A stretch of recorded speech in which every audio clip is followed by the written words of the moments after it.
date, I spent 18 hours on the way, and I reached the same hours I left here. Yeah. You get, so yes. I advanced like 24 hours. Yes. Yes. So I got that extra day. Yeah. Yeah. To finish my stuff. Okay. But that changed my mind so much because I reached to Vancouver, and they always go through your work. If it doesn't reach the standard, you don't showcase. Yeah. I was on a big panic. But models showed me that I've passed that. Models were grabbing, fighting for my pieces. I never even wait for from the local director. stage in Uganda here. Yes. Yes. To now model fighting for you, and this was your Yes. biggest stage. How many stages have you been in Uganda before this opportunity to go to Vancouver by then I think I'd done two. I'd showcased to Silk and Bayimba. Yeah. So yes. First was Bayimba and then Silk. Yes. Yes. Then my third was international. Wow. Yeah. And on that show, I tend to be among the top 3 designers. Yeah. Yes. And I was showcasing with Michael Kors, you know. So after that, people loved my collection so much, and I got another opportunity to showcase my collection again. I remember they were launching some electric car. Yes, they had produced. So I was their entertainer. So I loved the tour so much, and it changed my mindset because the love I got there, I never had it here. You get, so I was like, why my home people are convincing me? You get, so I came back very tough with another mindset. You get, fighting for myself. Yeah. Talent Television. My name is Edio Kila, and Kasozi is in the studio, or Kasozi Charles, who is Ras Kasozi, is on the program, and of course we're talking about his journey to the national, from the national here, from the local stages in Uganda to the international platform in Vancouver, Canada, and that's a very fascinating story right there. Again, earlier on you talked about we need to surround ourselves with people who will inspire us. I want you to take us back. You are now in Canada. You have been, loved, and you came back with a different mindset altogether. Did you earn money, or money wasn't a biggest motivator at that point? For them, it's automatic. It's the system. It's not about me. Yes. It's about the system. Yes. It's like however much you want to travel to Uganda without paying. The system is they need your ticket in a bus. You get. Yes. So for them, they know the system that fashion is a business. Yes. After showcase, for example, what happened to me after showcase? Me, I thought, as usual in Uganda, after showcase, you pack your stuff in a suitcase, you go home. Yes. But for them, after showcasing, they had to announce my pop-up shop. Yes. Yeah, they got a big shop. I got a day.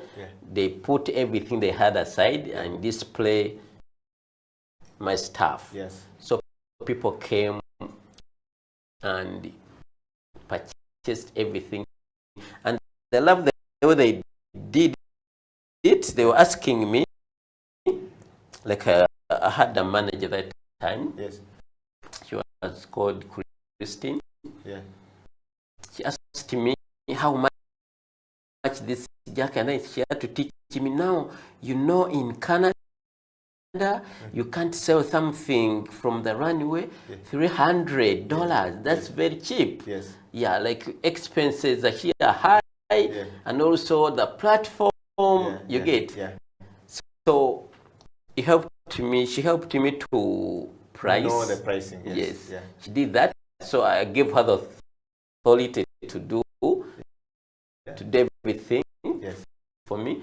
And people were even booking before. They were testing us. Yes. I'm coming for this jacket. I'm coming for this skirt. Yes. You get. So it was really, really nice, and I sold everything. You know, when you're flying, you always have your shopping list. Yes, yes. I had my budget here. Sewing machine, camera, you get. I got everything I wanted. And so you came back from one chance given to you by the one and only philosopher. We call him the hip hop philosopher, Baba Luko. You came back with this money back to Uganda, and you had everything you needed. Kasozi, let's talk about, how did you meet Baba Luko, by the way?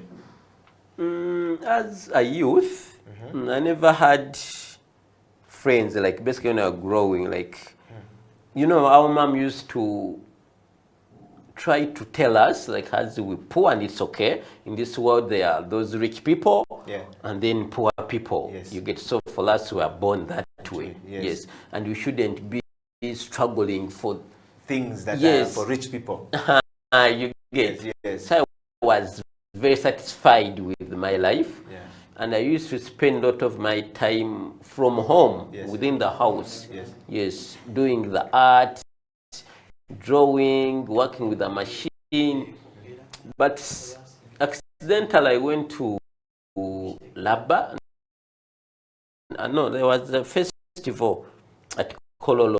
I don't remember the name. WAP used to be called WAP. Yes, WAPI. Yes, WAPI by the British Council. Yes. And I met these creative people, kids. Baba Luko had those kids rapping, painters, you get. And I said, I need to be part of this. So I met the team leader. Team leader told me, come to Machinje. What was there? So I went to Machinje. I met him. I think I used to go there every week. I went there for a month. And I was just doing nothing. Kids were rapping. Painters were doing painting. Me, I didn't know that I have even a talent. Till I said, I think this was going to chase me away. Every time I come, I just sit here. One day, I said, I think let me try to make a jacket. I didn't know that's even important or what. I started to make I went to a window. I got a very cheap jacket and stitched his face here. Like I have the ability to do portraits using a sewing machine. When I reached to the you stitched Baba Luko's face on a jacket I'd made. Everyone was very happy and amazed about what I did. So that's how I got to the background of being there. I didn't know that. I know how to do repairs and making some small things, but didn't know that it was nice or what. So you know, as a creative person, Baba Luko, so you welcome me. Now you know I've, and I got a brand name. Rappers used to come and tell me, you got to make for me shorts and stuff. You get, so I got the love and to know that yes, fashion is good, and now let me settle to this. Wow. Well, if you're following the creative industry talk anywhere across the world, Eddie Okyera, Ras Kasozi here. We're talking about Ugandan fashion to the international fashion stage. What a story right there coming from Ras Kasozi. Charles Kasozi is his real name, as a Ugandan born, a Muganda by tribe, from the central part of Uganda. Your story is very fascinating, Kasozi. I'm enjoying the show with you today, and this is a very interesting creative industry talk. I want to just encourage everyone out there, go on there and share the story of Ras Kasozi far and wide, and make sure that there is so much love coming to this brother, and go and buy. And of course, I want to give a big shout out to my brother from another mother, Baba Luko. This is like the coolest story I've had from Baba today of changing the life of Mr. Ras Kasozi. Rasta, let's talk about this, learning from the international. You are now in Vancouver. You have learned something. Did you learn something from there? What did you pick from Vancouver when you came back to Uganda? You were able to say, you know what? I've learned this. I want to do A, B, C, D. And so my question to you is did you learn from the international fashion stages, and what were the challenges that when you came back you were able to fix? Basically, I was different. I think by the time I came back, my name was everywhere. Yeah, everywhere. So by the time I landed here, I had to do so many interviews, and I never had experience into that. Yes. So my life started to change a bit, and I don't like the celebrity life. You get because you were told you were poor, you should stay this side. Yeah, now you are being yeah. You have to dress this, do this, yes. And it's not my thing. You get. Yeah. So I love to keep a low profile, but I got to know the value of fashion, yeah. Because they took me around so many shops, yeah. And so many designers, international designers, everything was different. Yeah. So I was like, why at home they're not doing this? Yes. So what came into my mind was to focus much on the international platform, because I'm loved there more. Yes. And I have a lot of clients outside Uganda than you are in Uganda. Yes. So, wow. So to me, I'm so much into developing youth's talent in Uganda and getting money from outside. Yes. So I learned that in Uganda, maybe fashion is still starting, is still young, yes. The way we take fashion is not the way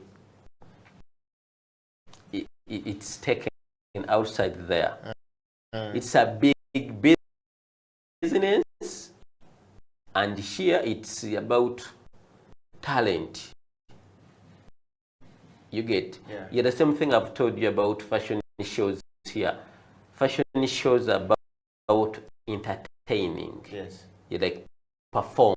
Yes. But see, outside there, every year, brands come up with trend, and they have to launch them. Yes. After launching them, they sell the copies. Yes. And that becomes what we wear as fashion in the world, all across the world. Yeah. I mean, Kasozi, that's a very interesting learning.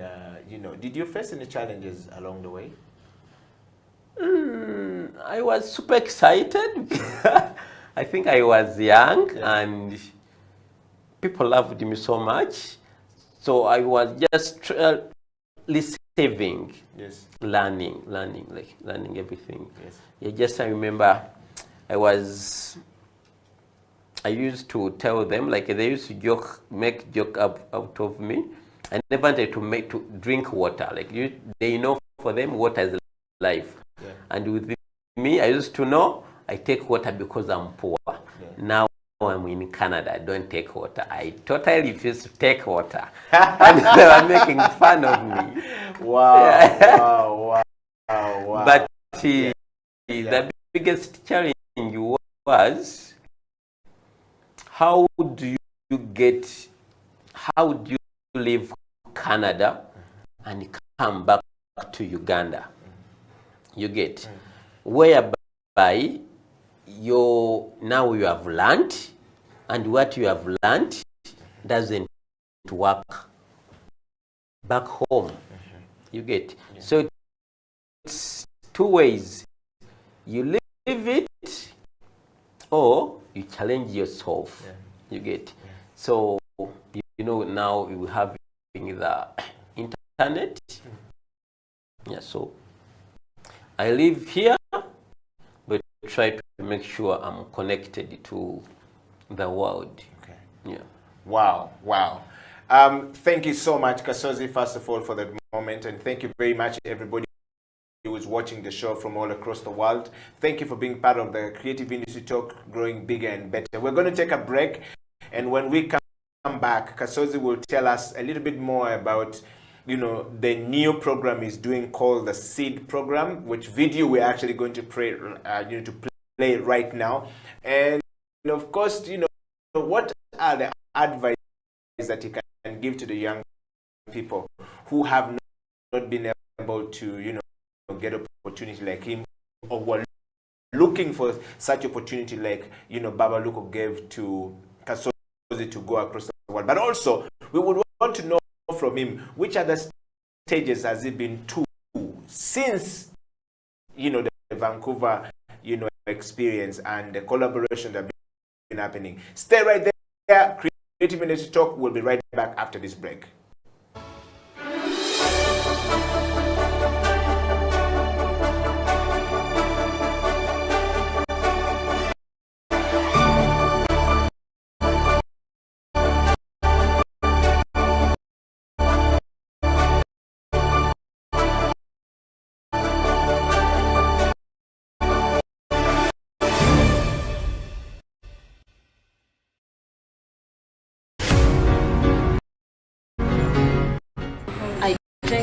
Show to gain exposure, to become international. I feel through this I'm going to be known.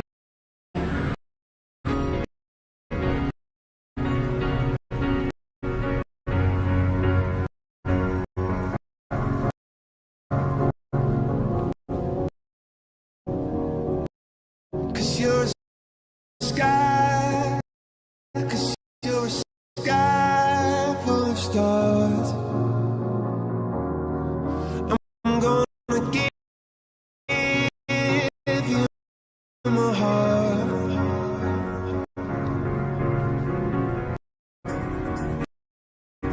Cause you're a sky, cause you're a sky full of stars.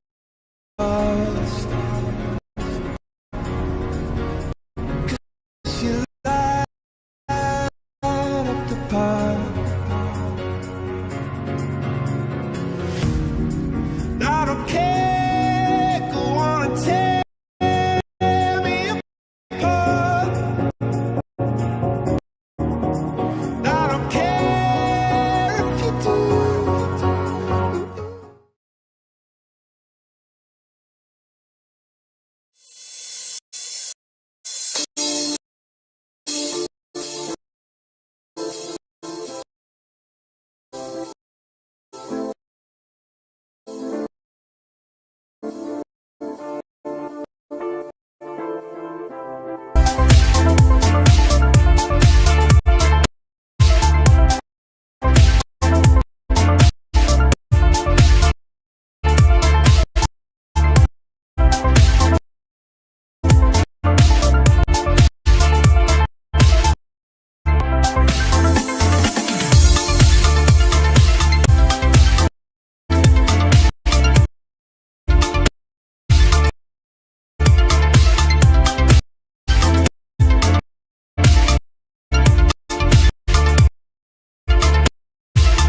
it's a CEO bench, so usually people want to assume that all CEOs are over-learned and stuff like that. So I will change the script this time around. I consider myself a certified hustler. If I'm looking to know who you are you Ugandan? If yes, what are the values that define you as Ugandan?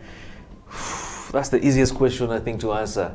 I am a typical Lao man from Erute North, in a place called Ogur, and where I will be laid to rest is in a village called Agweng. So if you go there and you just say Otoa Tony, they won't really know me because my father is also Otoa Tony. You have to ask for Junior, and when you're asking, you have to ask with an accent. Junior Tikwene, where is Junior? And they will identify me. But I'm typically Ugandan, only Ugandan, from Lira. I pride myself from being from Lira. Earlier on, I was joking and saying I'm the coolest lago south of Karuma. When you cross Karuma, there are so many. But when you're down the south after Karuma, I think I'm number one. Wow. Well, now that you know Tonyo Toa is Ugandan, and of course, what are the values that define you as a Ugandan? I think it's the love for country, love for nation. You know, truth be told, the country is in a lot of, it's a crisis. Leadership crisis, economic crisis, social crisis. There's so many mismatching areas. But at the end of the day, it's home. You know, you cannot run and abandon your home because of the issues in your home. I think that then creates an opportunity for you to do something to change what's happening and what you see as a crisis. So in terms of what I see as a value, or what I take out of that for me, I think is just the love for country, the need to serve country the best way I can. And I mean, I can't say I can change everything, but the little I can do to create a difference, I think is more meaningful. Wow. Mr. Tonyo Toa, growing up, what did you want to be in life? And what was the journey like for Mr. Toa? Yeah, you know, my father is crazy. My father would call us and he would show me the compass. The idea was supposed to be a pilot. You know, the planes would fly over our house and my father would be like, yeah, you're going to be a pilot. But of course, as you grow, you realize that you have so many things that really define you. I was never a sportsman. So I enjoyed a lot of debate and, you know, a lot of indoor activities. And that is, I think, what really drove me into some of the things that I do up to today. Public speaking, the love for debates and really a lot of intellectual discourse and all this stuff. But besides that, I think it's also the fact that I won't lie. I did not know what I wanted to be.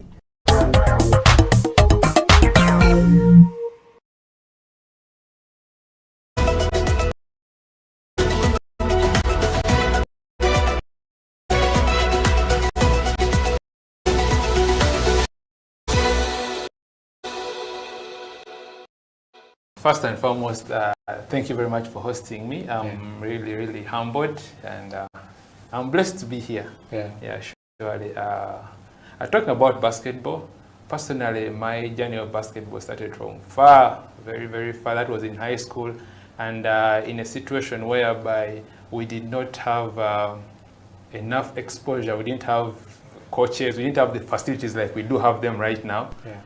Although I'm saying this like there are so many years ago, there are not so many. That was about, I began knowing basketball in 2007. That was at KPC when I was in P7 vacation. That is end of 2007 actually, that KPC North. That's when I first touched the basketball. Then 2008 when I joined Namibyango in Senior 1.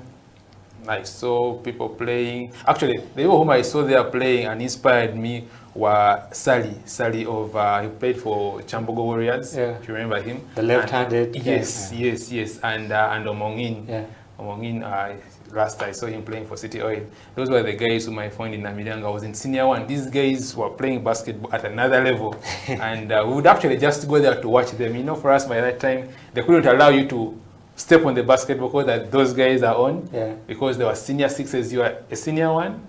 You just the best you can do is watch. Other than that, you don't step there. But nonetheless, that's where I started. Beautifully, or I would say lucky for me, that when I was playing with those guys, once in a while when they could see me about midday 1, when the sun is very hot, when they are still resting and waiting to come. So when we would go to court and, you know, try a few shots here and there, and then they would come and they meet us, they would see what we are doing, and they would identify talent. I don't know if I can use that one. So one or another, they identified my talent. They realized I could at least throw in the ball. At any sport, they would just give it to me. Although I was weak, I didn't know how to bounce. They only told me one thing: throw in the ball. And throwing in the ball gave me an opportunity to play with them when I was in senior 1, senior 2. But still, of course, I still had people who didn't believe in me, and it was challenging.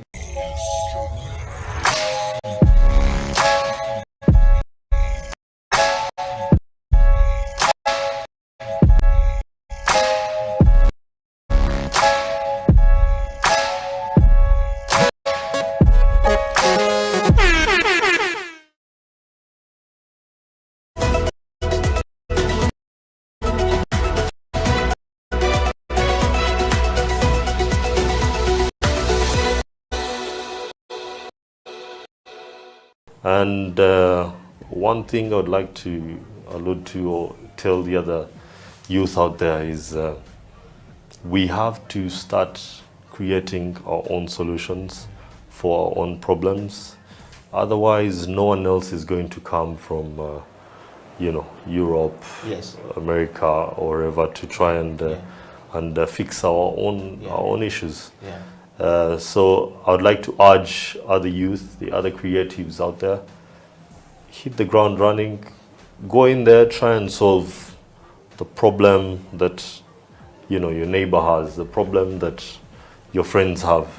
And by creating those solutions, you can easily become the next big company of tomorrow, creating bigger solutions nationwide and on a continent level.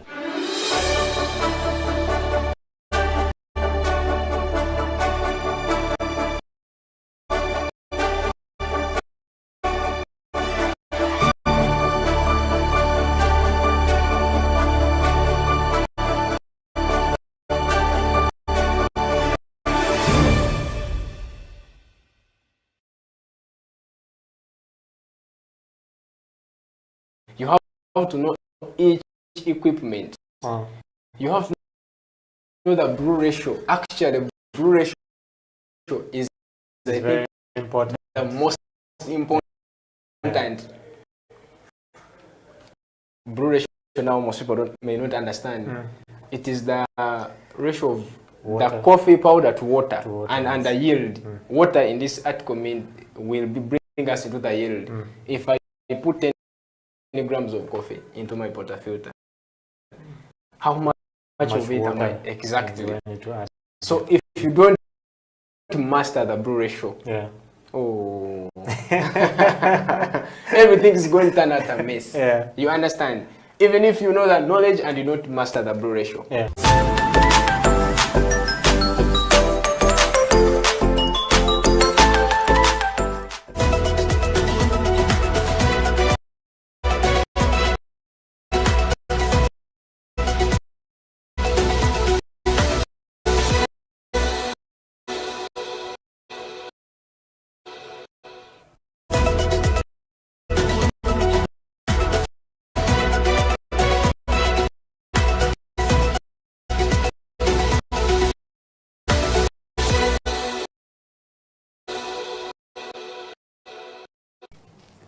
Now I'm going to talk to my people. Yes.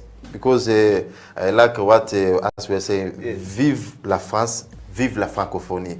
So, le leadership, c'est quoi? Le leadership, ce n'est pas le fait d'intimider les gens ou bien de dominer les gens. Non. Le leadership, c'est le fait d'aider les gens à suivre le bon chemin.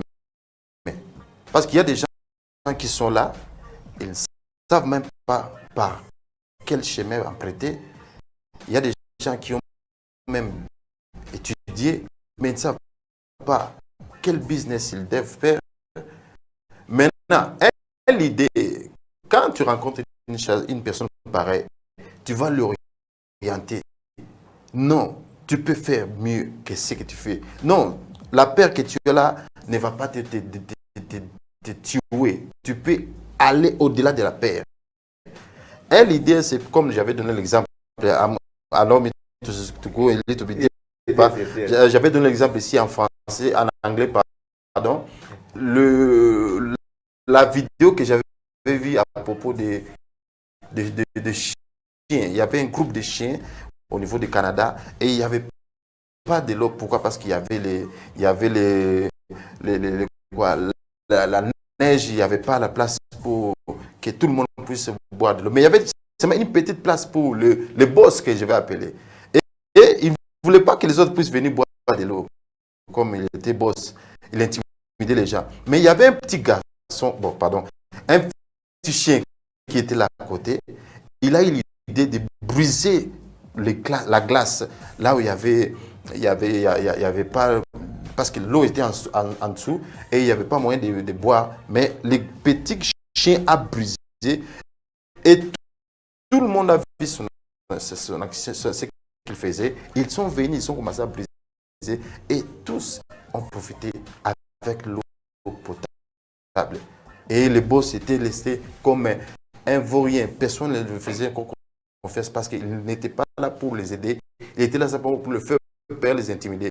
Mais l'idée, c'est quelqu'un qui est là pour aider quelqu'un à avancer jusqu'à son destin, à sa vision. Parce que nous avons tous nos visions, mais c'est la peur des fois qui nous arrête. Merci mon ami.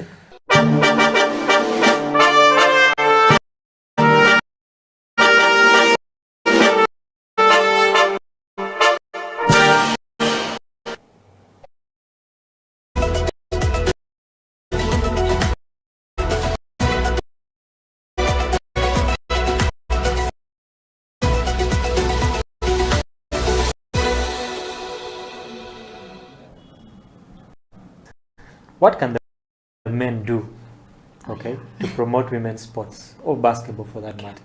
Yes, so today morning, someone told me, he made research, actually my brother, that these days the NBA actually facilitates the WNBA games to see that they're also somewhere.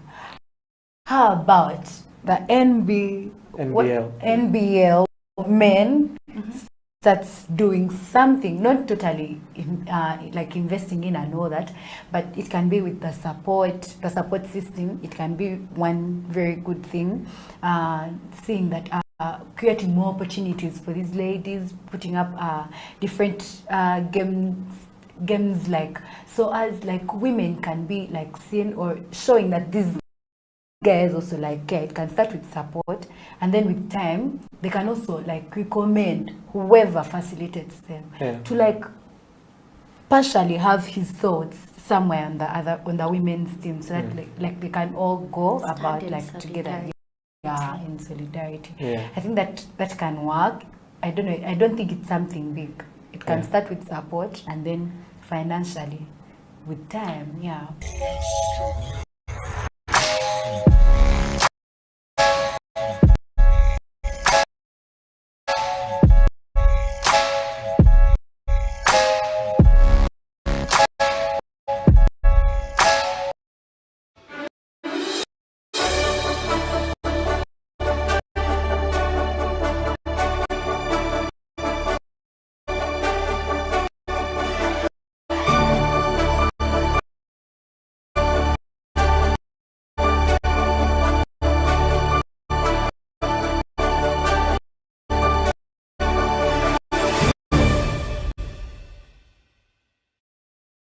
I want to know from you, and of course somebody is watching this show either from here or a child watching in Myanmar or wherever they're watching, or in Congo where we're watched very much, would want to know, if I don't have the money and I have the passion and I have the zeal and I have the drive, but money is also needed to start it, how do I start? Where do I go? At least for you, your father gave you 300,000 to go and do a course.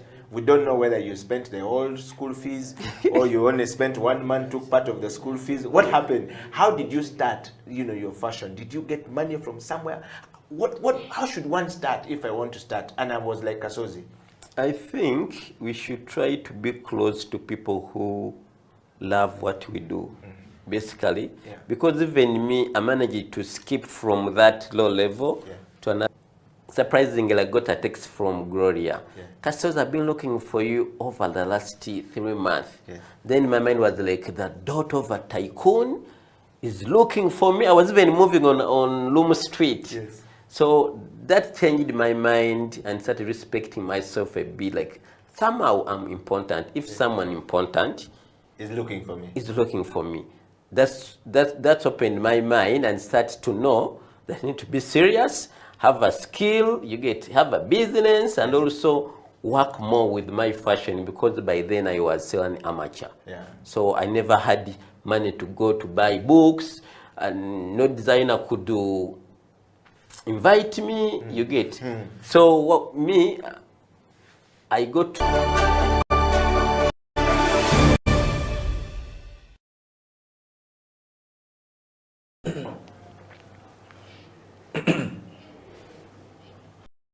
Welcome back from that break. This is the Creative Industry Talk. My name is Eddie Okela, talking to Mr. Peter Kagai, who is a poet, a writer, a theater writer, and a drama writer. That's the man in the studio today on Creative Industry Talk. Peter, welcome back to the program. Thank you. I want to just remind everyone out there that we are live on Twitter, on Facebook, on YouTube. Go there, share it far and wide. And I want to take a moment, Peter, to just read a couple of questions coming in from people in the diaspora here. I'll start with one person in Germany. Eddie Okela, thank you very much for bringing my OB to the show. That guy, I was with him in school, and the stories talked about is true. He's always been a bookwormer. Not little wonder he's ended up as a writer. OB, what's up? Good to hear from you. Yes, and another one here says, I got another lady here called Susan, all the way in the US. I stayed up the moment I watched, and I read that people even write 3 or 4 pages daily are not writers. A writer worth their salt must always write at least 3 poems a day, and if you are writing a book, you must not go more than 2 years without writing a book. In a year, you should have written at least 2 books, even if you have not published. Wow. Yeah. So we got some writers out there who are coming. This one is coming from the British Council in Kampala. My name is Susan. I work with British Council in Kampala. Thank you very much. I know that guy. He's a great, talented guy. We've worked with him before. Shout out to Peter Ngobi. That the words, man, if you are not a writer, if you're waiting for inspiration, you're a waiter. I don't want to be a waiter anymore. Well, Peter, I guess we got some love coming out from people there. Share your kisses, and this is coming to us. We want to hear it. I've got a very strange Ugandan sending a message from Denmark, one of the universities there. I live and work in Denmark, and of course, I'm a Ugandan, but thank you very much, Peter, for coming to the show today. I love what you're saying. I think if we continue to amplify our voice to say, instead of waiting for government to yambe, creatives should always hold their power back. That's what Peter is saying. A creative mind is a mind that is bigger than a politician. Politicians are not creative. They use the creatives to move forward. What Peter is saying is true. So why then are we waiting for these guys to tell us what to do? Yet we should be telling them what to do. In our writing, you can write a poem, you can write a story to address your member of parliament or your LC or whoever you want, or the leader in your society, and they will listen to you because people will always relate to what you are saying, which they usually don't pay attention to. Thank you very much, Creative Industry Talk, for bringing such great, interesting minds to the show. Peter, over to you. I think you can see that a lot of people were reaching out, are talking about the same thing, making this possible and allowing this opportunity to come to people. I want to take you to your next question as we hasten to the close of the show. Peter, what would you say is your interesting writing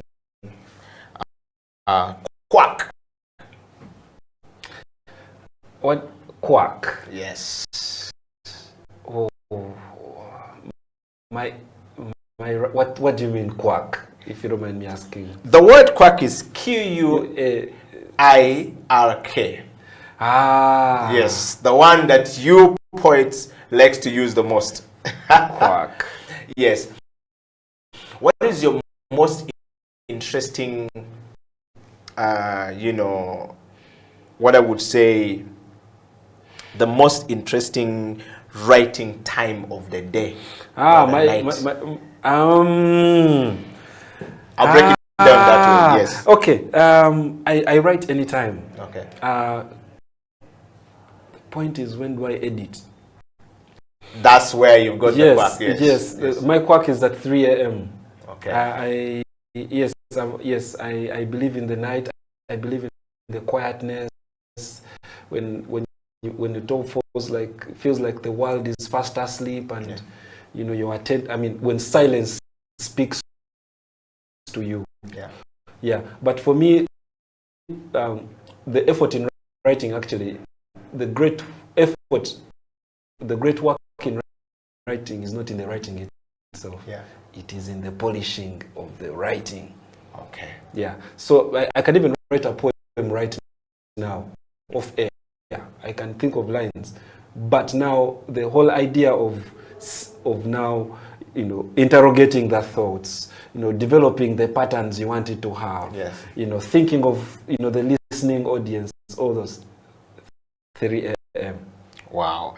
And my next question is, how do books get published? This is a question that came in from somebody. I mean, a viewer wrote and say, can you ask him how do books of poets get published? Let me just break down. Yeah. Okay, two ways. There is self-publishing, and then there is traditional publishing. Self-publishing is where the writer wants to do it themselves. Yeah. You want to be in control of the production process from the word get-go up to the end point. So from the word get-go, I mean from preparing the manuscript to printing the book at the end of it all. So, but the processes are simple. So you develop a manuscript. Now, according to Makerere University, and I'm giving a standard that at least is that can be publicly interrogated. Yes. According to Makerere University, your manuscript should have about 30 poems. At least. Yes. At least 30 poems. Yeah. Then after that, you take the work to an editor. And then that editor is the person who helps you to polish it up to make sure that it is legible. Yeah. And it is worthy being consumed by readers. Yes. Then after that, the book the manuscript is forwarded to the designers, the layout designers and cover and designers and illustrators if you wanted to have some pictures. Then you have to go to the Uganda Society Library to get the international standard book number. Yeah. It is only 30,000 shillings. It is that barcode that each book should have, so that it can be internationally sold in all public places and be catalogued in all libraries. Yes. Yeah. Then after that, the book goes to printing. You have to find the appropriate printers for you. And of course, there are the proofreaders that you also have to hire. Then after the book has been printed, now the book has to be sold to the market. Yeah. So now thinking about now distributing the book and making and giving it visibility, and that's it. Now that is a process that you can do as an individual. You can hire people to give you those services. Yeah. You can even have your own logo that you'd want to attach to your books. Yeah. There is that. The second process is where you find a publisher who does this work on a daily, and what you do is you sell them your manuscript, or you come up with a legal arrangement where you become co-owners Yes. of the copyright Yeah. in that work. Wow. And Peter, there's a book up there called The God Prayers. Yes. Can you take us through the God Prayers and actually give us one of the poem in that book? So the God Players is a poetry collection written by Ita Patience Mbeki.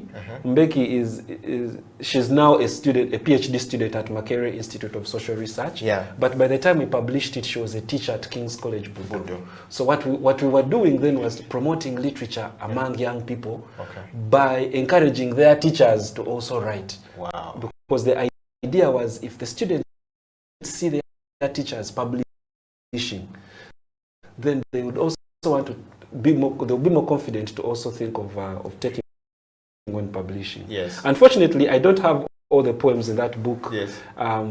offhand, Okay. but I can tell you about a poem there that I like. Yes. There is a poem in there that I like that is called of absentee wives and mothering housemaids, Yes. where she is an author. Yeah. She is a woman who is talking about why I like this poem. She's talking about how the modern day woman today has abandoned her domestic responsibilities to the house help. Yes. You know? Yes. And so and you see how house helps become wives and mothers in their homes, where they're replacing the role of actually the wife, because the wife has also become a man. Yeah. So I really like that poem in that book. And in the next book, which you have out there, I mean, if you just put that book up quickly, Yes. Ungodly Hour. What do you mean by Ungodly Hour? And what is this? This is a Kitara Nation Poetry Yes. Series 4. Yes, now, Ungodly Hour, this is a collection of poems by students from Mount St. Mary's College, Namagunga. Yeah. Like I said, this project that we're running of publishing these books Yes. was about promoting the culture of publishing. Yeah. There is literature taught in schools, Yes. but the culture of publishing is not there. Yes. So for us, we wanted to make books cool. We wanted to make publishing cool. So this is a book that we published from Mount St. Mary's College, Namagunga, and Ungodly Hour is one of the poems in there. Okay. And the poem itself, as you can see the cover, it is an hourglass, and there seems to be a lost soul that is drowning. Yes. And in that poem, Yeah. these teenagers are talking about the things that they do at home, at night when their parents are asleep. You know, so the book talks about the drugs that they take, you know, the nightlife that they have that their parents do not know, and it's Because they are soul searching. yes, because they are soul searching. It's talking about this darkness that they grow up with, that their parents don't ever get to see, because when their parents see them, they are seeing them going to church and they think these are holy people. Yeah. Yet ultimately they have these demons that they are fighting, and they come out at night. They come out at that ungodly hours. Wow. Yes. Let's talk about the Poetry Bungalow. Bungalow, Now, yes. these are students of Seta High School, Mukono. Yeah. And again, from the same idea, promote the culture of publishing among young people, give them the confidence to know that your words are valuable, Yeah. that they are worthy of being published in a book and read and taught and loved by others. So Poetry Bungalow was that project that we did at Seta High. And for them now, what we found interesting about this school, so the poems that we have in here talk about the artificial relationships that students develop in mixed schools, where, you know, the school tells you you should not mix with boys. It's a mixed school, but boys sit the other side, girls sit this side. We went through it in a Seventh-day Adventist school. Very strict. No, there's always a line drawn in between here, boys. You cross, you get enough straw. Continue. Yes, I'm telling you. And this book actually interrogates that culture. Okay. So there are these poems that talk about how students live in plastic atmospheres where they are always competing with each other, comparing each other's flaws, and not willing to help each other grow. And yet they're living in an environment that is not allowing them to express themselves honestly. Poetry Bangalore. That's the poetry Bangalore. Wow. Well, if you're joining us, it's a Creative Industry Talk. We're talking to Mr. Peter Kagai Ngobi, who is a poet, a theater poet, a drama, a lawyer, and is the man who is the publisher's world. He is the co-founder and editor-in-chief of the Kitara Nation, right? And you can see the work of Kitara Nation right out there, showing far and wide.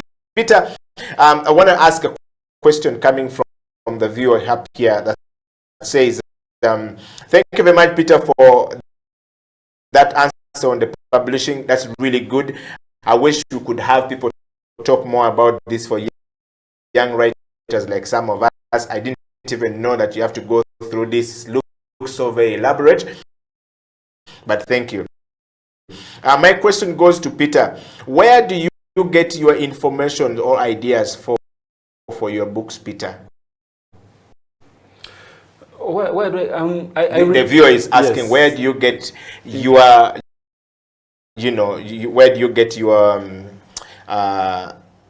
information or ideas for? I guess she's saying, how do you develop your ideas? So I know we talked about it, but you could throw more light on it again. Everything comes from research. Yeah. Research and reading. Yeah. And probably this is what they mean. The process of, when I write a poem, I'm not thinking about writing. Okay, the process of compiling a book is not the same process of compiling a poem. Yes.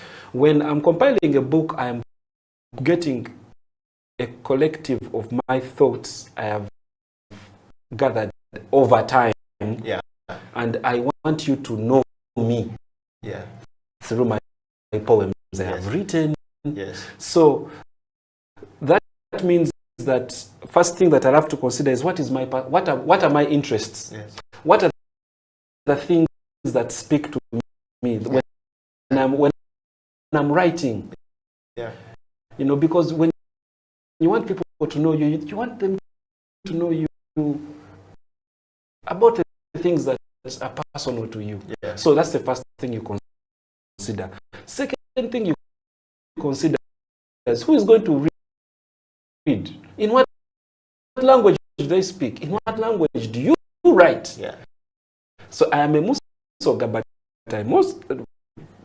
right now I mostly write in English language. Yeah.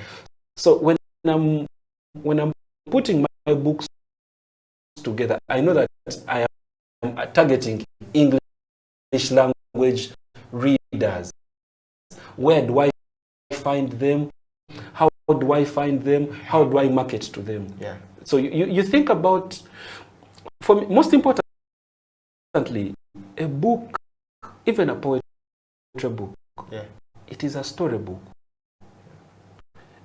Any book you put together, why they call that book a page turner is because whatever you put on that page is going to encourage that person to open the other page, to go deeper and deeper.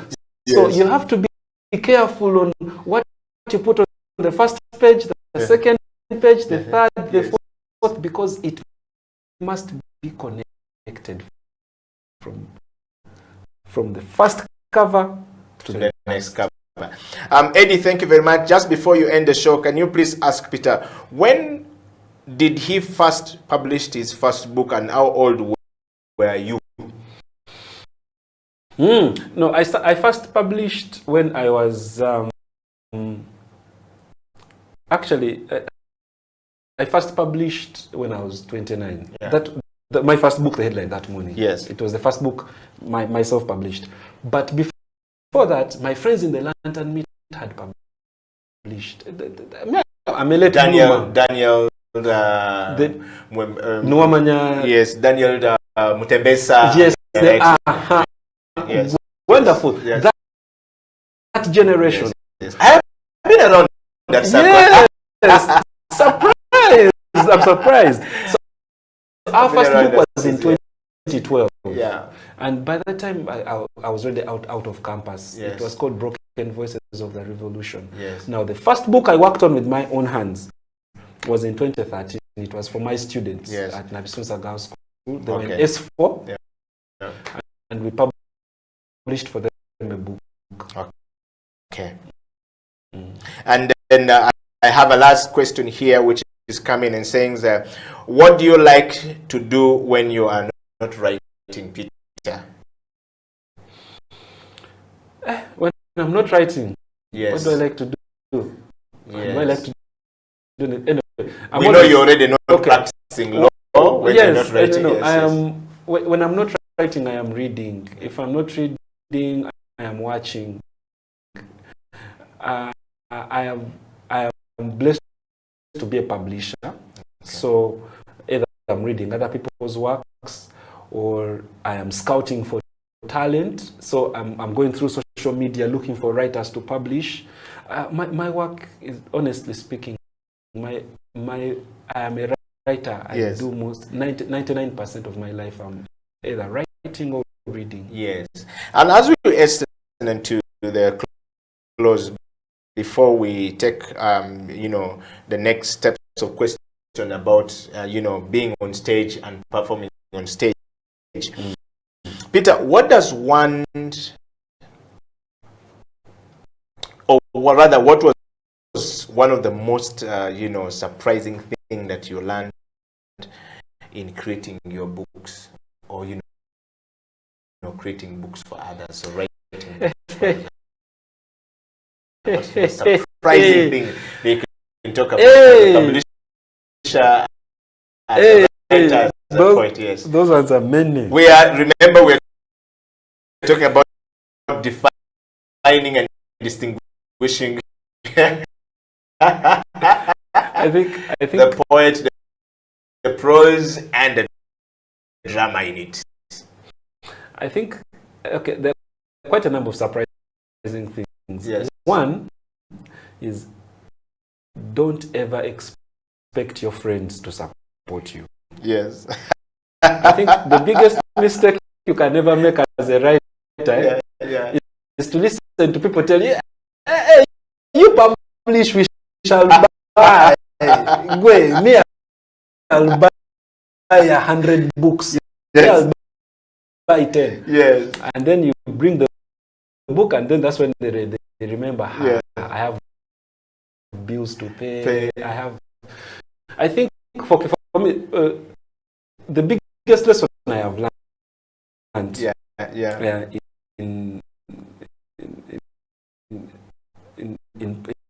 in publishing is ultimately,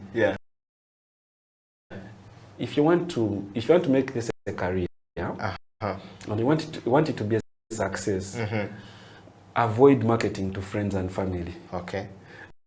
Because you, first and foremost, will avoid disappointment.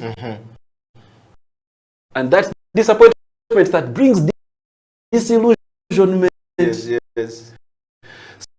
So when you're target strangers. We see how you go to a show and you don't expect to see only family and friends. Yeah. The people that turn up are the people that matter. Yeah. So for me, because all over time I've been producing books and wanting my friends, but your friends are your friends not because your friends like you because of you. Yeah. Not because you are a writer. So when you try to force your passion on them, it might even distance them.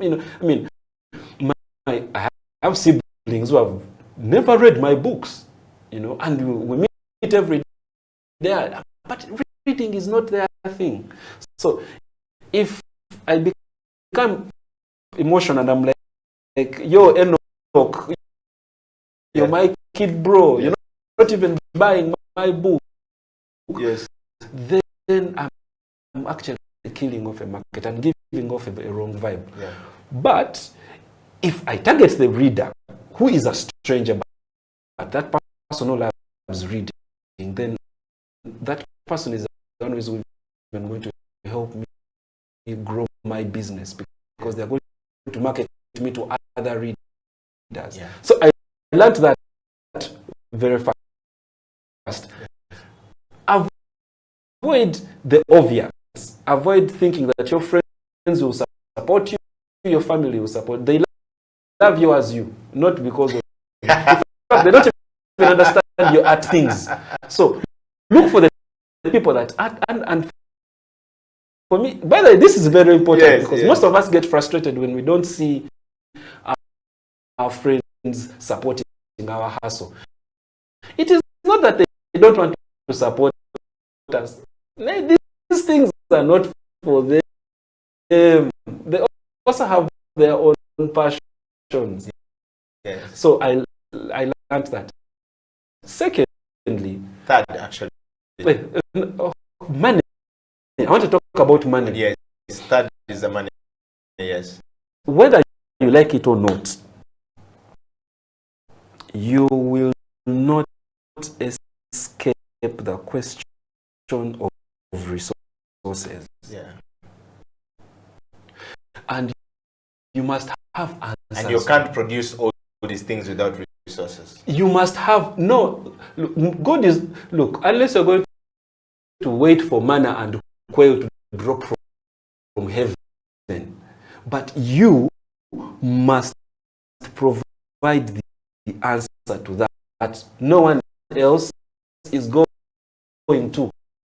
Yeah. Don't think that there is someone with a basket of money waiting to just dish it to you. So you have to lobby. You have to know who to talk to in the industry. You have to know why it's important to start companies, why it's important to have a tax identification number, why it is important for you to know where to get the Uganda registration services, the Euro holograms. You need to know the business. You need to know the industry. Yeah. So that way you can know who to go to when you need that particular kind of help. Without that, you keep on writing in the dark, and that's why your writing will stay. Talking of that, Peter, we are coming to that part of the show that is really very, very interesting, and I love what you have said. That the three things I picked from you: number one, you must love what you're doing. Number two, you must not force your friends to love what you're doing. Target those who you know are going to buy. Know your readers. Yes. And if you know that these are the readers, these readers, when they pick, they will pick and give it to another reader, and they will recommend, and that will be number three. You talk about money being key. You are not going to write these things for no money, and if you don't have the money, you cannot produce this. And if it is not sellable, then your friends won't buy it, however good you are, because Sylvester told us here. Look into your phone numbers. We had Sylvester Kabombo here last week, and he talks about if you look into your phone book and you don't find 50 people who can buy your ticket to come to the concert, then you are expecting the festival people to bring you in or the promoter to bring you in, yet you yourself can't have 100 people. Then you need to go and delete your phone book or stopped. If not, go back and start all over again and make sure you create that from there. That's a big lesson we're picking from there. It's all about resources, because the artists have struggled and have failed. Peter, as we close the show, let's talk about your first time on stage in Kampala. You have been working with Bayimba and doing some stuff with Bayimba and training with Bayimba. You know, we talk about the schools. But let's talk about what opportunity did Bayimba actually present to you. And when we talk about Bayimba as the foundation, and you said the first time you performed there, what was the experience like? Take us through, and what have you been doing to try and leave your legacy in that space? So Bayimba changed my life. Literally, it changed my life. And Bayimba, I'd always known about Bayimba for a while. And Bayimba had known about me as well. I was part of a poetry group called the London Meet of Poets. And so between 2010 and 2014, Bayimba used to feature us at the various festivals. In 2014, I went solo.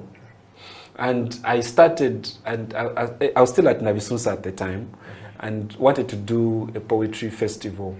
And I reached out to Bayimba for help. And Bayimba told me, you know, Peter, one day we shall help you. Maybe you're not in the position to do so. Then in 2016, I'd started Kitara Nation. And this is after I spoke directly to Faizo Chiwiwa. I was young then. I was just from law school. I wanted to figure out this thing. And he tells me, Peter, you know what? If you want to figure this industry, we need structures. You know, as poets, you need to create organization. You need to create structures which can also other organizations can interact with. So my friends and I started Kitara Nation. And through Kitara Nation, Bayimba managed to link us to Africalia. And that's how we got our first grant that we used between 2017, actually 2021, to promote poetry programs in schools. And then between that time, between 2016 and 2021 also, we had an opportunity to present, to make theater poetry productions at the various Bayimba Festival editions. So it was not even no longer just one call. Now it was contractual. Every year, Kitara Nation had to create a theater poetry product to be showcased at the Bayimba Festival. And this is what we're seeing here on stage. Yes, and those are the young poets that we worked with from schools, and now they are at the festival. In fact, in one of the slides, you will see my mother on stage with us. Wow. Because we also said, no, it's not enough for us to just be working together. Let us invite our parents to come through as well. So for me, the first thing that Bayimba, as I said, for me, as an artist individually, it helped me recognize the importance of structures, the importance of the importance of coming together as with young poets, for us to be able to create companies that will help us deal with other organizations. Secondly, Bayimba gave us the platform to showcase our various talents. So was this also still at Bayimba? Yes, that's still at Bayimba. The poet with a cape is a poet we found from Busoga College, Muiri. And you can see there is a guitarist just behind him playing. So for us, we believe in song poetry, so merging music and poetry. And here he was reciting, we were doing a theater. This is actually Arrest the Poem. We were doing it at Lunkulu Festival. Next to him is Luz the poet. At the time, he had dropped out of school and he had nothing to do. And so he felt he wanted to be a poet, and he didn't have to go through the challenges some of us had to go through. And he came to join us. Next to him is Don Wanyama. Don Wanyama was the head prefect at Busoga College, Muiri, that year. And him with the gentleman with the cape at the back. They are the people who took school poetry to Busoga, you know, after this project. Next to them, you don't see the face, the guy with the kanga. He's called Nifrod Odot. For him, he was a poet from Namilyango College. So after this project, he also went back to Namilyango College and started a poetry club. So this is how the project has been running. And now that is the legend himself, Daniel Omara. Daniel Omara started, he was at St. Mary's College, Chisubi at that time. He started over 5 poetry schools before he went to Russia to study medicine and also start a poetry club at his university there. Wow. So these are the young people that we've been working with, and through Bayimba we have been able to give them a platform to first and foremost see that they are talented, and that secondly their words can give them monetary value, because some of them are now doing this as a career. Wow. When you talk about this, what would be your best advice to a young poet out there as we close the show? What kind of platform do they look for? Where do we find you? How does one interact with you? And how do we connect with you at Gitara? What's the best advice you can give us today, that when we go and think through it with this COVID-19 pandemic situation and endemic situation that we're in, and the confusion surrounding COVID-19, the uncertainty that lies ahead of us, how does an artist, a poet, stand out tomorrow to say, yes, I can continue to move with this hope, and it is possible, and how do I get my work to the hands of people who may not know I exist, like the same way you got to Pfizer? So how would we get there and buy it? Yeah. Thank you. For me, what the advice I would give to any young poet out there is the advice that I wish somebody gave me. In fact, someone gave me and I rejected it. Learn your craft. Professionalize early. Learn how to professionalize early. It doesn't matter whether you're 10 or 20 or 30 or 40. Learn how to be a professional writer. How do professionals behave? Who do they know? Secondly, invest in knowing the people in your industry. You might be shy. Some of us choose to write because we are shy. We don't know how to express ourselves. And now here I am telling you, go out there and be confident. Be deliberate about growing your reputation and growing your profile as a writer. And that includes talking to people or reaching out to people or researching about people who will help you. Go to the University of YouTube. Learn. Teach, self-educate yourself about marketing, about creative writing. Know the best-selling books out there right now. Know the trends. Know your industry. Know the people. Know the people, because knowledge is the only resource that you have right now that will make you that dream. Every time you put that pillow down and you imagine yourself being as even bigger than Shakespeare or being bigger than Okot Pabitek, that thing that's going to push you is in the ability to be able to let people see your talent, to be able to argue and demonstrate your talent to everyone else. And it won't come from you just writing and putting your poems back in your book and then hiding them in your pillow.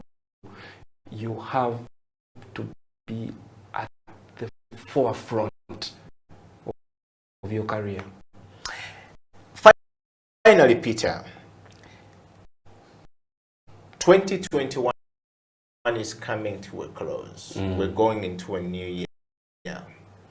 You've been collaborating with Bayimba Foundation. What plans do we have, you know, in the days ahead, if any, do you want to share with us? I see a message here flashing from the messenger.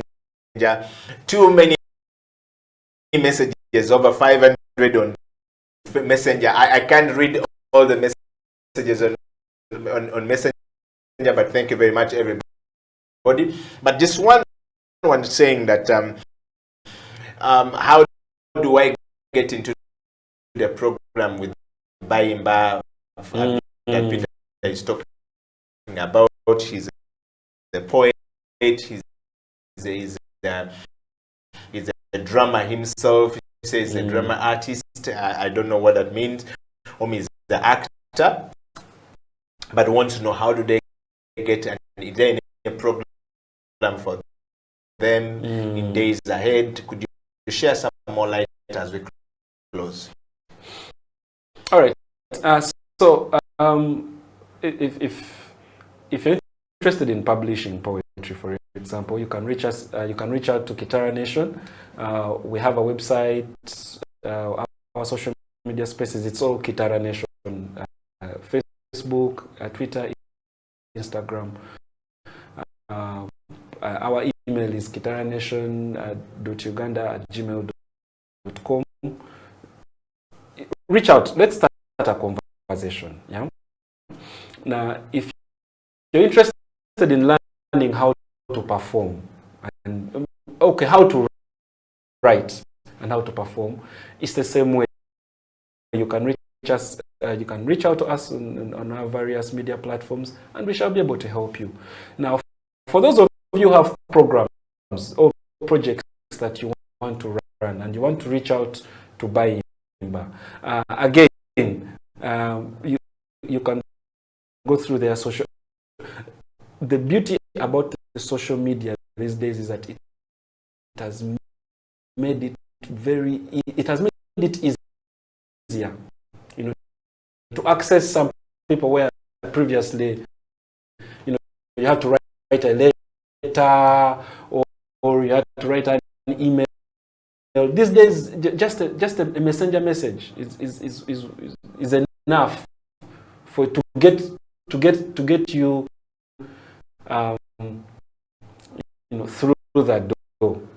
Yes, and now for those ones who would want to know more about writing and maybe marketing books, publishing, come and we talk. Reach out to us. We have a number of programs that we are running for poets. We have Verse in Vac. We have the Kitara Nation Poets poetry program that we also run, where we train ourselves and we train young people in theater poetry. Next year, if all goes well, we also this is next year, 2020. Yeah, 2022. Yeah. We are bringing back the culture of poetry recitals if the government allows us to have public performances again. So we are coming up with a weekly poetry show in Kampala, and anyone, as long as you love performing poetry, you can come up with your poem and perform,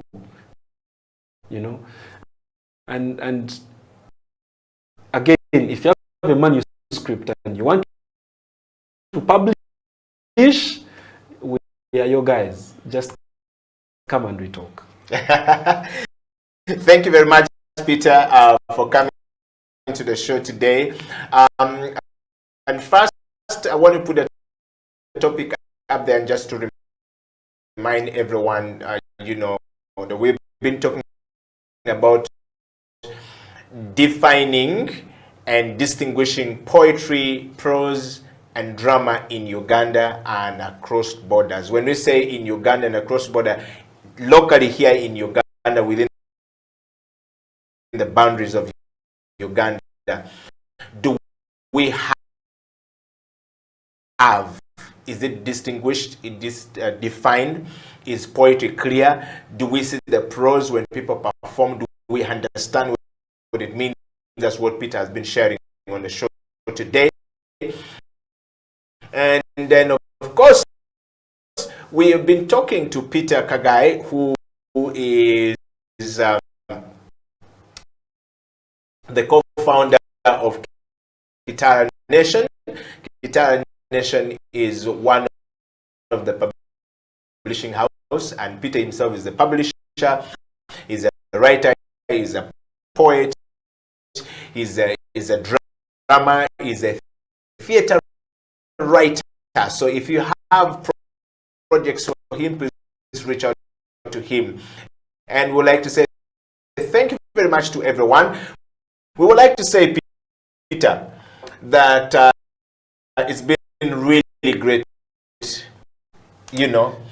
having you on the program today. And I want you to take this moment and close the show with a beautiful poem from Peter that close. A piece from the Guitar Nation.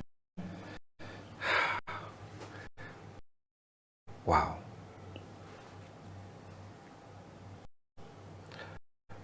Freedom.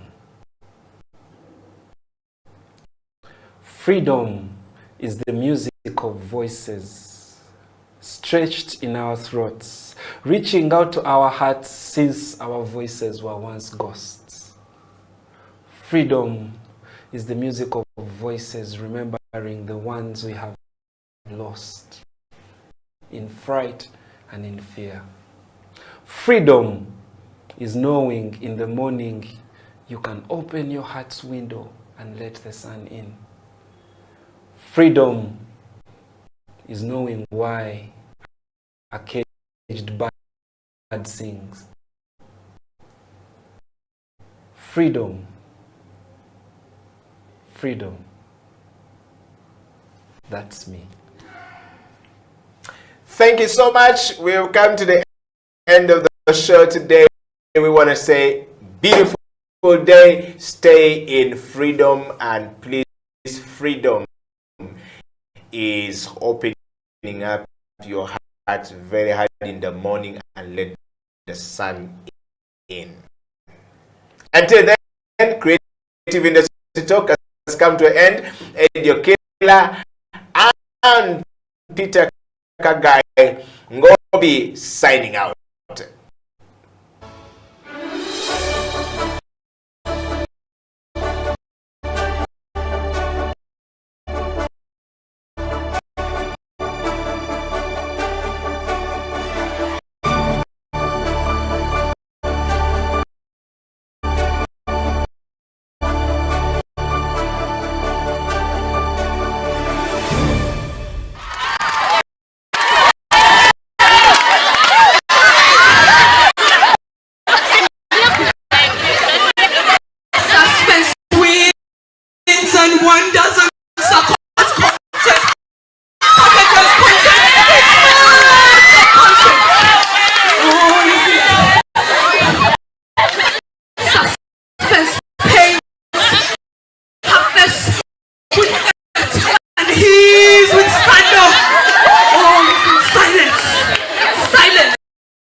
An army of sheep led by a lion will beat an army of lions led by a sheep. That's a fake. Yes. So let's be very honest about this thing and really understand that you need to understand where you lie and where you fall. So it's very important for us to understand that leadership has to be definitive. You can't be laissez-faire. It has to be definitive. You have to be strong. Just like a lion. You know, when a lion meets an elephant or a buffalo or whatever, the buffalo and all these animals run away. And yet, by the way, they are stronger than the lion, they are heavier than the lion, they are more intelligent than the lion, they are taller than the lion. They run away. The lion, because of its attitude, it sees lunch. That is a leader. Mr. Donald Trump, thank you very much for coming to the CEO bench. And I want to ask you, so if you were elected the president of the Republic of Uganda today, what would be your first State of Nation address now, as you look into the camera and close the show? I think my first State of the Nation address would first of all to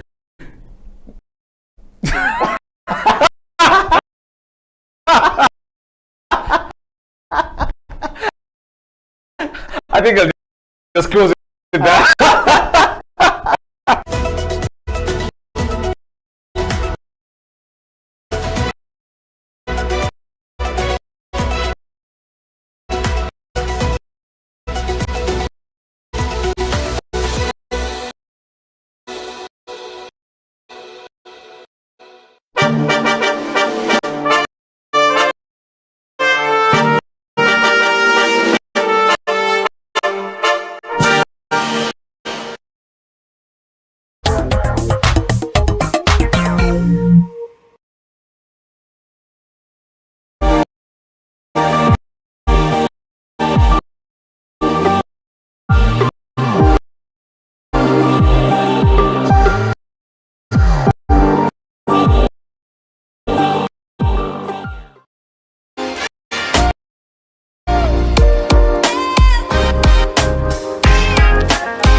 Can we hear some more from Jaja? Of course, Jaja is going to play for us that song, Kitenge. You've heard it, the sound beautiful, and we're going to dive into how Kitenge is going to make it to the world stage as planned by Latif Shah. Naddala bali erudde eri muno London kyemba kutira kiri kimu butekubwagiza wadde za corona bangi zatutagula kakati tuve mu mayumba mwani yabagamba okwambala engoye z'emivumba tujja kwambala bitengi byokka designer Latif Uganda omurasita owakabye yatunga mu nnyonyi mali kijeni ne hawa abo basibi banviri alo tujja kuba nabo anifa wa makeup ye kifiri kwa madamu Sara shoshi yebitadde mu mukono Olivia Catherine Nalima.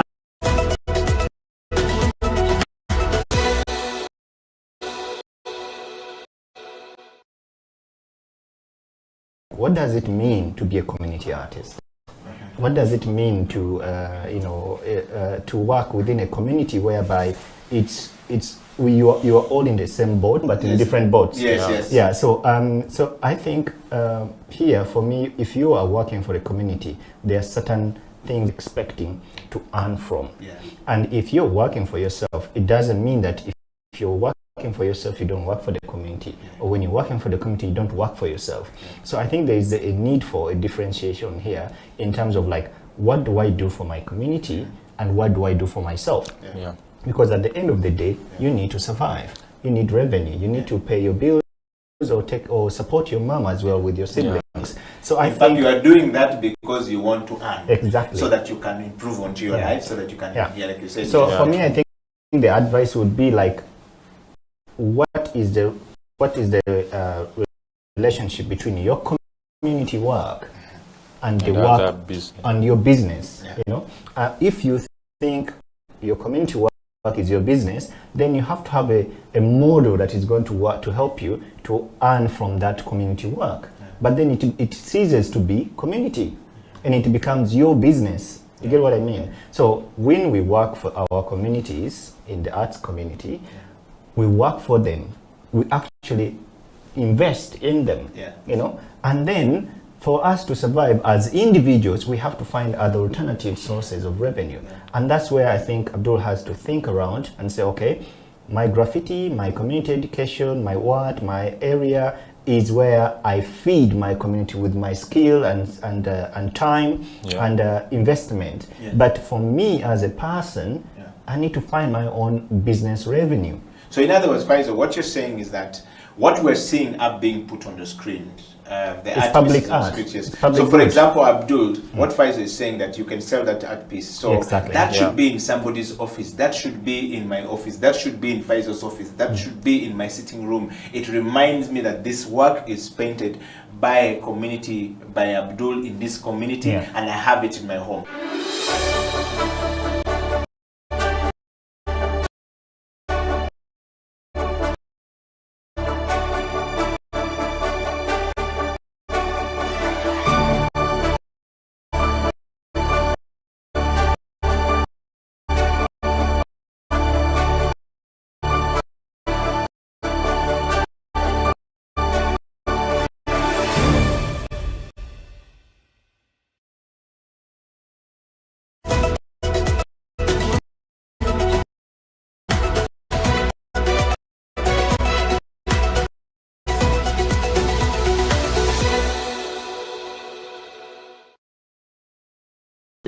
you look at City Oilers, I mean, we've been, champions for the last, 7 years, and I can tell you that it's because of the players that we have on the team, and I would say that we have some of the best players in the Ugandan league, on the City Oil.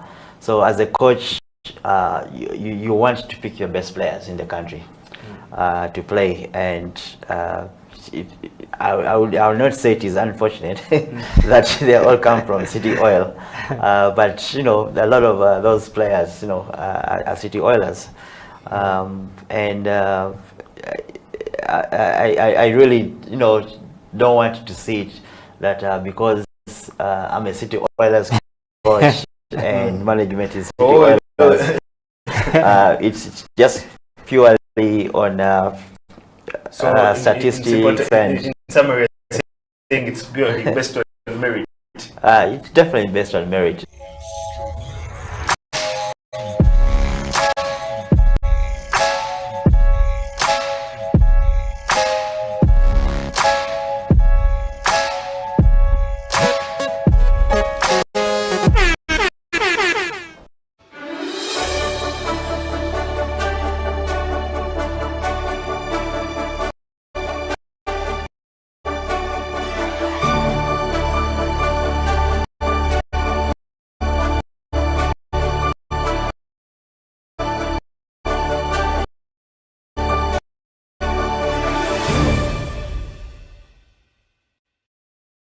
I want to know from you, you know, and of course somebody is watching this show either from here or a child watching in Myanmar or wherever they're watching, or in Congo, where we're watched very much, would want to know, if I don't have the money and I have the passion and I have the zeal and I have the drive, but money is also needed to start it, how do I start? Where do I go? At least for you, your father gave you 300,000 to go and do a course.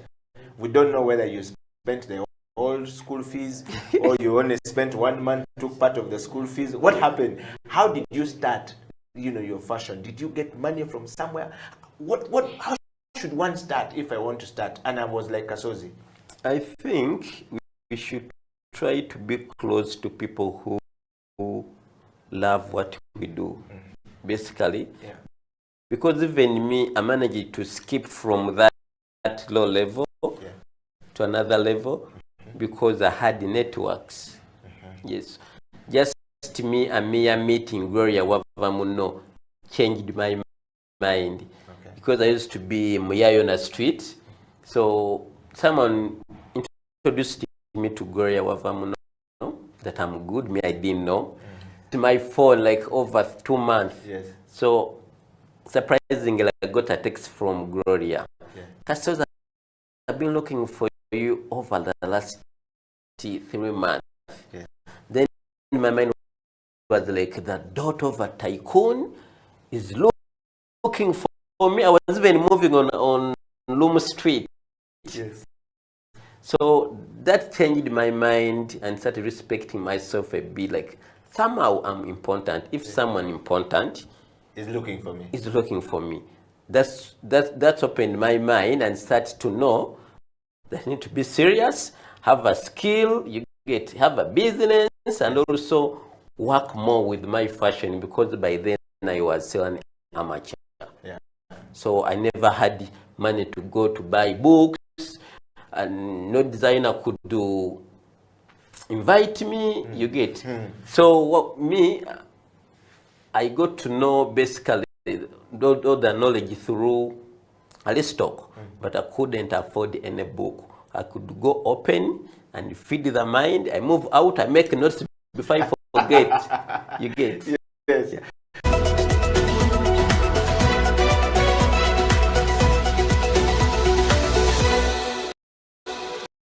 We sit in the darkest corner of my vast mind. Rhymes, metaphors, and I. A friendship for 15 years and a million demons we share. Our feet shackled together. Today is just another day in prison. Another failed attempt to escape this compulsion. Compelling my resistance to this attraction of paper and pen. The urge to pick up this ink and stain this white is overwhelming. An agonizing ecstasy. My mind brimming and bursting at the seams with words and sentences.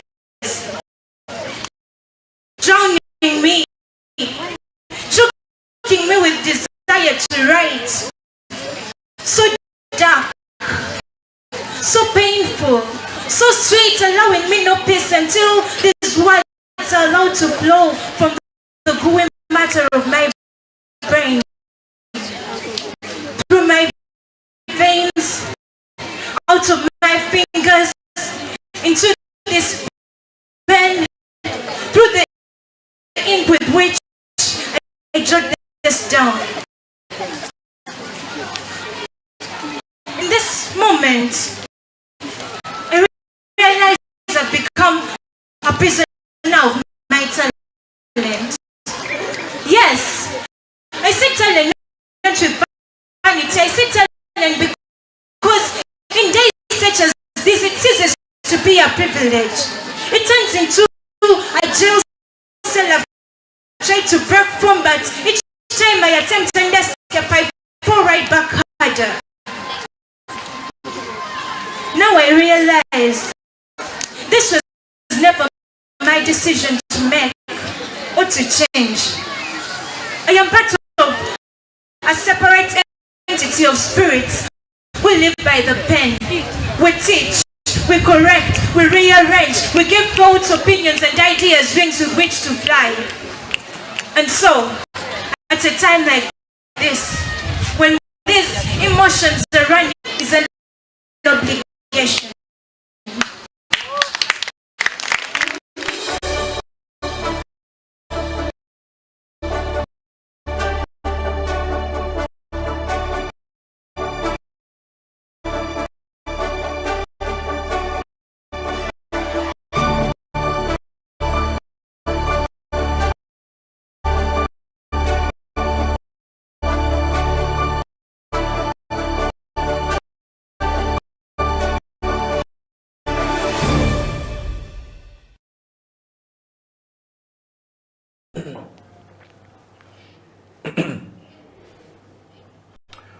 Welcome back from that break. This is the Creative Industry Talk. My name is Eddie Okela, talking to Mr. Peter Kagai, who is a poet, a writer, a theater writer, and a drama writer. That's the man in the studio today on Creative Industry Talk. Peter, welcome back to the program. Thank you. I want to just remind everyone out there that we are live on Twitter, on Facebook, on YouTube. Go there, share it far and wide. And I want to take a moment, Peter, to just read a couple of questions coming in from people in the diaspora here. I'll start with one person in Germany. Eddie Okela, thank you very much for bringing my OB to the show. That guy, I was with him in school, and the stories he talked about is true. He's always been a bookwormer. No little wonder he's ended up as a writer. Oh, yes, what's up? Good to hear from you. Yes, and another one here. So I got another lady here called Susan, all the way in the US. I stayed up the moment I watched, and I read that Peter was coming onto the program. Thank you very much. Busoga, oh yeah! Oh yeah! And of course, I want to read 2 or 3 more questions. There's somebody in London says, Eddie Okela, thank you very much for bringing Mr. Peter Kagai on the show. I'm a writer, and I wish we could amplify what Peter just said before we went for a break. We writers are always lazy. Those who say they are writers and cannot write constantly, or cannot even write 3 or 4 pages daily, are not writers. A writer worth their salt must always write at least 3 poems a day, and if you are writing a book, you must not go more than 2 years without writing a book. In a year, you should have written at least 2 books, even if you have not published. Wow. Yeah. So we got some writers out there who are coming. This one is coming from the British Council in Kampala. My name is Susan. I work with British Council in Kampala. Thank you very much. I know that guy. He's a great, talented guy. We've worked with him before. Shout out to Peter Ngovi. That the words, man, if you're not a writer, if you're waiting for inspiration, you're a waiter. I don't want to be a waiter anymore. Well, Peter, I guess we got some love coming out from people there. You know, share your kisses and disses coming to us. We want to hear it. I've got a very strange Ugandan sending a message from Denmark, one of the universities there. I live and work in Denmark, and of course, I'm a Ugandan, but thank you very much, Peter, for coming to the show today. I love what you're saying. I think if we continue to amplify our voice to say, instead of waiting for government to yambe, creatives should always hold their power back. That's what Peter is saying. A creative mind is a mind that is bigger than a politician. Politicians are not creative. They use the creatives to move forward. What Peter is saying is true. So why then are we waiting for these guys to tell us what to do? Yet we should be telling them what to do. In our writing, you can write a poem, you can write a story to address your member of parliament or your LC or whoever you want, or the leader in your society, and they will listen to you because people will always relate to what you are saying, which they usually don't pick attention to. Thank you very much, Creative Industry Talk, for bringing such great, interesting minds to the show. Peter, over to you. I think you can see that a lot of people were reaching out, are talking about the same thing, making this possible and allowing this opportunity to come to people. I want to take you to your next question as we hasten to the close of the show. Peter, what would you say is your interesting writing quack? What quack? Yes. What do you mean quack, if you don't mind me asking? The word quack is Quirk. Yes, the one that you poets likes to use the most. Quack. Yes. What is your most interesting, you know, what I would say, the most interesting writing time of the day? I'm breaking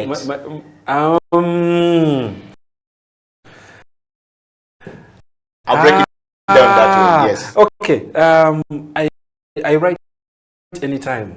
Okay. The point is, when do I edit? That's where you've got the quack. Yes. My quack is at 3 a.m. Okay. I believe in the night. I believe in the quietness. When it all feels like the world is fast asleep, and you know you're attentive. I mean, when silence speaks to you. Yeah. But for me, the effort in writing, actually, the great work in writing is not in the writing itself. It is in the polishing of the writing. Okay. Yeah. So I can even write a poem right now off air. Yeah. I can think of lines, but now the whole idea of now, you know, interrogating the thoughts, you know, developing the patterns you wanted to have. Yes. You know, thinking of, you know, the listening audience, all those 3 a.m. Wow. And my next question is, how do books get published? This is a question that came in from somebody. A viewer wrote and say, can you ask him how do books of poets get published? Let me just break down. Okay. Two ways. There is self-publishing, and then there is traditional publishing. Self-publishing is where the writer wants to do it themselves. You want to be in control of the production process from the word get-go up to the end point. So from the word get-go, I mean from preparing the manuscript to printing the book at the end of it all. So, but the processes are simple. So you develop a manuscript. Now, according to Makerere University, and I'm giving a standard that at least is public, that can be publicly interrogated. Yes. According to Makerere University, your manuscript should have about 30 poems. At least. Yes. At least 30 poems. Yeah. Then after that, you take the work to an editor. And then that editor is the person who helps you to polish it up to make sure that it is legible, yeah, and it is worthy being consumed by readers. Yes. Then after that, the book is the manuscript is forwarded to the designers, the layout designers and cover and designers and illustrators. If you wanted to have some pictures, then you have to go to the Uganda Society Library to get the international standard book number. Yeah. It is only 30,000 shillings. It is that barcode that each book should have, so that it can be internationally sold in all public places and be catalogued in all libraries. Yes, yeah. Then after that, the book goes to printing. You have to find the appropriate printers for you. And of course, there are the proofreaders that you also have to hire. Then after the book has been printed, now the book has to be sold to the market. Yeah. So now thinking about distributing the book, yeah, and making sure and giving it visibility, and that's it. Now that is a process that you can do as an individual. You can hire people to give you those services. Yeah. You can even have your own logo that you'd want to attach to your books. Yeah. There is that. The second process is where you find a publisher who does this work on a daily, and what you do is you sell them your manuscript, or you come up with a legal arrangement where you become co-owners, yes, of the copyright, yeah, in that work. Wow. Peter, there's a book up there called The God Prayers. Yes. Can you take us through The God Prayers and actually give us one of the poem in that book? So The God Prayers is a poetry collection written by Ita Patience Mbeki. Mbeki she's now a PhD student at Makerere Institute of Social Research. Yeah. But by the time we published it, she was a teacher at King's College, Bududu. So what we were doing then was promoting literature among young people, okay, by encouraging their teachers to also write. Wow.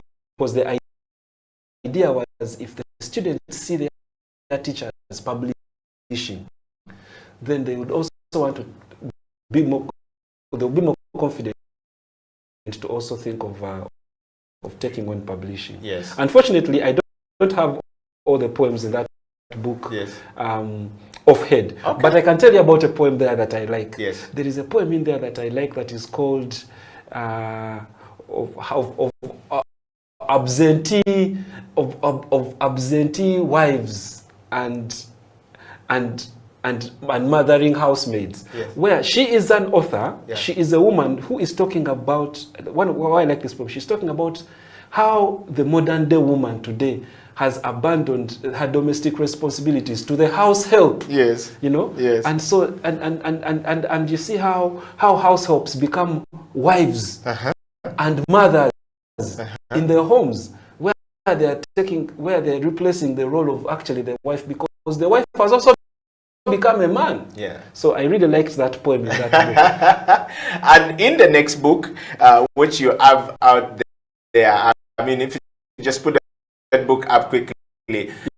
Yes. Ungodly Hour. What do you mean by Ungodly Hour? And what is this? This is a Kitara Nation Poetry, yes, Series 4. Yes, now, Ungodly Hour, this is a collection of poems by students from Mount St. Mary's College, Namagunga. Yeah. Like I said, this project that we're running of publishing these books, yes, was about promoting the culture of publishing. Yeah. There is literature taught in schools, yes, but the culture of publishing is not there. Yes. So for us, we wanted to make books cool. We wanted to make publishing cool.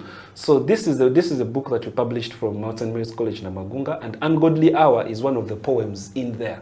Okay. And the poem itself, as you can see the cover, it is an hourglass, and there seems to be a lost soul that is drowning. Yes. And in that poem, these teenagers are talking about the things that they do at home, at night when their parents are asleep. You know, so the book talks about the drugs that they take, you know, the nightlife that they have that their parents do not know, and because they are soul searching. Yes, because they are soul searching. It's talking about this darkness that they grow up with, that their parents don't ever get to see, because they are when their parents see them, they are seeing them going to church and what, and they think these are holy people. Yet ultimately they have these demons that they are fighting, and they come out at night. They come out at that ungodly hours. Wow. Yes. Let's talk about the poetry bungalow. Now, yes. These are students of Seta High School, Mukono. And again, for me, same idea. Promote the culture of publishing among young people. Give them the confidence to know that your words are valuable. That they are worthy of being published in a book and read and taught and loved by others. So Poetry Bungalow was that project that we did at Seta High. And for them now, what we found interesting about these poems is now, Poetry Bungalow is this is a mixed school. So the poems that we have in here talk about the artificial relationships that students develop in mixed schools, where, you know, the school tells you you should not mix with boys. It's a mixed school, but boys sit the other side, girls sit this side. We went through it in a Seventh-day Adventist school. Very strict. No, there's always a line drawn in between here, boys. You cross, you get enough stroke. Continue. I'm telling you. And this book actually interrogates that culture. So there are these poems that talk about how, you know, students live in plastic atmospheres where they are always competing with each other, comparing each other's flaws, and not willing to help each other grow. And yet they're living in an environment that is not allowing them to express themselves honestly. Poetry Bungalow. That's the Poetry Bungalow. Wow. Well, if you're joining us, it's a Creative Industry Talk. We're talking to Mr. Peter Kagai Ngobi, who is a poet, a theater poet, a drama, a lawyer, and is the man who is the publisher's world. He is the co-founder and editor-in-chief of the Kitara Nation, right? And you can see the work of Kitara Nation right out there, you know, showing far and wide. Peter, I want to ask a question coming from the viewer up here that says, thank you very much, Peter, for that answer on the publishing. That's really good. I wish you could have people talk more about this for young writers like some of us. I didn't even know that you have to go through this. It looks so very elaborate, but thank you. My question goes to Peter. Where do you get your information or ideas for your books, Peter? The viewer is asking, where do you get your, you know, where do you get your information or ideas for? I guess she's saying, how do you develop your ideas? So I know we talked about it, but you could throw more light on it again. Everything comes from research. Research and reading. Now, and probably this is what they mean. The process of, when I write a poem, I'm not thinking about writing. Okay, the process of compiling a book is not the same process of compiling a poem. Yes. when I'm compiling a book, I am getting a collective of my thoughts I have gathered over time, and I want you to know me through my poems I have written. So that means that first thing that I have to consider is what is what are my interests? What are the things that speak to me when I'm writing? You know, because when you want people to know you, you want them to know you about the things that are personal to you. So that's the first thing you consider. Second thing you consider is who is going to read. In what language do they speak? In what language do you write? So I'm a Musoga, but right now I mostly write in English language.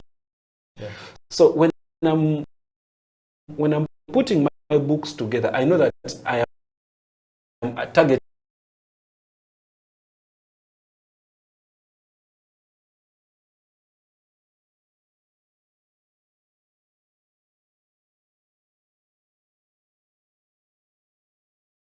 for me, most importantly, a book, even a poetry book, it is a storybook.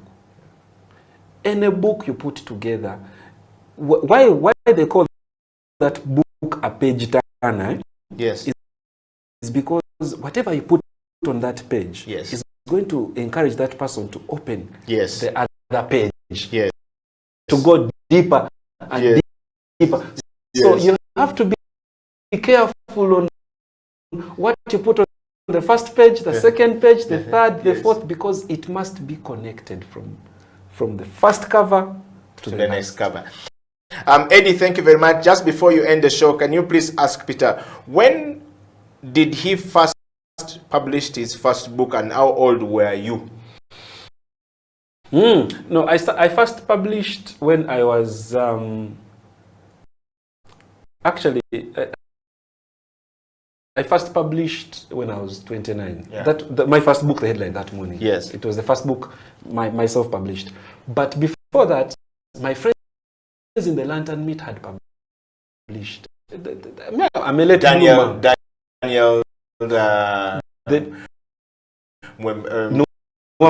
yes, Daniel Mutembesa. Yes, they are wonderful. That generation. I have been around that circle. Yes, surprised. I'm surprised. So our first book was in 2012.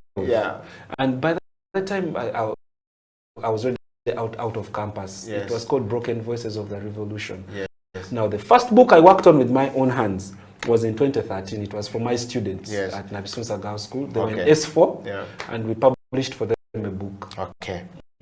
And then I have a last question here, which is coming and saying, what do you like to do when you are not writing, Peter? When I'm not writing, what do I like to do? What do I like to do? Anyway, we know you're already not practicing law when you're not writing. When I'm not writing, I am reading. If I'm not reading, I am watching. I am blessed to be a publisher. So either I'm reading other people's works, or I am scouting for talent. So I'm going through social media looking for writers to publish. My work is, honestly speaking, I am a writer. I do almost 99% of my life. I'm either writing or reading. Yes. And as we listen to the Peter, what does one, or rather, what mistake you can never make as a writer is to listen to people tell you, hey, you publish, we shall buy. Me, I'll buy 100 books. I'll buy 10. And then you bring the book, and then that's when they remember, I have bills to pay. I think for me, the biggest lesson I have learned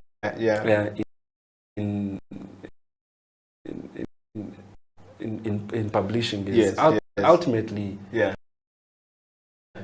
if you want to make this a career, and you want it to be a success,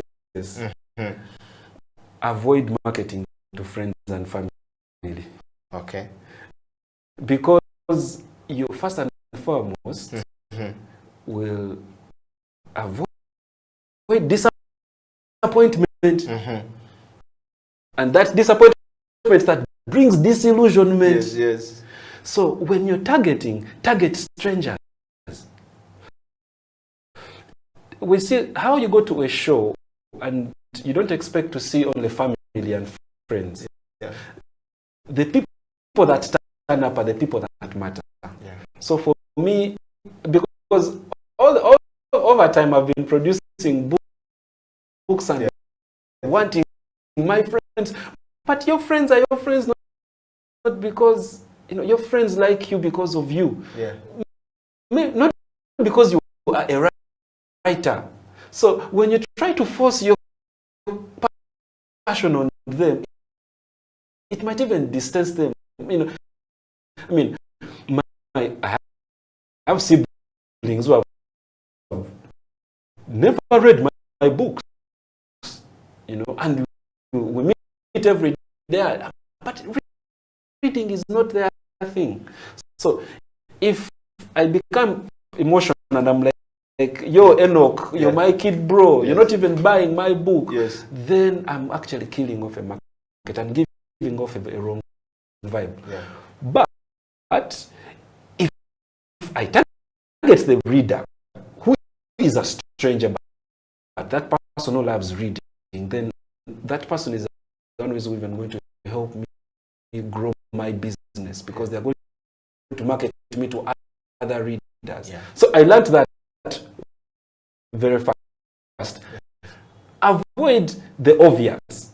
Avoid thinking that your friends will support you, your family will support. They love you as you, not because of you. They don't even understand your art things. So look for the people that art, and for me, by the way, this is very, very important because most of us get frustrated when we don't see our friends supporting our hustle. It is not that they don't want to support us. These things are not for them. They also have their own passions. Yes. So I learned that. Secondly, third actually. Money. I want to talk about money. Yes, third is the money. Yes. Whether you like it or not, you will not escape the question of resources. Yeah.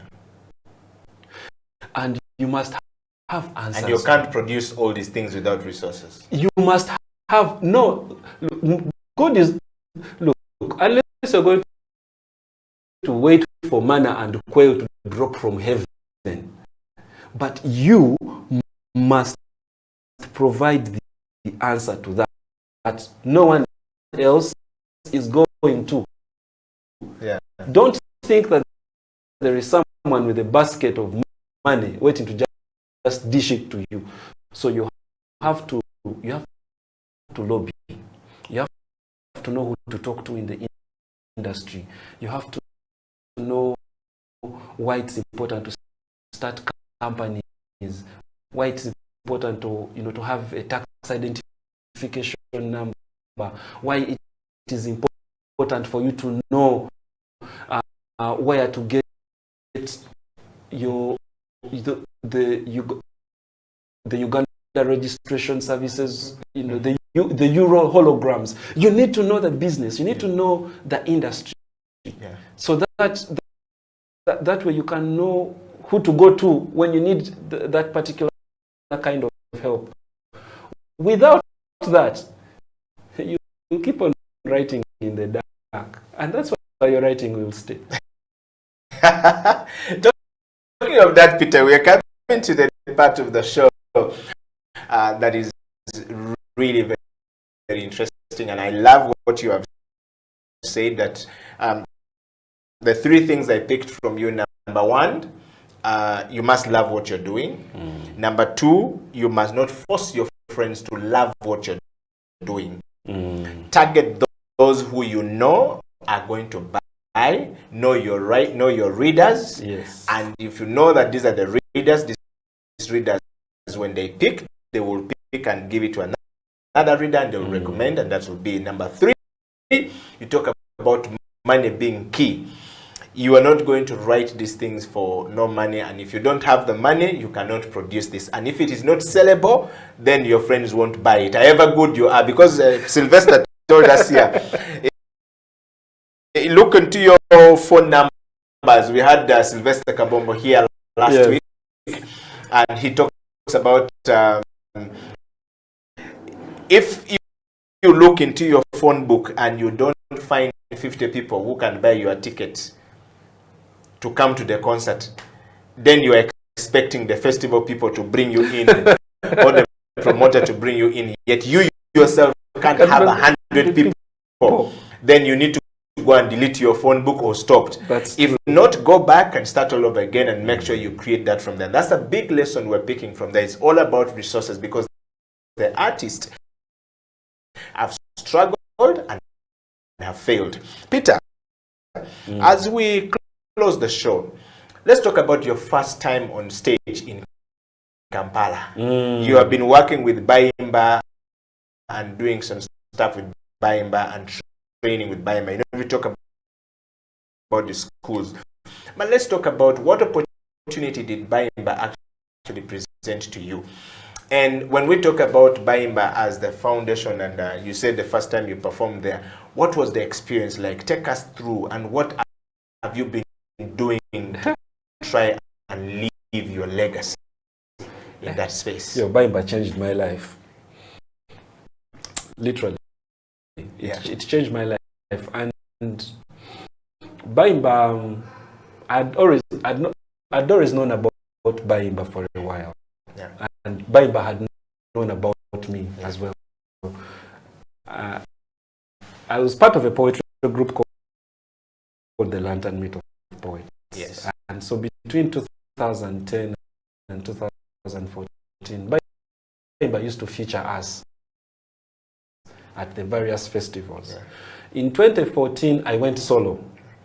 And I started, and I was still at Nabisusa at the time, and wanted to do a poetry festival. And I reached out to Bayimba for help. And Bayimba told me, Peter, one day we shall help you. Maybe you're not in the position to do so. Then in 2016, I'd started Kitara Nation. And this is after I spoke directly to Faizo Chiwewa. I was young then. I was just from law school. I wanted to figure out this thing, and he tells me, Peter, you know what? If you want to figure this industry, we need structures. You know, as poets, you need to create organization. You need to create structures which can also other organizations can interact with. So my friends and I started Kitara Nation, and through Kitara Nation, Bayimba managed to link us to Africalia, and that's how we got our first grant that we used between 2017, actually up to 2021, to promote poetry programs in schools. And then between that time, between 2016 and 2021 also, we had an opportunity to present, to make theatre poetry productions at the various Bayimba Festival editions. So it was not even no longer just one call. Now it was contractual. Every year, Kitara Nation had to create a theatre poetry product to be showcased at the Bayimba Festival. And this is what we're seeing here on stage. Yes, and those are the young poets that we worked with from schools, and now they are at the festival. In fact, in one of the slides, you will see my mother on stage with us. Wow. Because we also said, no, it's not enough for us to just be working together. Let us invite our parents to come through as well. So for me, the first thing that Bayimba, as I said, for me as an artist individually, it helped me recognize the importance of structures, the importance of coming together as with young poets, for us to be able to create companies that will help us deal with other organizations. Secondly, Baimba gave us the platform to showcase our various talents. So was this also still at Baimba? Yes, that's still at Baimba. The poet with a cape is a poet we found from Busoga College, Mwiri. And you can see there is a guitarist just behind him playing. So for us, we believe in song poetry, so merging music and poetry. And here he was reciting, we were doing a theater. This is actually Arrest the Poem. We were doing it at Lunkulu Festival. Next to him is Luz the poet. At the time, he had dropped out of school and he had nothing to do. And so he felt he wanted to be a poet, and he didn't have to go through the challenges some of us had to go through. And he came to join us. Next to him is Don Wanyama. Don Wanyama was the head prefect at Busoga College, Mwiri, that year. And him with the gentleman with the cape at the back.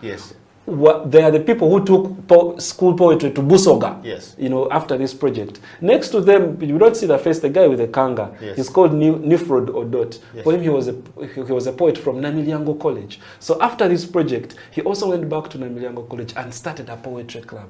So this is how the project has been running. And now that is the legend himself, Daniel Omara. Daniel Omara started, he was at St. Mary's College, Chisubi at that time. He started over 5 poetry schools before he went to Russia to study medicine and also start a poetry club at his university there. Wow. So these are the young people that we've been working with, and through Baimba, we have been able to give them a platform to first and foremost see that they are talented, and that secondly, their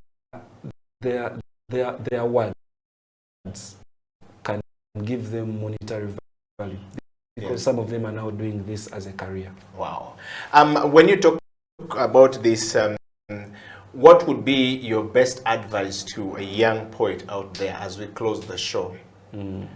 How does one interact with you, and how do we connect with you at Gitara? What's the best advice you can give us today, that when we go and think through it with this COVID-19 pandemic situation and endemic situation that we're in, and the confusion surrounding COVID-19, the uncertainty that lies ahead of us, how does and it is possible, and how do I get my work to the hands of people who may not know I exist, like the same way you got to Faizo? How would we get there by? Thank you. The advice I would give to any young poet out there is the advice that I wish somebody gave me. In fact, someone gave me and I rejected it. Learn your craft. Professionalize early. Learn how to people in your industry. You might be shy. Some of us choose to write because we are shy. We don't know how to express ourselves. And now here I am telling you, go out there and be confident. Be deliberate about growing your reputation and growing your profile as a writer. And that includes talking to people, or reaching out to people, or researching about people who will help you improve on your profile. But even that is something that you don't just wake up one day and know how to do. Go to the University of YouTube. Learn. Teach, self-educate yourself about marketing, about creative writing. Know the best-selling books out there right now. Know the trends. Know your industry. Know the people. Know the people, because knowledge is the only resource that you have right now that will make you that dream. Every time you put that pillow down and you imagine yourself being as even bigger than Shakespeare, or being bigger than Okot Pabitek, that thing that's going to push you is in the ability to be able to let people see your talent, to be able to argue and demonstrate your talent to everyone else. And it won't come from you just writing and putting your poems back in your book and then hiding them in your pillow. You have to be at the forefront of your career. Finally, Peter, 2021 is coming to a close. We're going into a new year. You've been collaborating with Baimba Foundation. What plans do we have, in the days ahead? If any, and you want to share with us? I see a message here flashing from the messenger. Too many messages, over 500 on messenger. I can't read all the messages on messenger, but thank you very much, everybody. But this one saying that how do I get into the program with Baimba that Peter is talking about? He's a poet. He's a drummer himself. He says a drummer artist. I don't know what that means. He's an actor, but want to know how do they get, and is there any program for them in days ahead? Could you share some more light as we close? All right. So if you're interested in publishing poetry, for example, you can reach us. You can reach out to Kitara Nation. We have a website, our social media spaces. It's all Kitara Nation. Facebook, Twitter, Instagram. Our email is kitaranation.uganda@gmail.com. Reach out. Let's start a conversation. Yeah. Now, if you're fishing, come and we talk. Reach out to us. We have a number of programs that we are running for poets. We have Verse in VAC. We have the Kitara Nation Poets Poetry Program that we also run, where we train ourselves and we train young people in theater poetry. Next year, if all goes well, we also next year 2022. Yeah, 2022. Yeah. We are bringing back the culture of poetry recitals.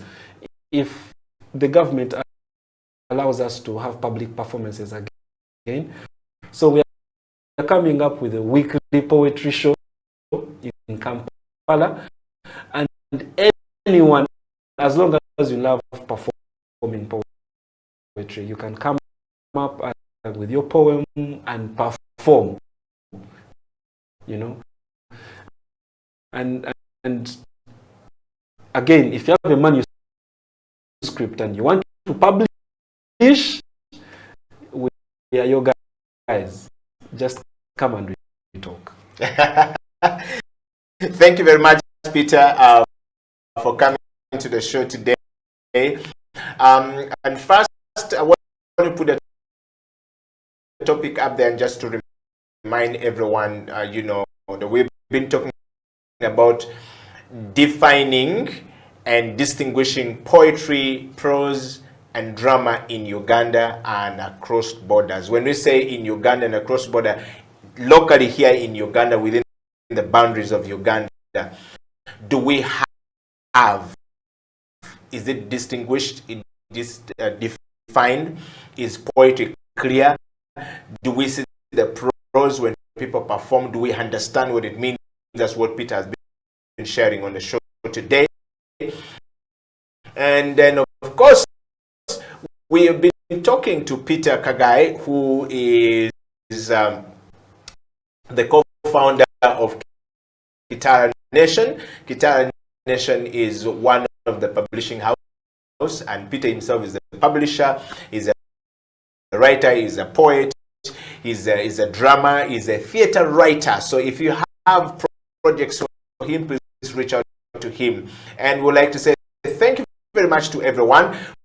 We would like to say, Peter, that it's been really great, you know, having you on the program today. And I want you to take this moment and close the show with a beautiful poem from Peter that closes a piece from the Guitar Nation.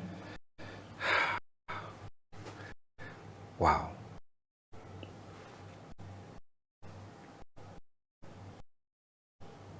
Freedom. Freedom is the music of voices stretched in our throats, reaching out to our hearts since our voices were once ghosts. Freedom is the music of voices remembering the ones we have lost in fright and in fear. Freedom is knowing in the morning you can open your heart's window and let the sun in.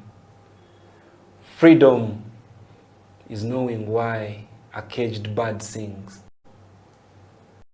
Freedom. Freedom. That's me. Thank you so much. We've come to the end of the show today. We want to say beautiful day. Stay in freedom, and please, freedom is opening up your heart very hard in the morning and let the sun in. Until then, Creative Industry Talk has come to an end. Edio Kila and Peter Kagai Ngobi signing out.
When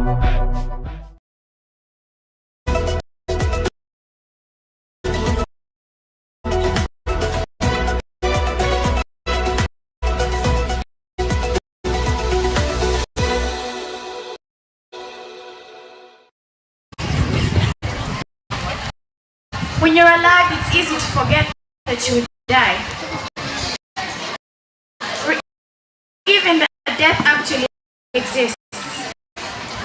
Beyond rats, caskets and cemeteries encountered seasonally. You cannot feel the sting of death anymore. To dream dreams and the lifetime to chase them. You forget that you grow bold, bent and bitter. When you're healthy, well sane and strong, it's easy to forget the pain of illness, the physical pain and the mental pain, the anguish of immobility, the dread of impending death, and the insane lasting afterlife itself. You that by sitting there and wishing for good times, by refusing to involve yourself in efforts to right the wrongs of society, you're effectively betraying your country.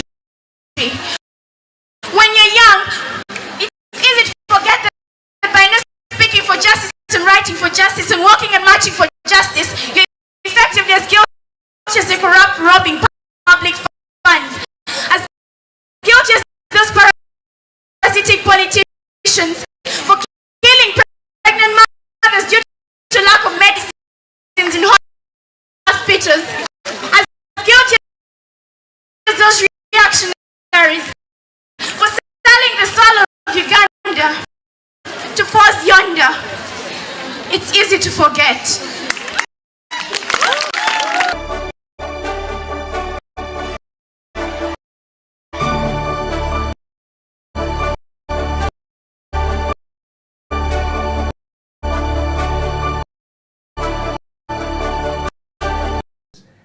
Drama, and of course the poetry. The poetry in behind it. So many times we don't know which one is which, and we want people to understand from the creative industry talk what this really is about. We're talking about defining that moment, given the COVID-19 situation, given the education system that have been completely, down for the last 2 years, and we're being told that suddenly there's the possibility that we're not going to open, come 2022 or thereabout. And COVID is throwing a lot of things there, but dive into it. Well, so distinguishing prose poetry and drama. Yes. This is an academic question. Yes. So let me just be frank with it. So we have literature.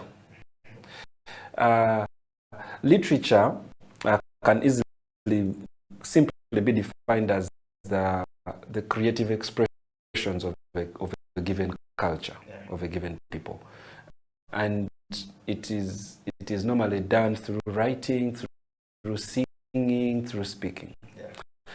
Now, literature is that creative expression that focuses on the written word. As you hear the word itself, literature, literate, meaning to write. Now, we are going to restrict ourselves to three things. So we talked about prose, talked about poetry, talked about drama. Now, prose is that kind of creative expression that is more elaborate. It is more elaborate.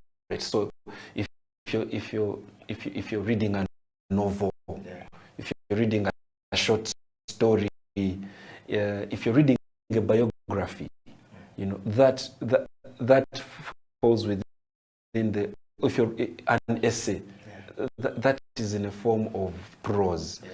Now poetry is more rhythmic. It is briefer. And in most cases we use a lot of descriptive and colorful language. So if you look at a novel and a poem, what a novel can say in 200 words, a poem can say in 1 page. Now, those are the differences between the poetry. That's the difference between these. Yes. Now, when it comes to drama, the way you hear the word, drama is language in action. Yes. Language in action. Yeah. So drama is that kind of written literature where you capture characters talking. Mm-hmm. But from what they talk, for you the reader or the listener, you can infer what is taking place. Yeah. So drama is always, it always takes place when characters are either talking to themselves or they're talking to others. Yeah. Now, as Kagai, I have had the chance of practicing all the three. Yes. I have written some prose, I've written some poetry, and I have written some drama. Now it is the drama that you wanted me to comment about, Romeo and Juliet in Kampala. Yes. So my friends and I wrote a play. We're a team of 6. Yeah. Now we're a team of. We started out at 6, but now we are 5. Yeah. There is a poet who is myself. Mm-hmm. There is a percussionist, a drummer. Okay. Now he's in Brazil, but he's Ugandan. Yeah. There is a break dancer, Abraham Stecher. Yes. There is a big girl, and there is an actor called Biamukama. And we came together, people from different, even when we were doing art, people from different walks of life. Yes,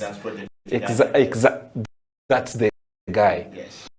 Now imagine Abraham being Romeo, being part of the play, and this time we've asked him, rather than fight, but to break dance. Yes. So we came together and we wrote a play called Romeo and Juliet in Kampala. We imagined Romeo and Juliet were living in Kampala, and the story was a Kampala story. So what happens?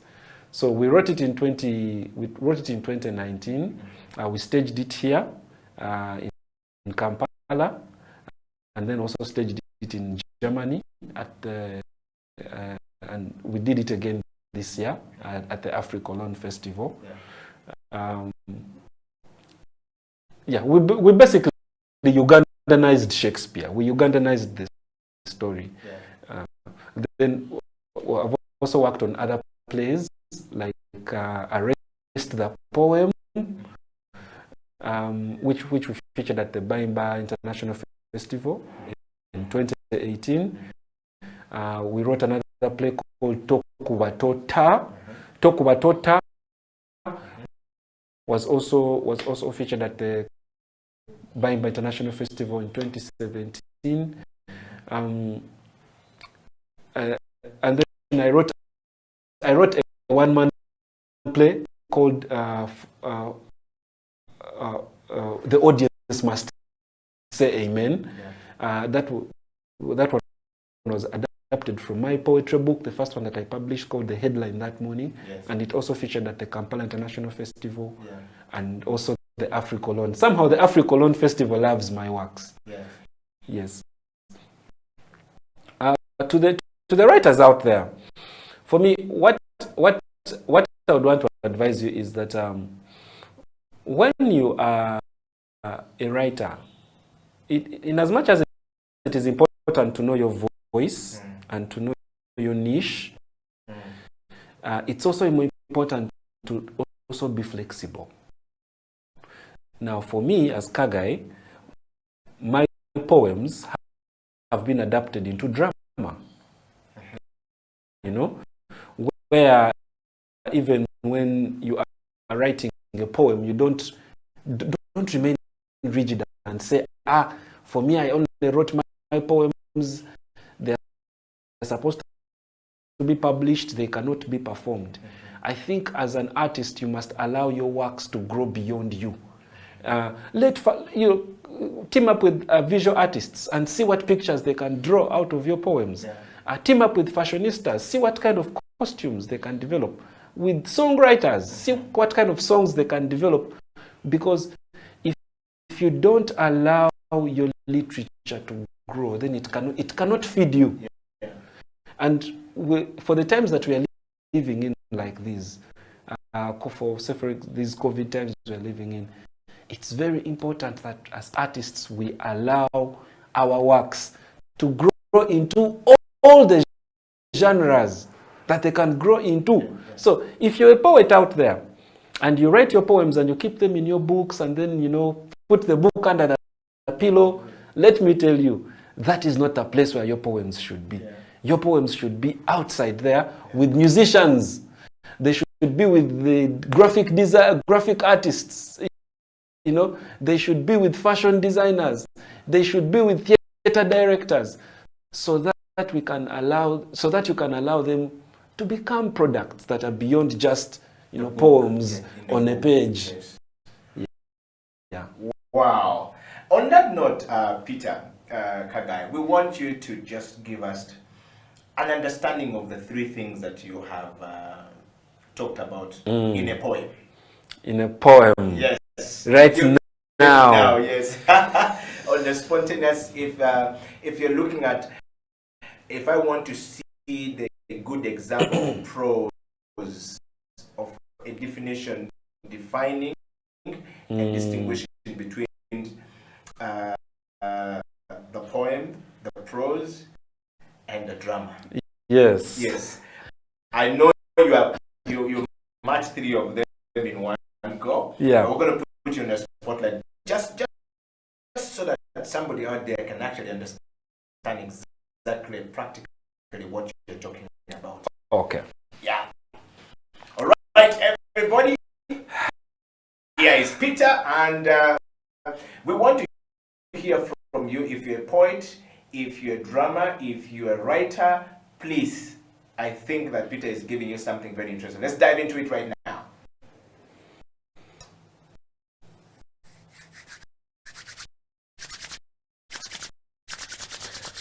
Someone ran very fast and tell someone he's in trouble. Someone ran very fast and tell someone is in trouble. Someone run very fast and tell someone is in trouble.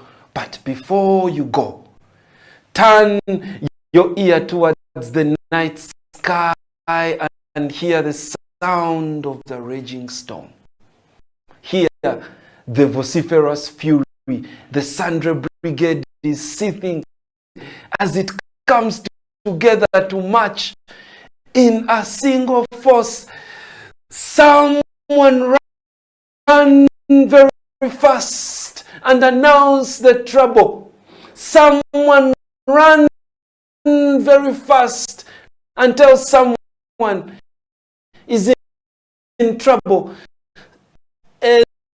Sana fuziridde kalala nkoma sana gwakira ku bikukuju enkoko za KFC twazirisiza nkukunyina makovu. The rumor is ripe for harvest and the village has gathered to know. Someone ran very fast and announced the trouble. Wow. Wow. Thank you so much, Peter. Peter, I mean, we're learning quite a bit from you on the creative industry. I want to take you straight to my next question. What is your work schedule like when you are actually writing these plays? Because there's another thing. What frame of mind must you be in, or must I be in when I'm writing? You've been writing for some time. You've been across the borders, across Europe, across Americas. What has been the experiences that you pick from there? And what is your schedule like when you're writing? What kind of frame of mind should one be in, or are you always in when you're writing to put this beautiful work out there? I think now I can recognize it. I can say there are two frames of mind that I'm always in. One, there is when I am writing work to be performed, and I am deliberate about, I envision the audience that I'm going to be with. Perhaps I even already have the contract and I'm told, you write this play or write this poem, it's supposed to be for this purpose. And I put myself to that target. And so that influences the decisions you make. For example, the books I'm going to buy to read, because that is where, for me, the resources go in research. Who should I consult about this particular topic that I'm supposed to be writing about or performing about? So there is that frame of mind. But then there's also the frame of mind of the leisure writer who is with friends, and then someone makes a joke and then it tickles your mind. And so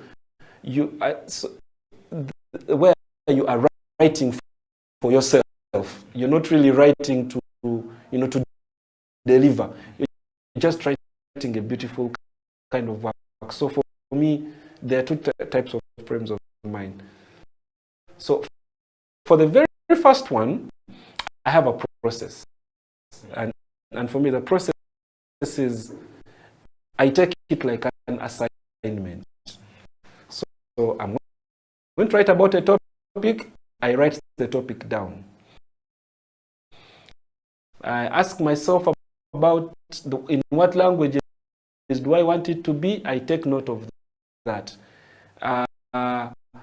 What other ideas do I want to explore? What are the themes I want to explore in this particular topic? I write them down. Who has written about them? I go and buy those books. It could be an academic book, it could be a drama book, it could be a novel, it could be a poetry book. So then I start reading about that topic. Then in the process of reading about it, I am listening to what people are saying. I'm listening to the radio, I'm watching TV, I'm on social media. Try to tap into the vibe of what are the people saying or thinking about this. Then, and that could sometimes take a period of 3 weeks, 4 weeks, 5 weeks. Then after 2 weeks of reading and researching and listening to people, then I start writing the poem. There is that deliberate process. Yeah. Then for the second stage, where I'm writing for myself and I'm really writing about what inspires me, that I can do anytime, any day. In fact, sometimes I task myself to say, you know what, yes, I want to write 100 poems this month. And it doesn't matter whether they're going to be the best poems or not.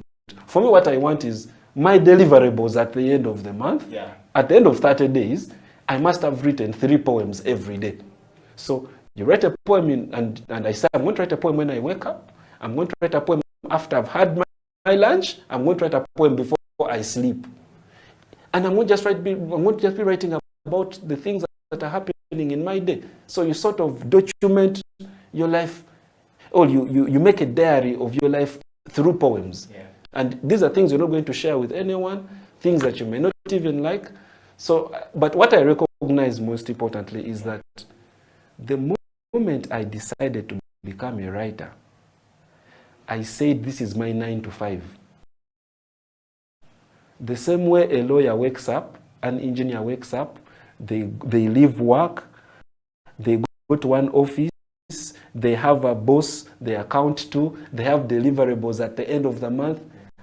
I, as a writer, even when I'm my own boss, I have to give myself deliverables. Which is disciplined. That discipline is key. I know so many people who decided to become writers because they are lazy. They didn't want to go and do other things, and they thought they could just get away with it. So they come into this world of creative writing, and they slack. You know, guys who write one book in 6 years. You know, they write 3 poems and they recite 3 poems for 5 years. And you're wondering, where is your effort going? And you're still wondering why creatives are broke. You know, we need to put ourselves to that question and ask ourselves, what are we doing to make sure that we produce more and more and more and more and more and more and more? Because it is in producing this lot, this a lot, that we can get the best out of our generation. If you know, even when we say these are, you see, even when we say these are our talents, yeah, it should not be an excuse for us to avoid the hard work. You know, we keep saying that, you know, writing is 1% inspiration and 99% perspiration. You see, in fact, we write more, we find ourselves writing more when we are less inspired than when we are inspired. If you're going to wait for inspiration to hit you to write, you're not a writer. You are a waiter.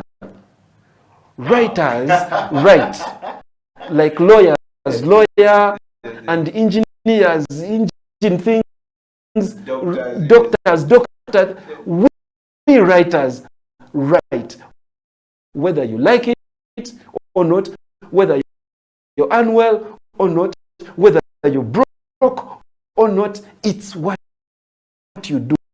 So the most important thing is to come up with that, is to come up with a routine that's going to make sure that you keep producing. You keep, you know, the Irish people say, you know, here in Uganda we say you are as broke as a poet. Yes. The Irish say you are, you know, in Uganda we say you're broke as you're as poor as a church mouse. As church mouse, yes. The Irish say you're as poor as a poet. So, unless we want to keep in that vicious cycle of poverty, of writers or artists always complaining to some government to Yambe, if we want to break that cycle, we have to also break our cycle of indolence. Yes. We have to be prolific. We have to come up with routines that push us to keep producing more and more and more and more. Because that's what our economy needs. Wow. Peter, hold it right there. We're going to go for a break. This is a Creative Industry Talk. My name is Edio Kela, talking to Peter Kagai, who is a poet, and he is a writer, a lawyer. I think I love what he's saying, that if you're a writer, if you continue to sit and don't write and wait for inspirations to write, you are a waiter. That's the line for the day today. Stay right there. I'll be right back after this break.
we're at level where you can say at least I can earn something from hip hop music or from hip hop as a culture.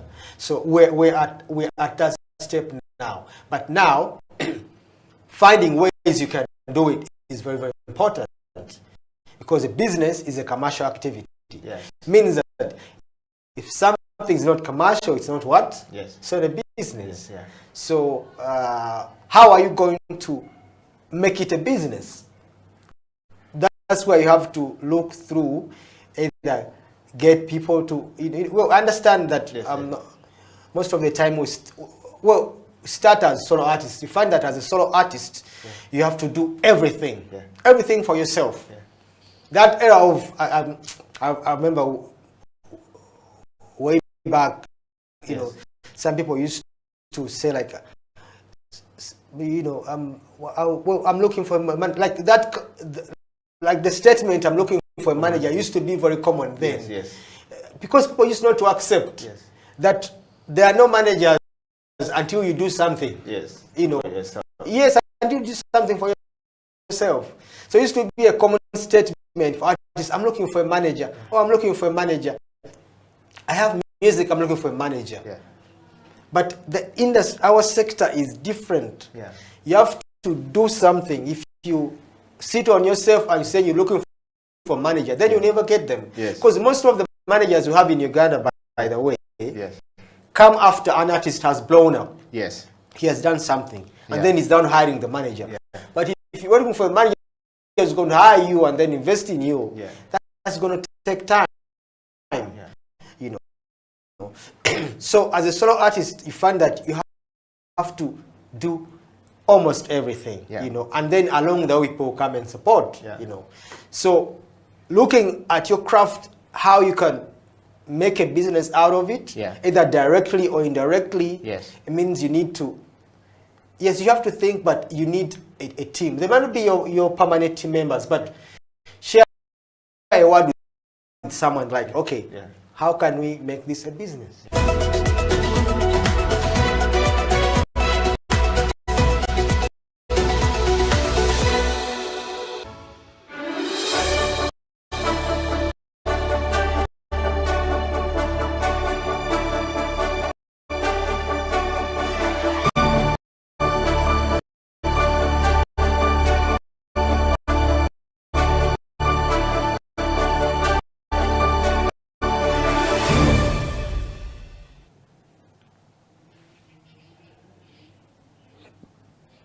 Welcome to the Creative Industry Talk today. My name is Eddie Okela, and my guest on the program today is a poet. He's a lawyer, he's a writer, he's a theater poetry writer. That's the correct title for him. Ngobi Kagai, welcome to the program. Thank you for having me. Thank you very much for coming, and we're grateful to have you this day on the program. Have you been? I've been okay. We've seen better days, but here we are still hanging in there. Yeah. And of course, starting on that lighter note, COVID-19 came and disrupted so many things around us. Yes. How have you been able to manage to stay afloat as an artist? Well, the only way you can survive in a disruption is by proving to be a disruption to the force itself. Yes. And so for me, to be honest with you, the only way I've been able to survive was I had to adapt my methods of livelihood.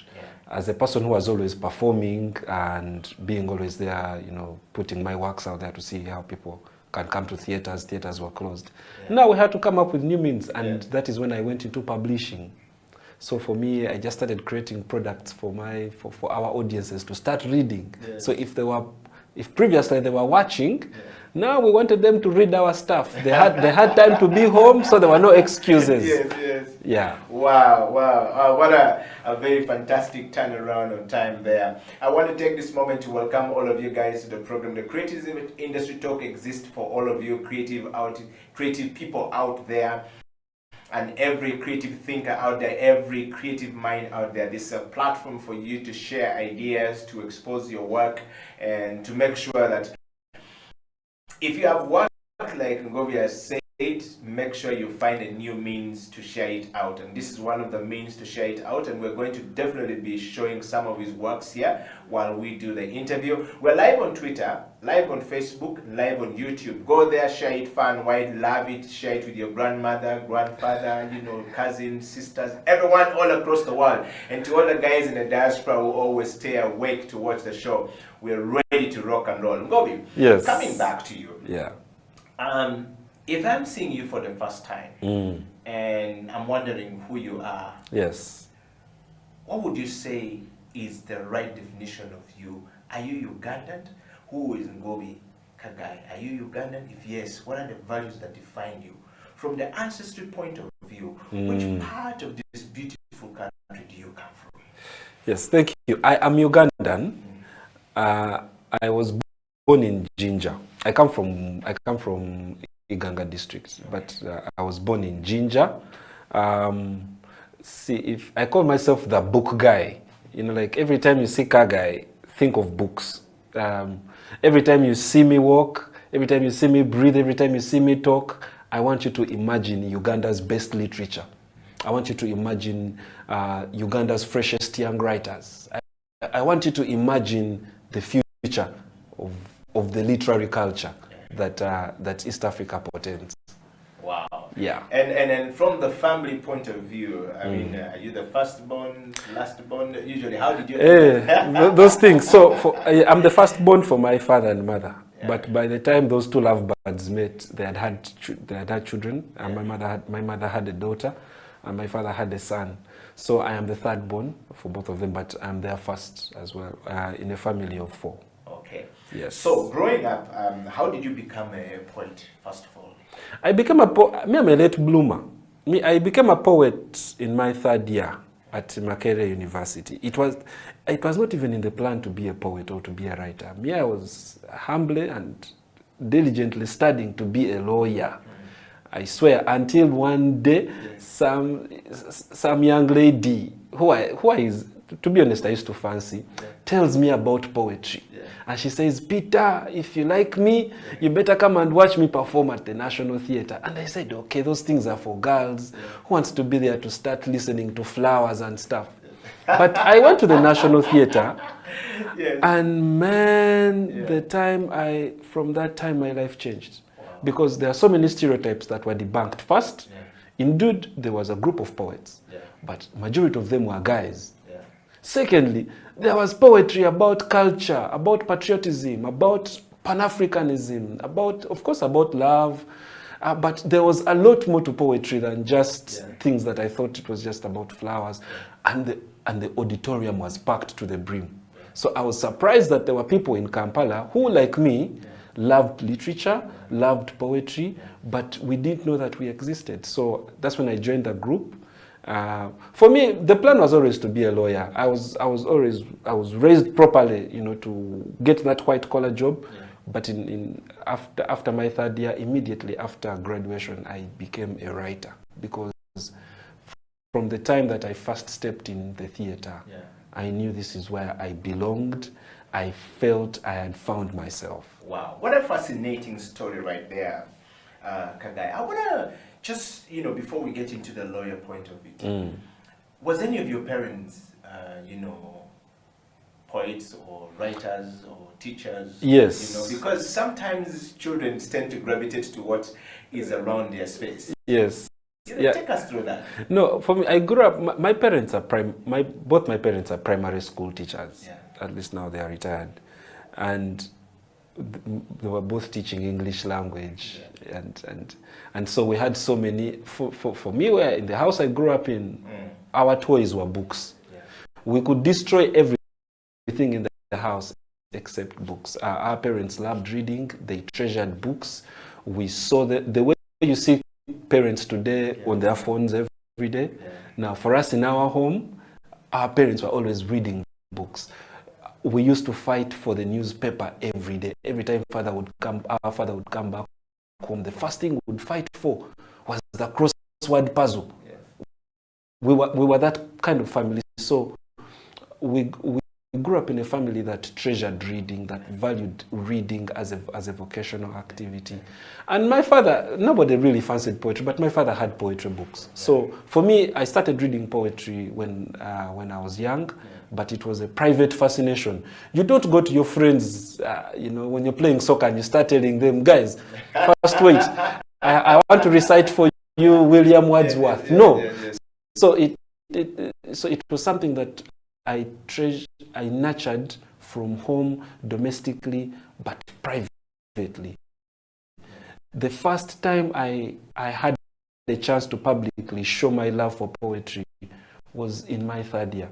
That is when I found a group of university students who were like me, were passionate about poetry, and we were open. We could share our sentiments, and everyone was okay with that. Wow. Well, we're talking to Kagai right here on the Creative Industry Talk. Do you have a question for him? Do you have something to say to Peter? He's the lawyer. We're going to get into the lawyer bit of it.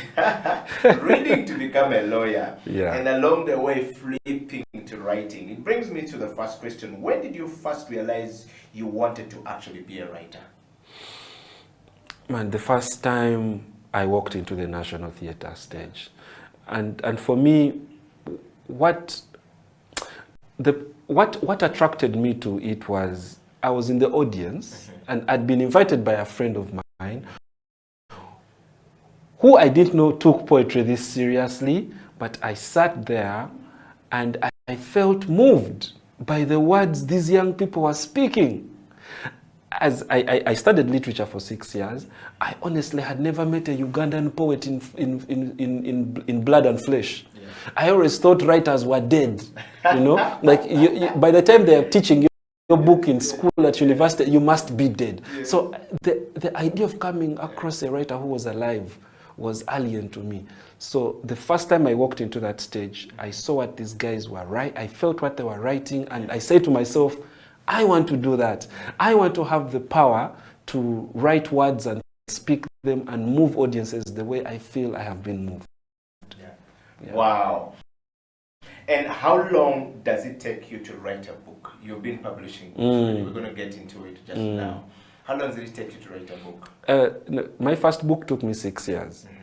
6 years to write and 1 year to prepare for publishing. So I would say 7 years. That is, taking a period of, learning to find your voice as a writer, learning to find your style, as a writer, learning your market, as a business person, learning about the reading culture. So it took me a period of 6 years to be able to understand that if I'm ever going to produce a book and I want people to read it long after I am gone, this is what I have to do. Wow. Yeah. Ngobi, we're going to take you to this next question about flipping from the law.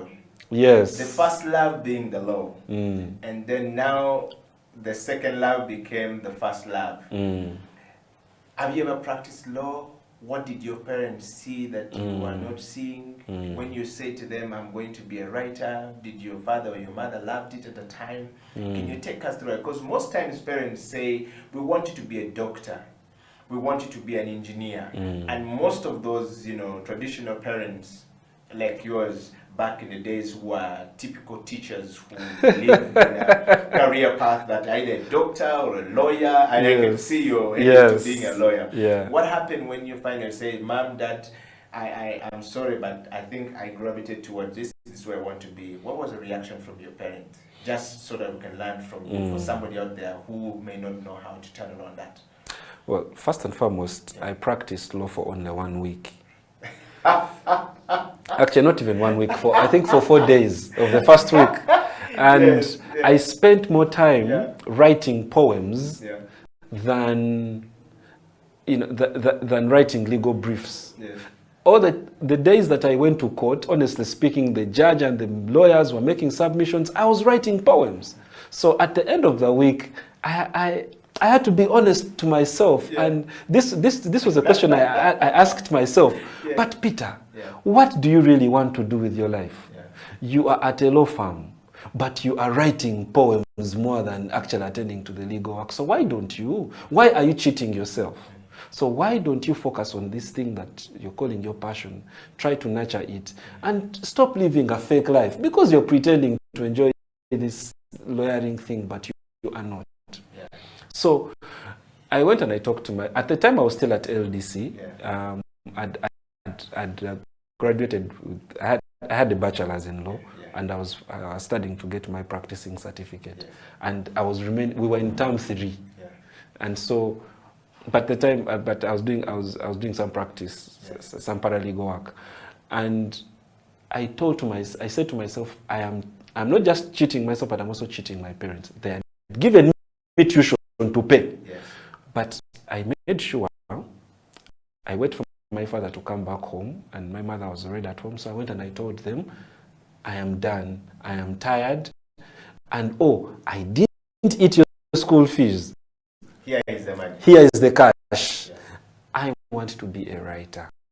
Please allow me to drop out of LDC and pursue this thing. And my father asked me the same question, and they were not happy. That's to be honest. You could see. I could see. But then they could also understand that I wanted to do something that I wanted. So my father asked me the question, what are you going to do now? My answer to him was, what am I not going to do?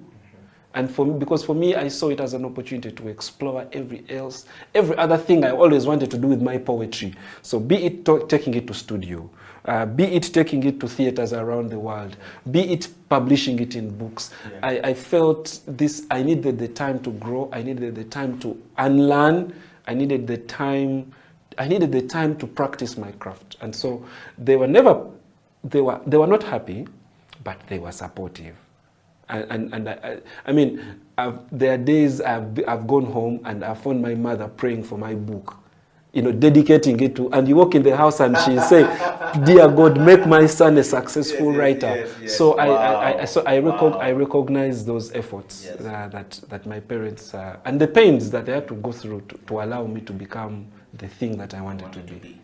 Well, I mean, what would be your best advice to a parent out there? I mean, at least you took a different path altogether. You were able to go out, tell your parents, look, respectfully, this is not something I feel I should continue. Allow me to drop out, pursue this, as opposed to going to do law and continue with the practicing certificate and get out of this law school, go to the courtroom or go to the law firm to try and practice law. Yet you know very well that your heart was not there and you're not going to enjoy it. So you definitely navigated the turbulent waters quite very nicely with your parents.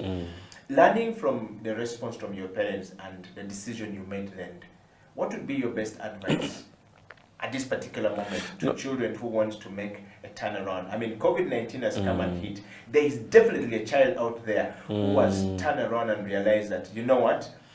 The things I want to do, they wanted me to do at campus, I've since found out that my abilities are here and I want to develop this, and they are watching you right now. What would be your best advice to them? Not to say they should drop off school, but to go through what you've gone through is not an easy journey. Yes, for me, first and foremost, what I would tell them is both the parent and the child, or the guardian. What I would say is, you have a choice to make. Either you want to invest in success, or you want to invest in happiness. Yes. For me, what I have realized is I wish I cared more about the things that made me happy as a child when I was growing up, so that I even become skilled, more skilled in the things that bring me joy. I wish our society, and this for me goes to the child, to the parent, to anybody invested in education. As a society, we need to start investing more in people's interests rather than society's interests, because society's interests are static, but individual interests evolve with interests. The way you think of a child in nursery right now, imagine thinking what they're going to be doing 10 years from now, when we don't even know what COVID is going to behave like 2 months from now. So why do we prepare people for a future that we don't even know it looks like? You see, now for all the resources that my parents invested in me being a lawyer, I eventually became a writer. And if they were not the kind of people who were raised or who in themselves were flexible enough to allow me to do, there would have been conflicts that we had. So for me, the advice that I give to parents, to the kids is this: invest in your happiness. There is nothing more important to you in your life than your own happiness. And the things that make you happy, imagine if they're the things that were making you money. Thank you. Wow. Well, ladies and gentlemen, we're going to take a break. This gentleman is on the roll, and I so far love this first part of the interview. I am talking to Kagai Ngobi Peter, who is a poet, a theater poet, a writer, and of course is a lawyer, you know, practicing in the writing space. What a skill right there. And of course, if you have questions and answers, please drop it in there. We want to know whether you have some questions for Peter. If you're watching the show, please share it far and wide. Make sure you don't leave anyone behind.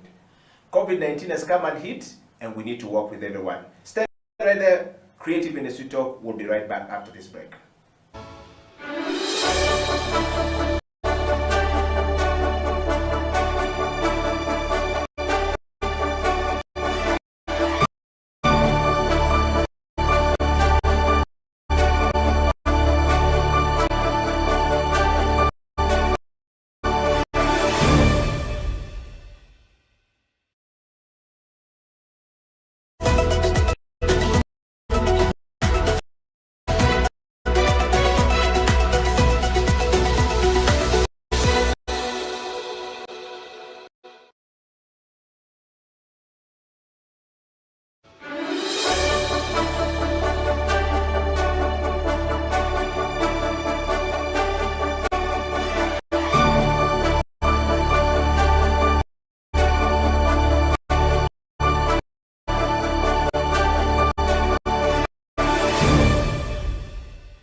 I want to know from you, you know, and of course somebody who's watching this show either from here or a child watching in Myanmar or wherever they're watching, or in Congo where we're watched very much, would want to know, if I don't have the money and I have the passion and I have the zeal and I have the drive, but money is also needed to start it, how do I start? Where do I go? At least for you, your father gave you 300,000 to go and do a course. We don't know whether you spent the whole school fees or you only spent 1 month, took part of the school fees. What happened? How did you start, you know, your fashion? Did you get money from somewhere?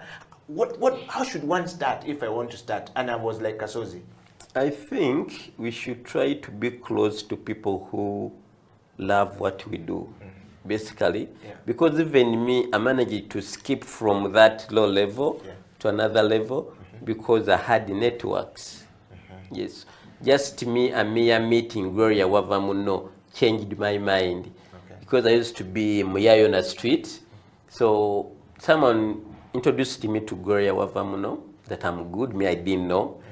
Then, yeah, I lost my phone like over 2 months. Yes. So surprisingly, I got a text from Gloria. Customers have been looking for you over the last 3 months.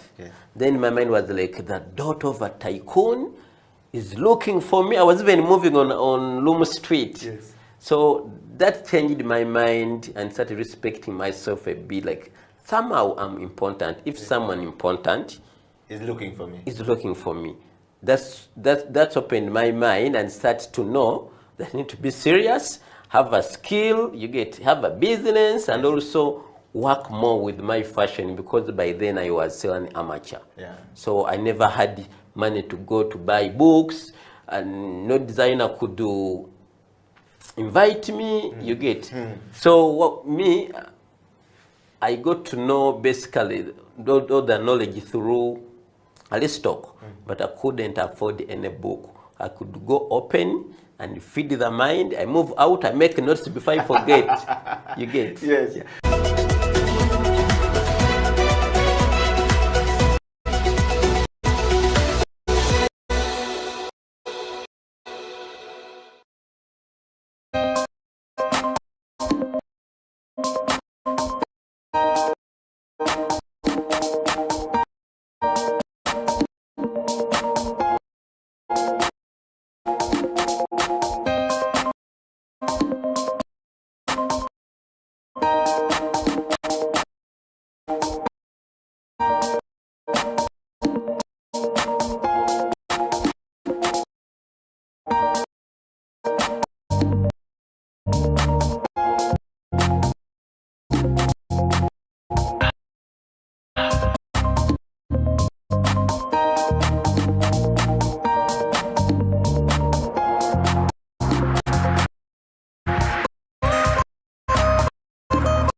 what is Divine Bamboo in a nutshell?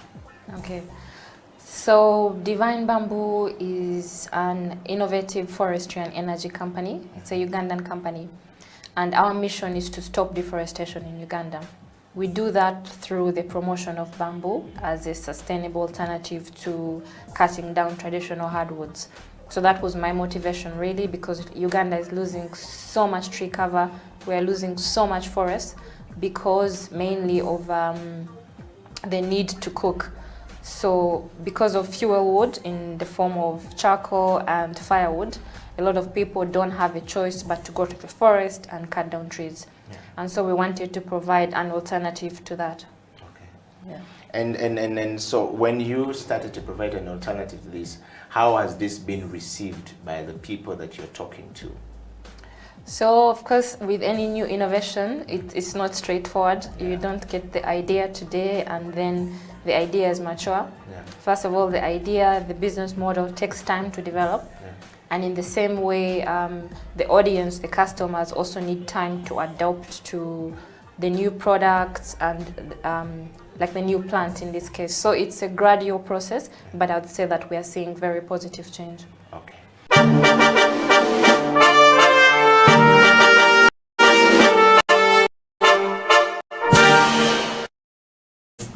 Forestry is not like something that you're going to learn and maybe at a point, yes, you may not get a job immediately, but it's a skill that you have in your head and you can actually invent and start your own business. That's the beauty about it. Like, the more you get exposure, the more knowledge you get from different places. So for any barista out there, any young man out there who is really lacking and they feel like, should I try it? Come on, it's time. The coffee industry is growing big in Uganda and out. Baristas are really respected people, not like before. So please join. It is really a very good adventure. Come on, down at Blue Press. We are ready for you.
It's a CEO Bench. My name is Eddie Okila, and this is House of Talent Television. Welcome to the program this week. I know all of you guys are wondering, it's changed time from 11 to 12? What's going on? Well, sometimes we make an exception for the guest. And the guest coming back on the show today on part 2. He was on the show about a week ago. 16 years or so at Makerere University, the so-called the Great University of Africa. Once the greatest university of Africa. We don't know whether we're still there.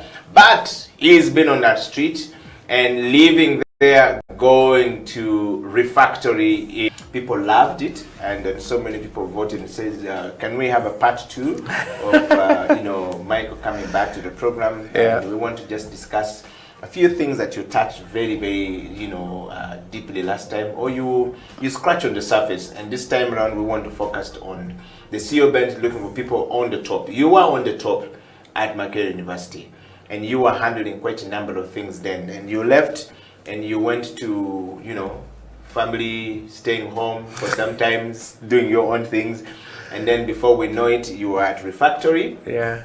Or at Clark International University and doing the same thing again, but this time around from a different perspective altogether, skilling people. Now, the CEO Bench looks at people who have been on the top, are on the top, or are going to the top, and when they are coming back from the top, they are managing change What kind of change are they managing? How do we deal with this change? So we discussed this quite a bit on the CEO bench, just basically give us a learning of, picking, from you guys who have been up there, done that. What lesson can we pick from you? How do we position ourselves to keep learning from you guys going forward? And so the show today is focusing on the education system and the repurposing of education system, as you would like to put it normally. So to start with, Michael, our education system that we know, that the British left with us, seems to be teaching us only how to operate the machine and not to create the machine itself. Is that the case? The easier part is to blame. Okay. Because blame takes away responsibility. Okay. And for me, it's like I said, it's the easier part. Yeah. The harder part is to do it different. Yeah. Because once you've done with the blaming, then what next? Yeah. Because we can blame everybody else you really think is extremely critical. Yeah. But what next? And I think for me that's the most important thing. So has the education system, or what the British left us, has it evolved? Has it given us the impetus for us to reflect and rethink what we need to do? Yeah. I think yes, there is need for us, and probably the time has long gone, if I could put it that way. Yeah. We should have done that maybe about 20 years ago. Yeah. Fit for purpose. Yeah. And I'll give examples where I think we blame ourselves. We got to know that we have oil in this country in I can't quite remember the time when we had the first discovery pronounced. Yeah, it's actually believed that it was known in the Oboti one. Exactly, yes, exactly. In 1960, I think it was 68. And until 2000 something, Yeah. I think before I left my career, we didn't have any program for oil and Around gas. oil, yeah. Wow. Yeah. But we've known this thing for all this long. Yeah. We knew that there was oil. Yeah. We knew probably going to be an opportunity. Yeah. We knew these opportunities required expertise. Yeah. But we never acted. Like even when entities like Talo and that started doing a bit of going beyond just discoveries to setting up, it took us another 10 years to have a degree program set up. Wow. So do I want to still blame the colonialist? Certainly not. I mean, Not. It's something we want to do here. Yeah, because technically what should have happened is if you don't have the competence or the capacity, is hire the people to come and set up the program for you. Yeah. Equip you, give you the skill, then they take off. Yeah. So our inability to move from where we are to where we should have been, I can't entirely blame it on the colonialists. They gave us a handle. Yeah. The question is, do you stay onto that handle or do you use that handle to move to the next level? Yeah. That's the first bit. The other example that I always give is, so when I had an opportunity, when I was still in Makerere University, we built our IT programs based on what you call the Association of Computing Machinery Framework, which is a US-based framework. Yeah. Now, that US-based framework identifies 5 computing disciplines. It identifies computer science, information technology, information systems, computer engineering, software engineering. These are 5 disciplines in computing. Which is very important. They're the core. Okay, so they are tracks, they actually. Now, each of these 5 is an industry in the US. And for us here, each of them is not. Each of these 5 Yeah. is an industry. Yeah. Now, we picked that framework, brought it here, and implemented it wholesome. As one unit? No, Yeah. as 5 Oh, different as 5 programs. different units, yes. Now, when you look at the way our industry is structured in the region, not just Uganda, Africa, I don't think you have 5 distinct. You are, because they are trained as professionals. It's in each discipline. In each discipline, it's trained as a profession. Yeah. Now, because of that, that converges, then people get disappointed because the opportunities have not necessarily been IT, information systems. Actually, my career has merged 2, information systems and information technology into one. Wow. So that for me is some of the things that we need to. What do we want our people to do for us in our market? How is the structure? The person who has trained as an electrical engineer, where are they working? A degree? Probably not. It requires a diploma, and you're good to go. Yeah. So that's what you're saying, that we need to, fit for purpose, rethink this thing, and put it for the purpose that the industry is looking for. Exactly. Now, that said, Michael, why is it that it's taking us so long? We want to borrow from you. You were, in university and still really in the university. Of course, this time around we're seeing you talk about skilling more than it was, at the great University of Makerere of East Africa. The question here, therefore, is how come it's taking us so long and we're not seeing it? Is it because the people in academia are not seeing it? Is it because of the policies that we have from the government point of view and not sort of like bringing this together? What is it that we're not doing right? I think the bigger challenge is who is in the conversations. Yeah. That is the bigger challenge. Okay. I always ask, children have gone through our education system, primary. You look at the amount of content they study, like in social studies, Nyamwiru, Nyamwamba, Moanga, those things. Yes. One time I was traveling with my daughter from Fort Porto, and we get to Mitiana, and I say, hey, we shall see Lake Wambala, and it's like, wow, very close here, there's a big hole. If you go there in Mubende, you will disappear because there is Walumbe. And I'm like, sweetheart, I wish you. So what do I want to have my daughter, who is in primary, deal with? Because, yes, and we can argue that maybe because she's in Kampala, she's exposed a little bit more. Yeah. But even the guy who is up country, the guy who is in the village school, how can I make them become socially responsible? Because that's the essence of social studies, really. That you have socially responsible citizens being groomed. Yeah. Which in tandem will give you what we're looking for. Exactly, exactly. Yeah. So in this era that we are in, because I'm sure there was a time when belief in other gods or other powers was very important.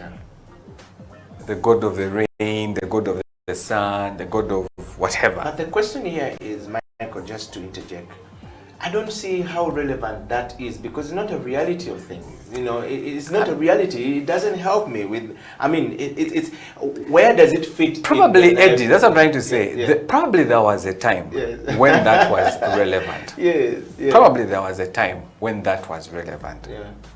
You get it? Yeah. We can talk about the Uganda areas and how it was built from Mombasa to here. Yeah. But where is it? You get it? Yeah. So, and I'm not saying that they shouldn't learn how Uganda came into existence. Yeah. We definitely need to have the history around how the Riri came into Uganda and that whole thing. But the broader aspect is we should be asking ourselves, at the end of 7 years of introduction to social studies, are these guys socially responsible? Do they understand the value of elections? Do they understand the value of boundaries? Do they understand the value of what are those things that every person needs to have? So that by the time they go to secondary school, because they're now teenagers, they have another level of thinking and understanding. That would be, that's how to approach it. Same as, let's say, science.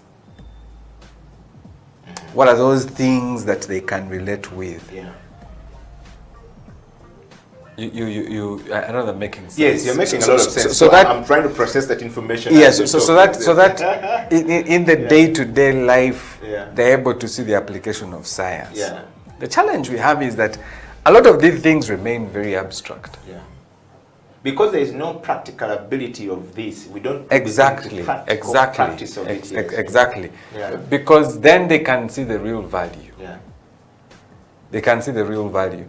I've seen children who you take to upcountry and you say, the milk you drink actually comes from here. And they're like, no.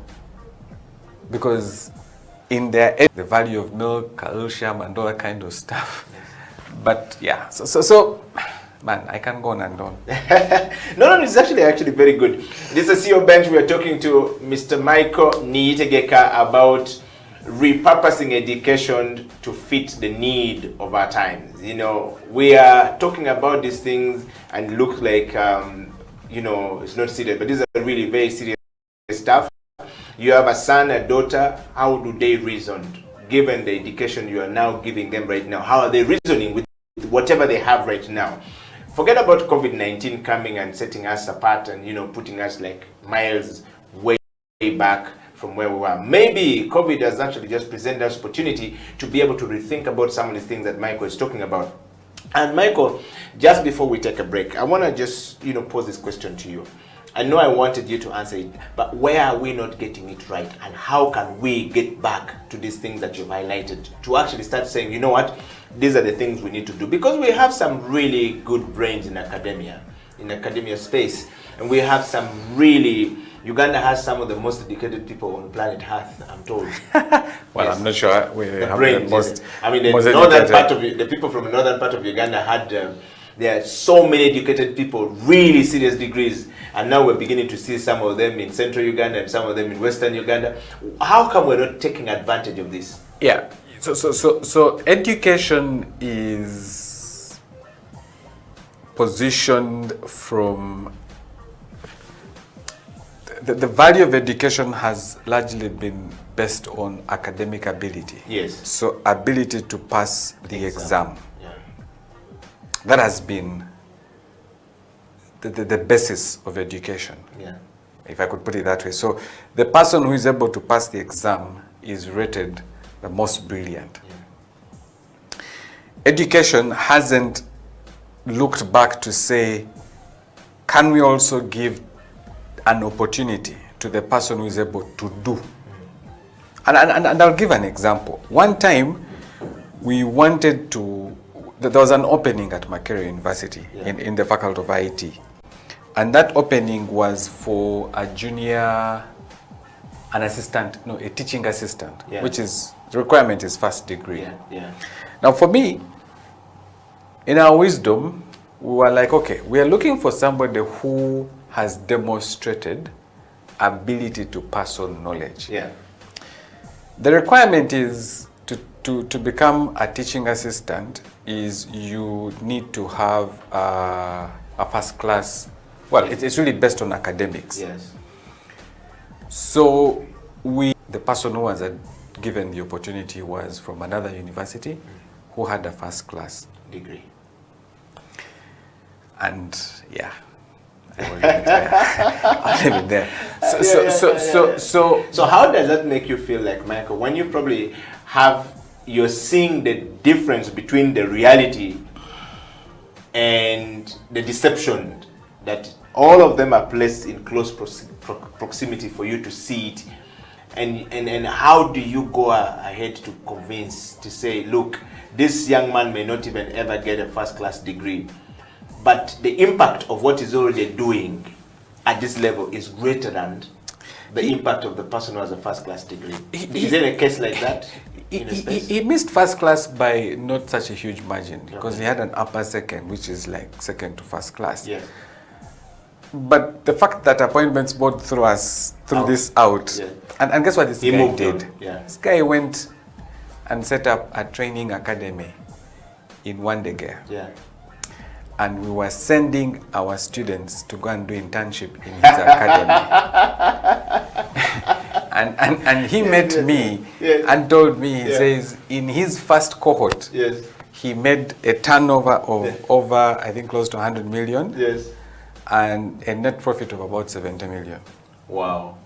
I'm like, which the colleague of the first class degree from another university will take him so long to probably publish so many papers to try and get it. Of course. Yes. But you see, that's where sometimes, and I don't blame university. Because you see, universities world over take a very long time. Like I said, universities are like elephants. They need to turn here. They will first go to Kisimenti, turn, and then come back. By the time they get to Kisimenti, it's 10 years. The road to come back is 10 years. By the time they come back here, it's 20 years. 20 years. This place has already moved to another point. And that's universities world over. The difference is that we're probably not copying up in universities like in Europe or Canada. I had an opportunity to visit a university in Canada.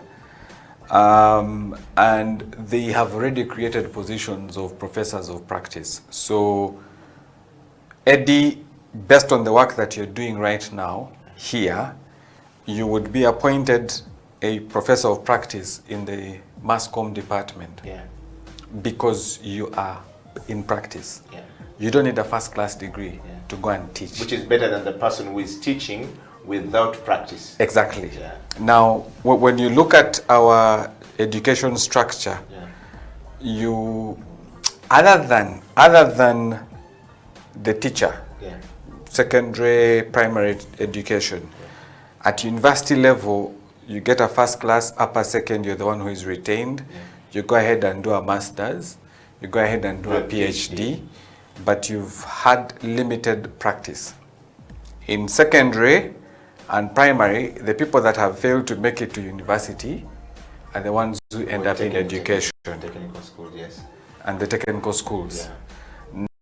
And there is the imbalance, if I could put it that way. So this guy goes into education not because it's a desire.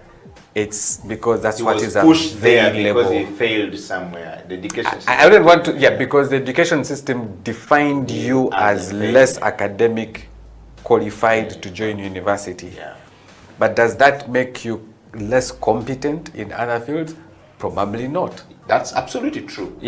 Now, to change that system is not something that we're going to dream of.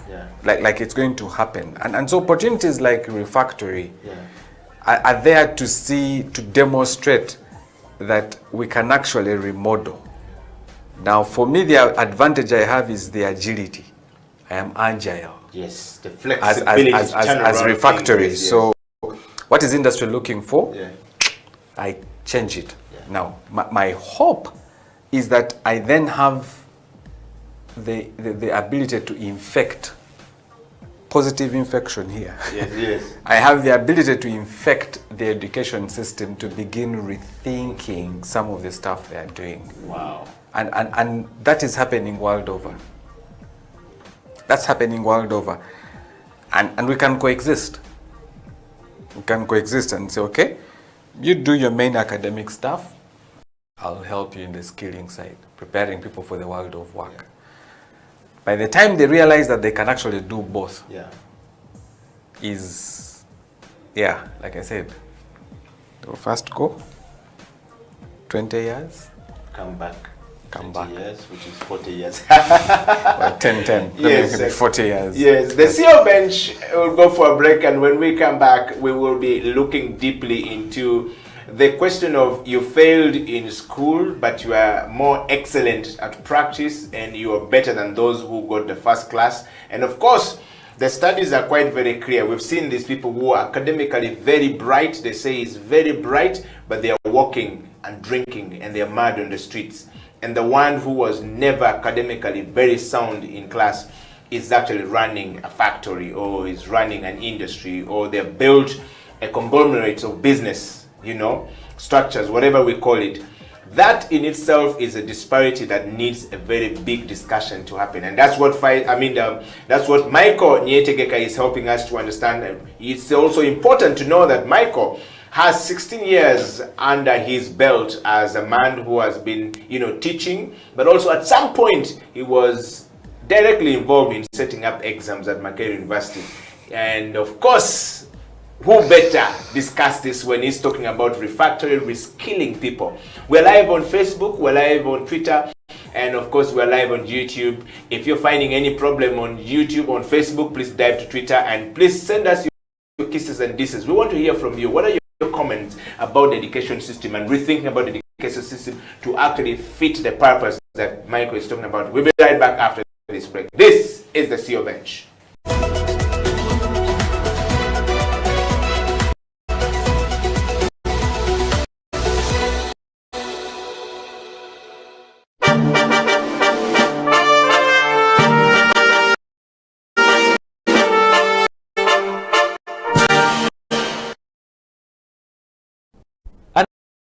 An army of sheep led by a lion will beat an army of lions led by a sheep. That's a fake. Yeah. So let's be very honest about this thing, and really understand that you need to understand where you lie and where you fall. So it's very important for us to understand that leadership has to be definitive. You can't be laissez-faire. It has to be definitive. You have to be strong. Just like a lion. You know, when a lion meets an elephant or a buffalo or whatever, the buffalo and all these animals run away. And yet, by the way, they are stronger than the lion. They are heavier than the lion. They are more intelligent than the lion. They are taller than the lion. They run away. The lion, because of its attitude, it sees lunch. That is a leader. Mr. Tonatra, thank you very much for coming to the CEO Bench. And I want to ask you, so if you were elected the President of the Republic of Uganda today, what would be your first State of Nation address now as you look into the camera and close the show? I think my first State of the Nation address would first of all to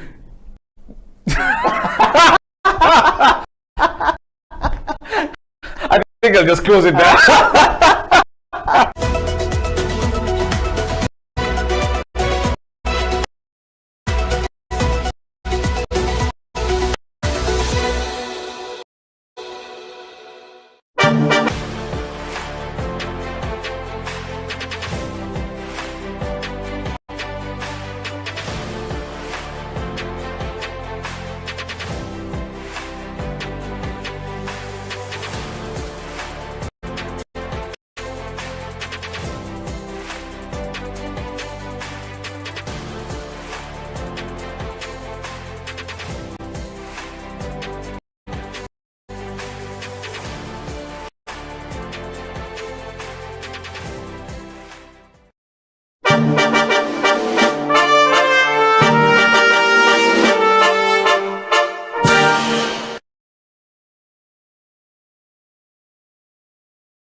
Welcome back from that break. My name is Eddie Okila and this is CEO Bench. In the studio is Michael Nietegeka, who we're talking to about repurposing education for, you know, the job market in Uganda. I mean, you can talk about Kenya, you can talk about Tanzania, you can talk about any other country in Africa, but we want to focus here in Uganda. And this particular CEO Bench is talking about how do we, you know, reorganize our education system to basically fit and start focusing on more skilling of people and making sure that everyone that is out there is able to get a job at some point. Michael, welcome back to the program. Thank you. I just want to take you straight to this question we've always had before. You've seen, you know, these people who in high school, they were always excellent. They always teach you. You know, you don't understand SST, they are very good when the teacher finishes class like this, then they take you from that point. Yeah. And they never read. There was no this thing of burning books at night. They were always, they say they read 1 week to the exam. Yeah. And they always, you know, win. They're always on top of the class. And then, you know, they come out from secondary school, Namilengo College, Buddha Junior, or wherever we're going. And then the next thing we know, they're out of the university, and then they're back on the streets. And then you meet the person, you say, but this guy was the brightest guy in my class, or this lady was the brightest lady in my class. And they just don't look it. Then you find a guy who was like always the 3rd grade person in class. Okay, somehow in senior 4 actually got the 4th grade, and then they said you cannot continue to senior 6. Yes. And then you find this person is running a very serious business. They said, I went through this technical school, then from this technical school, I went to university, but when I went to university, I went and studied this thing, so I'm now doing this. In fact, I went to university much later, after 10 years of me practicing and working. And then you start to say, you begin to have this question in your mind, what went wrong? Why do we have this difference? You are in the skilling space with refactory, but also you are now more qualified to talk about this thing. Can you help us understand why we have this situation? Yeah, like I said, our education system is one way, academic ability. Yeah. And so the opportunity for people to navigate to other areas is limited. I'm also not a believer of if you have failed here, then we must, like this whole approach of enterprise. We're going to teach people how to start a business, how to manage a business. Yes. Not everybody is crafted for business. True. Not everybody is crafted to run a business or to start a business. There are those of us who will be exceptional at running other people's business, not our business. Yeah. So if you were to ask me, we need to have, in business we call it pivots. Yes. So we need to have multiple outlets. That if by the time I get to senior 4, academic ability is not my strength. So I can't memorize, it's not my strength. My strength is in working with my hands, doing stuff. Maybe I don't need to go to senior 6. I just need to go into that place called a technical college, or if music is my passion, if music is my passion, if sports is my passion, I need to take that direction. Probably I don't even have to go to senior 1. Yeah. I don't have to take the whole academic space. Yeah. It's that recognition that education is not about you being in this track called school. Yeah. That education is about making you a responsible citizen that can contribute to the well-being of the economy because you're productive. That's the essence of education. Now, having those multiple outlets then helps as many people as possible begin to see value in education. It doesn't matter which areas you're tracking in. There are certain fundamentals that you need to have. You need to learn how to live with other people. You need to learn how to work with other people. We then make those the foundational requirements. Because at any one time, those things are going to be critical. They're going to be necessary. So if you approach it from that direction, then you'll find people sailing in systems. They don't have to. I met a historian who is working with Facebook as a software engineer. But his first degree is history, his second degree is economics. He's never studied software engineering. But he's working with Facebook as a software engineer. So what I'm trying to say is that, and these verticals are possible. It's not rocket science. We just need to recognize them. That's number one. Number two is that there is a lot of investment that is required to educate us, the parents, to think beyond law, accounting, medicine, engineering. We need to think beyond that education is not a vertical. What we call the linear vertical. That education is, like I said, making me a responsible citizen who contributes to the well-being, to the development of my economy, of my country. Now, whether I'm a musician, whether I'm a guy who is making noise by the roadside, the question is, do I have the awareness that I have a responsibility to contribute to the well-being of this country? Doesn't matter whether you studied physics or not. That should be the foundational stuff. Now, if those things are taken care of, then this guy who is super brilliant, but struggles to find relevance, and because he struggles, probably his wire has gone nuts. Also shows that they don't have to go through. I mean, we've seen people who have gone through education because the world, the society demand for you to go through and to be able to approve anything you are going to do. We've read about guys who have gotten their degrees below the age of 20 because the system there recognizes that their mental ability is far above the average or even close to the super. So their ability to process knowledge is way above. So they are not taken, you must go through the 3 terms of school. No. Are you there?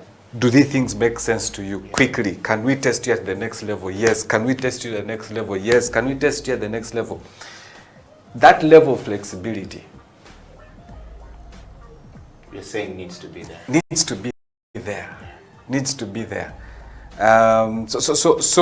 But for that to happen, requires leadership. What kind of leadership are we looking at, Michael? Leadership that appreciates that people cannot be a box. That you must do 7 years of primary, 4 years of O-level, 2 years of A-level, 3 years of university. Or 4 or 5 years. Yeah. That leadership that appreciates that humanity is diverse, that humanity has a multiplicity of capabilities, but making sure that each of us can thrive and strive in the environment. Now, then what leadership does is create the environment. That's why you don't need to have done biology for you to be a nurse in the US, because they have come to appreciate nursing is care. It's not human medicine. It's not about understanding the chemical composition of no, it's understanding that nursing is about care. And care doesn't require you to have so much in biology. It's understanding that so you'll understand the human body, you'll understand. So if somebody says, I'm feeling this, you can process. I mean, you go to a massage parlor and somebody says, okay, where do you feel? And they will start pressing. And you're like, but the people you will say, okay, this one seems to know what they're pressing. The others, it's like, they don't care, really. Their work is to press you and give you this. If you say, So they, you see what I'm trying to say? Yes, I get you very much.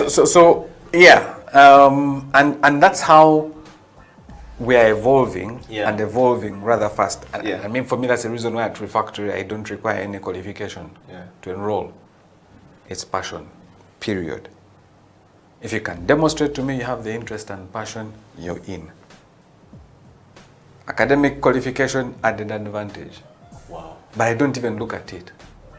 I'll not even say you have a degree, be this side, you don't have a degree this side. No. Everybody there. In the same hole. Let's see. Wow. This is the CEO Bench, and we're talking to Mr. Michael Niyitegeka, who is from Refactory, and of course, you know, the man at Clark International University, and of course the country, you know, regional country manager for ICDL, which we always want to know what it means. So ICDL is a digital certification program. Okay. And it started in Europe, and in Europe it was called the European Computer Driving License. Yes. In Europe, when it started, the argument was you need a license to drive a car. Yeah. And so they also, the British Computer Society, yes, then also decided to say, wait, you also need probably close to a license to be able to use a computer. Yes. And so they called it the European Computer Driving License. Yes, yes. But because it's now gone beyond Europe, yeah, it's now called the International Digital Skills Standard. Yeah. The ICDL is used to be the International Computer Driving License. Yeah.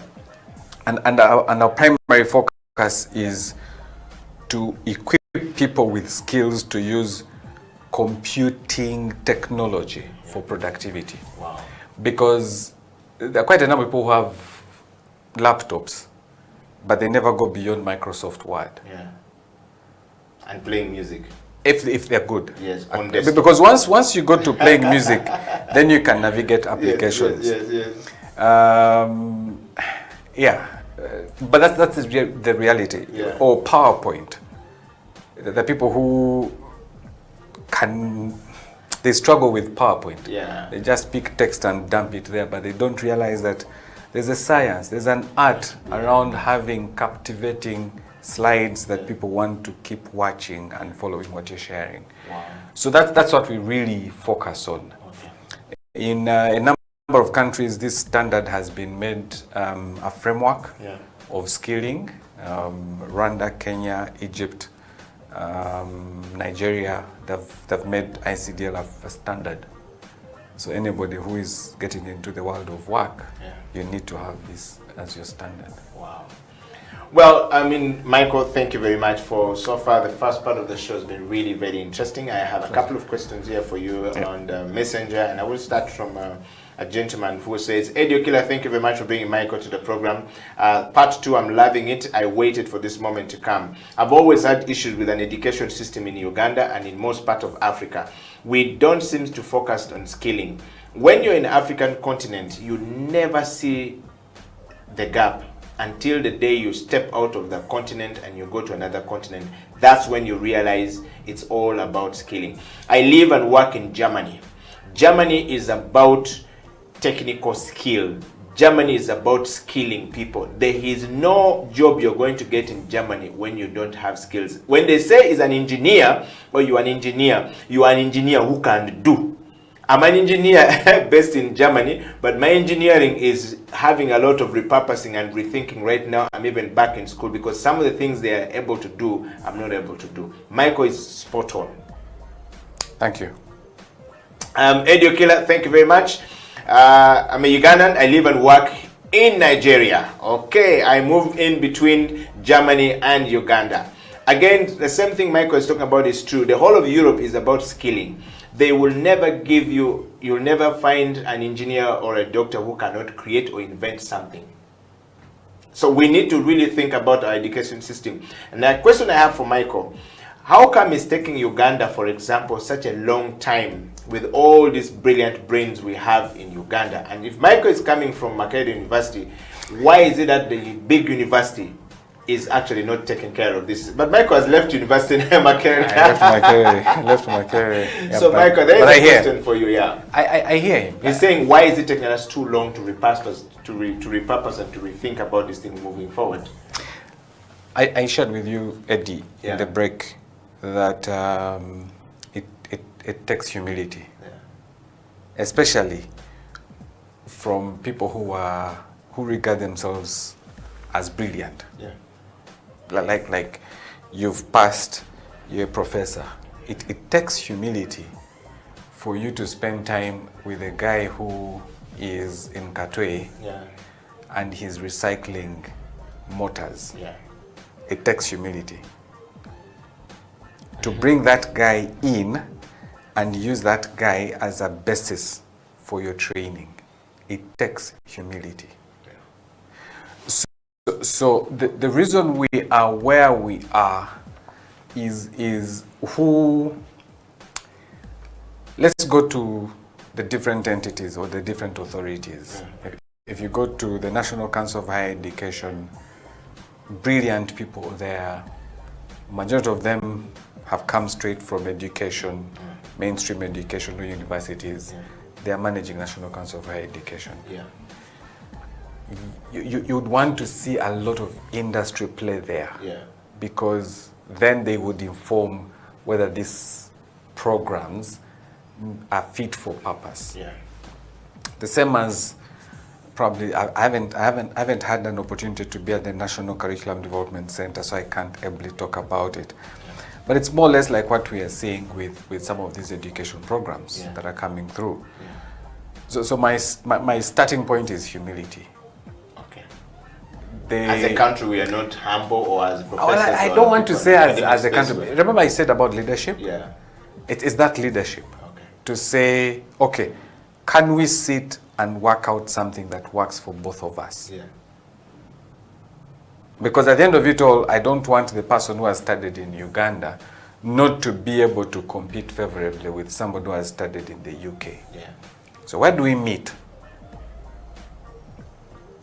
The middle ground is that I want this person to graduate and become relevant for the economy called Uganda.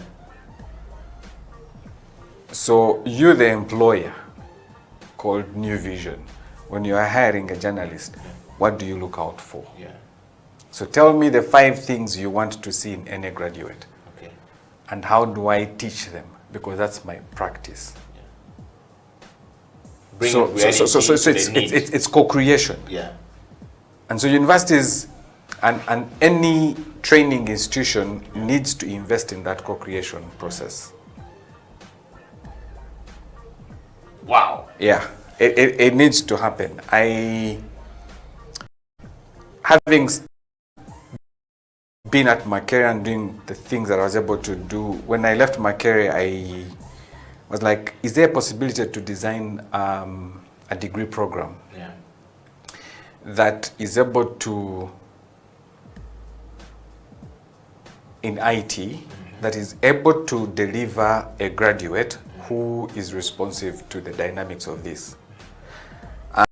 And I was given the opportunity at Clark International University, so I was involved with another colleagues of mine.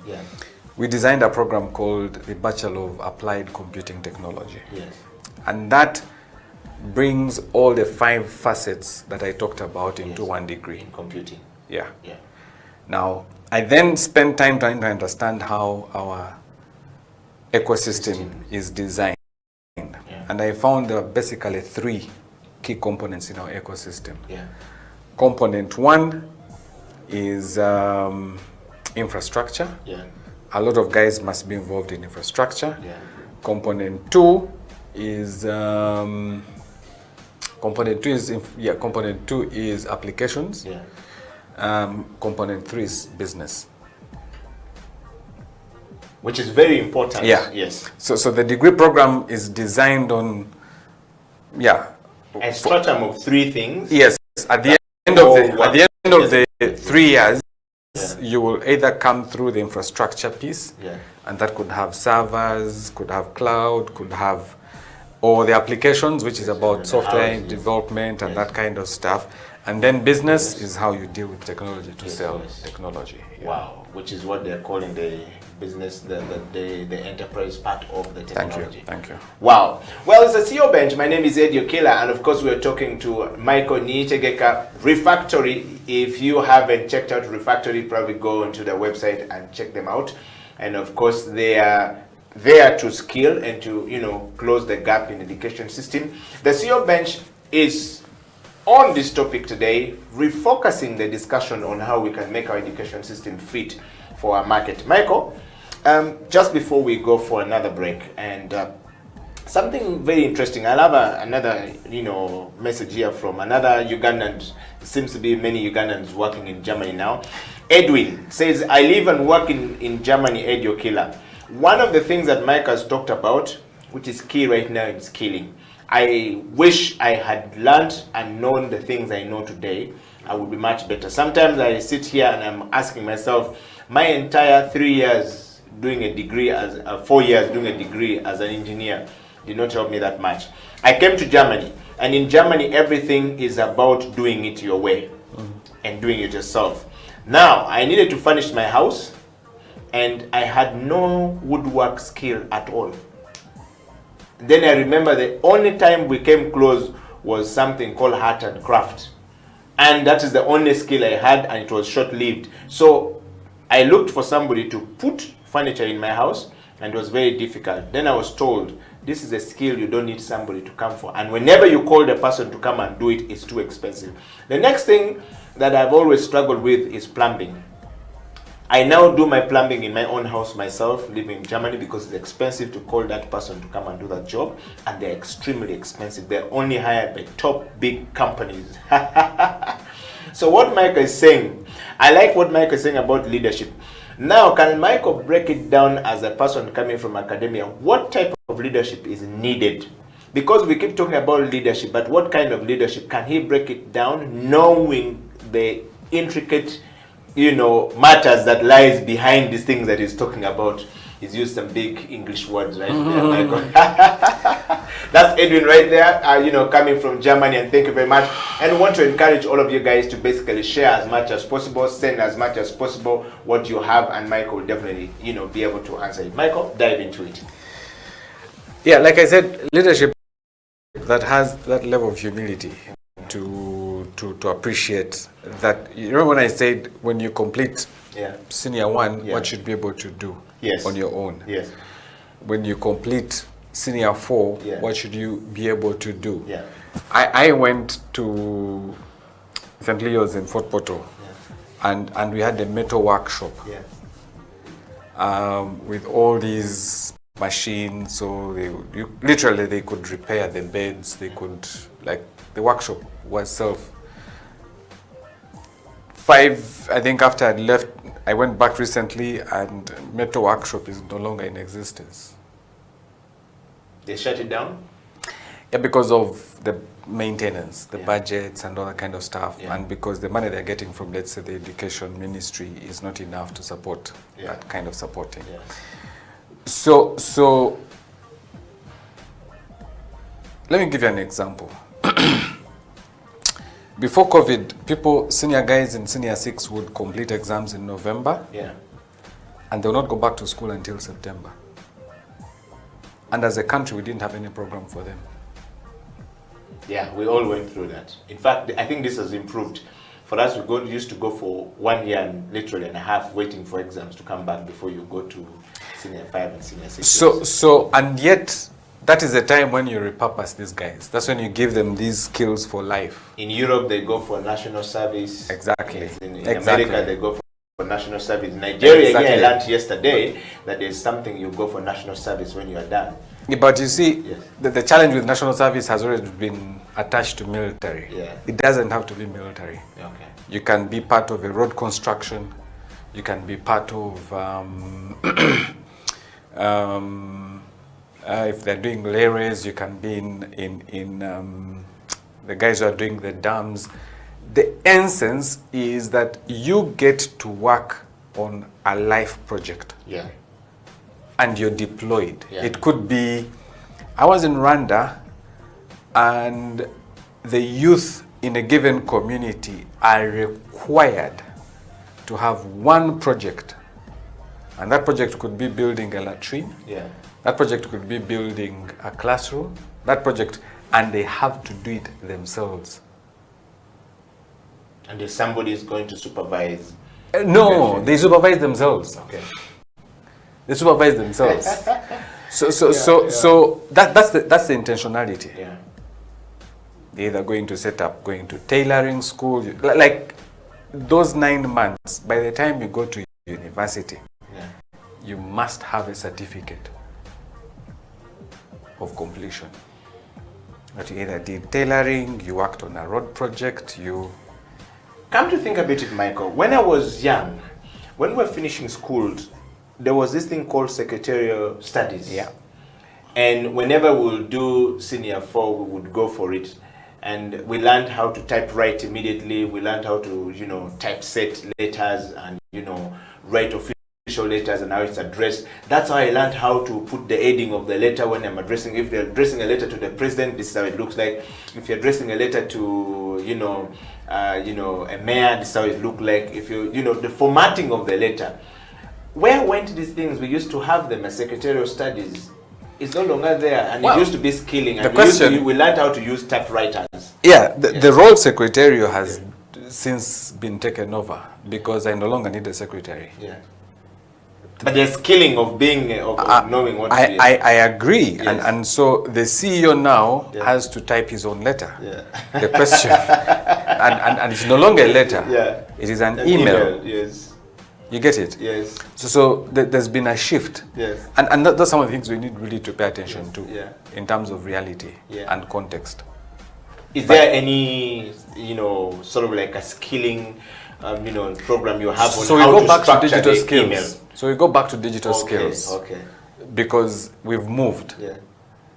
And part of communication skills that is taught Yeah. should really be focusing on that. How do I give you a skill to help you be able to write an email when the person reads the other side says it's a comparing email that we need to be part of this. Exactly. Wow. Exactly. We're going to take a break, and when we come back, Michael and I will be diving into the last part of the show where we're talking about fit for purpose. That's what Michael is discussing today. It's a deep conversation. I've seen some people here from the US and from Canada. Somebody made a reference from Canada. I've seen Chris in Canada said, I'll have a question. I've seen another person coming up from Australia. So I'm going to read your questions. And of course, the Ugandan here, people at home, I know Facebook is a bit of a trick for you guys, but you can go to YouTube and send your kisses and disses or your questions or comments, whatever, whatever the case may be, and Michael definitely going to be able to get into it. The CEO Bench will take a break, and when we come back, Michael and I will continue from there. Stay right there, I'll be right back.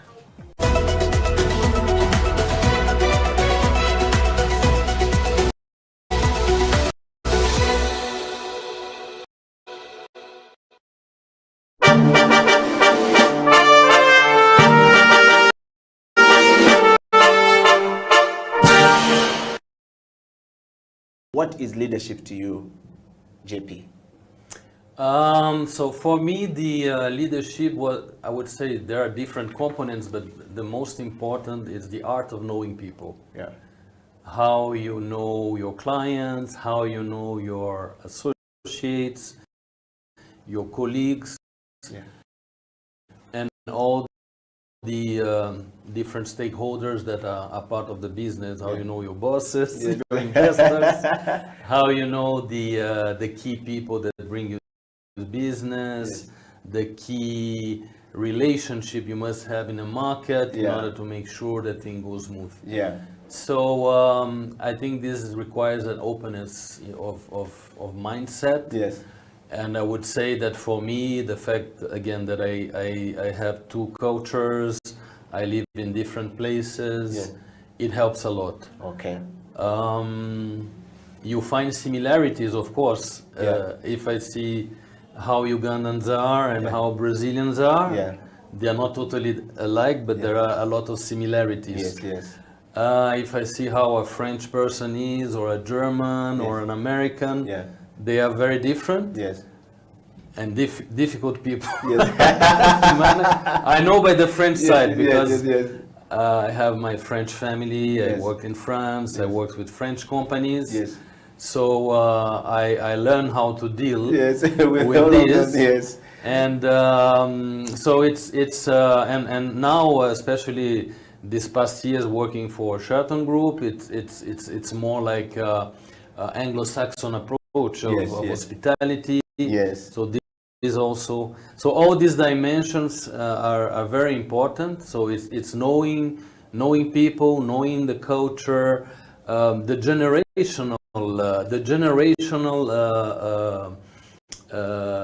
different generations you deal with. it's a very important. Yeah. It became more and more because the gap between generations have changed. Yeah. I would say, or I mean, people that analyze the market trends, Yes. how things go. Before, a generation gap would be 10 years. Yes, yeah. Now it's shorter. Yeah.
It is a CEO Bench. My name is Eddie Okila, Michael Niyitegeka in the studio, and we're discussing repurposing education for what it means to be or what it's supposed to be.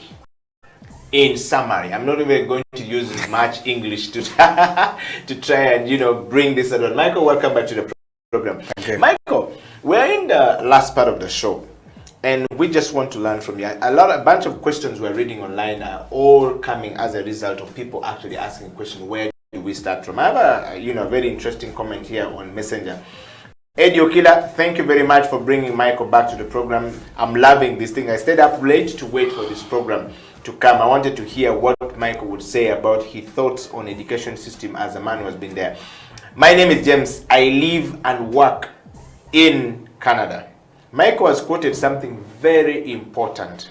When you come to Canada and you look at the education system in Canada and you go back to Uganda and look at what we have, they are completely two different worlds altogether. In my view, Makerere University and any other university in Uganda needs to start bringing people from the Kwagalana group who have businesses, running serious businesses downtown there, to come and give the lecturers in Makerere University lessons. Or they should be given master's degree because they are teaching business administration and these guys are really practicing business administration and building. It is a disparity and a failure on our side to actually have a professor teaching what they have not practiced. These guys run business. A professor is teaching a business he has never been able to manage. How do we bridge the gap? Michael can help us throw more light in that. Like I said, you see, education has the ultimate goal of education is to expose you to approach. Yes. The guys in Kwagalana group are doing it. Yeah. But they may not give you a structure of how they are doing it. Yes. And what is that, and that should be the difference, that somebody who, and that's why people like Mandela, City Oil, are able to hire experts to come and run his business. He understands what he wants. He has certain principles, but Mandela is not going to the kitchen.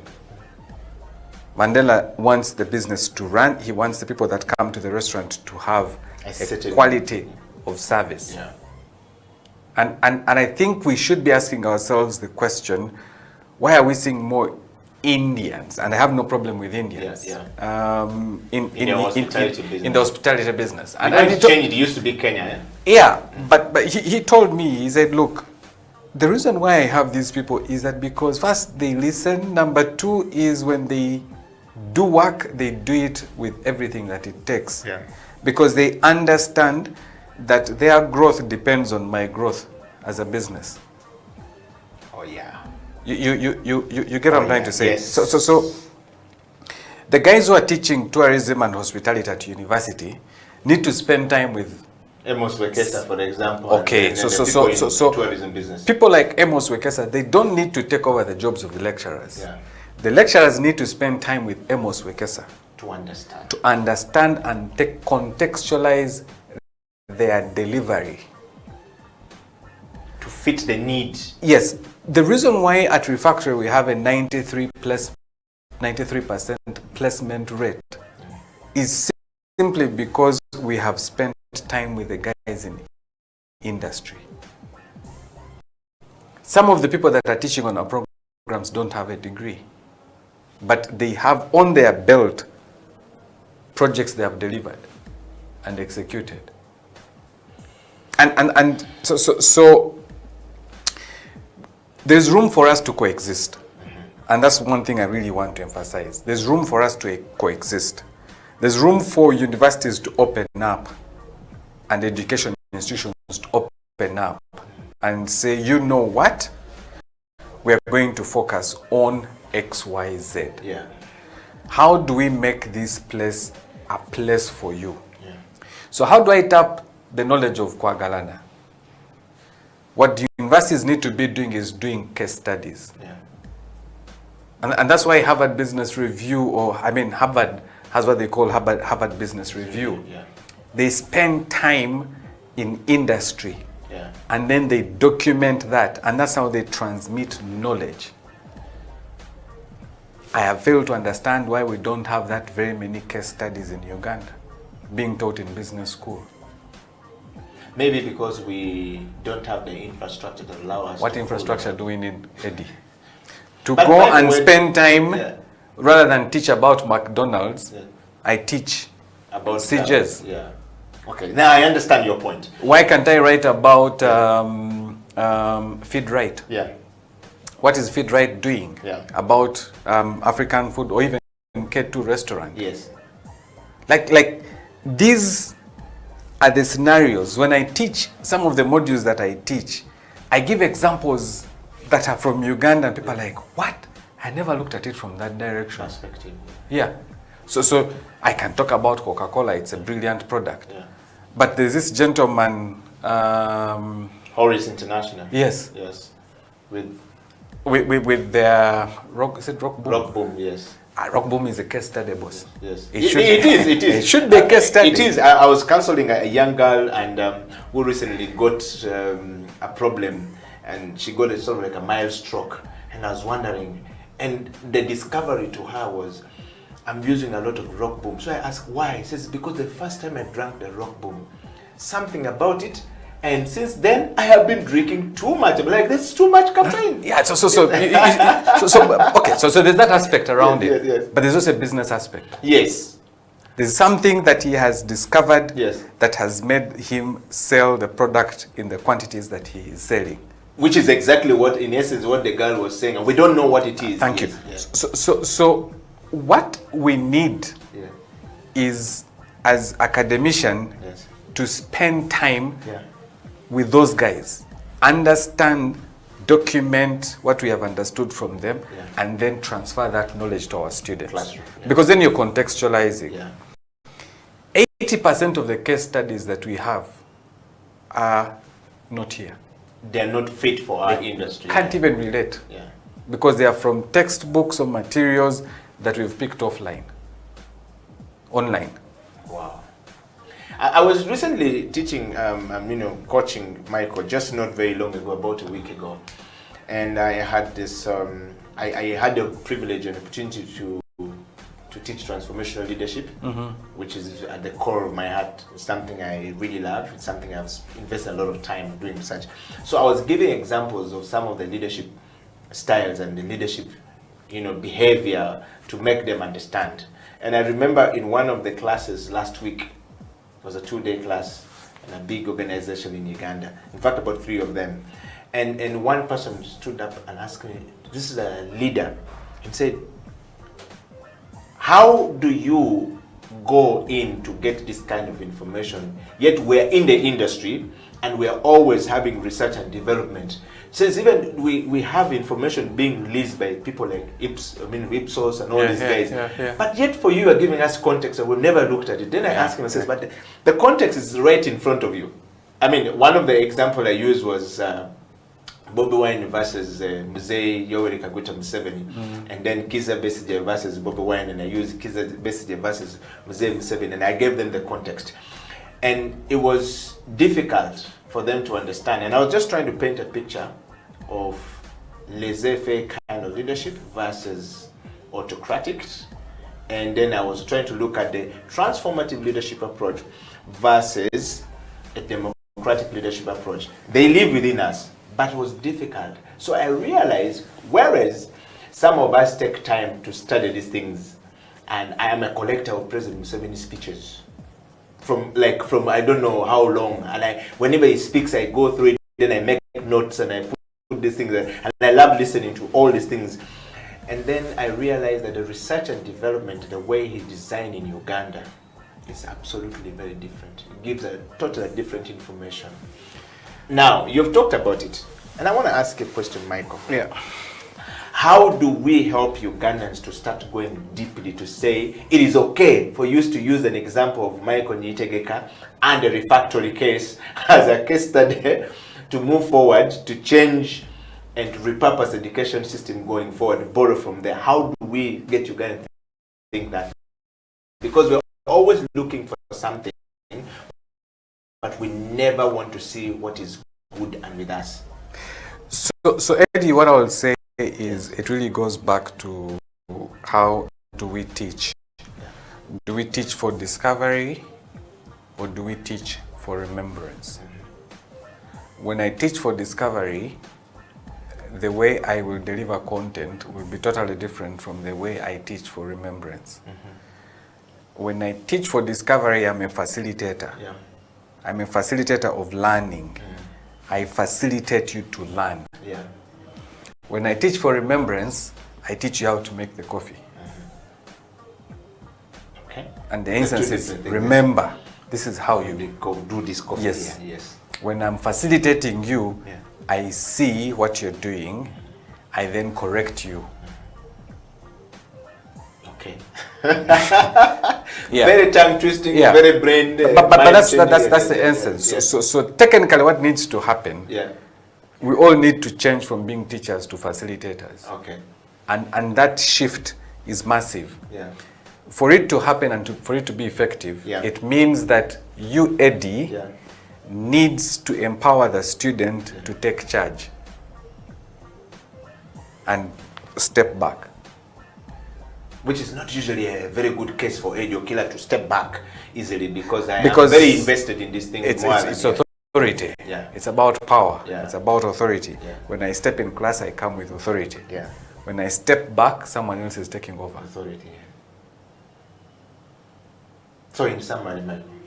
I think to bring this whole thing to a close, my take is that, and I would really want to appeal to the lecturer, the teacher, and say, we don't have to wait for the education system to change. We can choose to teach what we teach differently. And for me, that's what I decided to do, even in the system that they were. When I was in Makere, my classes, I was very intentional on how I taught my classes. I opted to be a facilitator as opposed to a lecturer.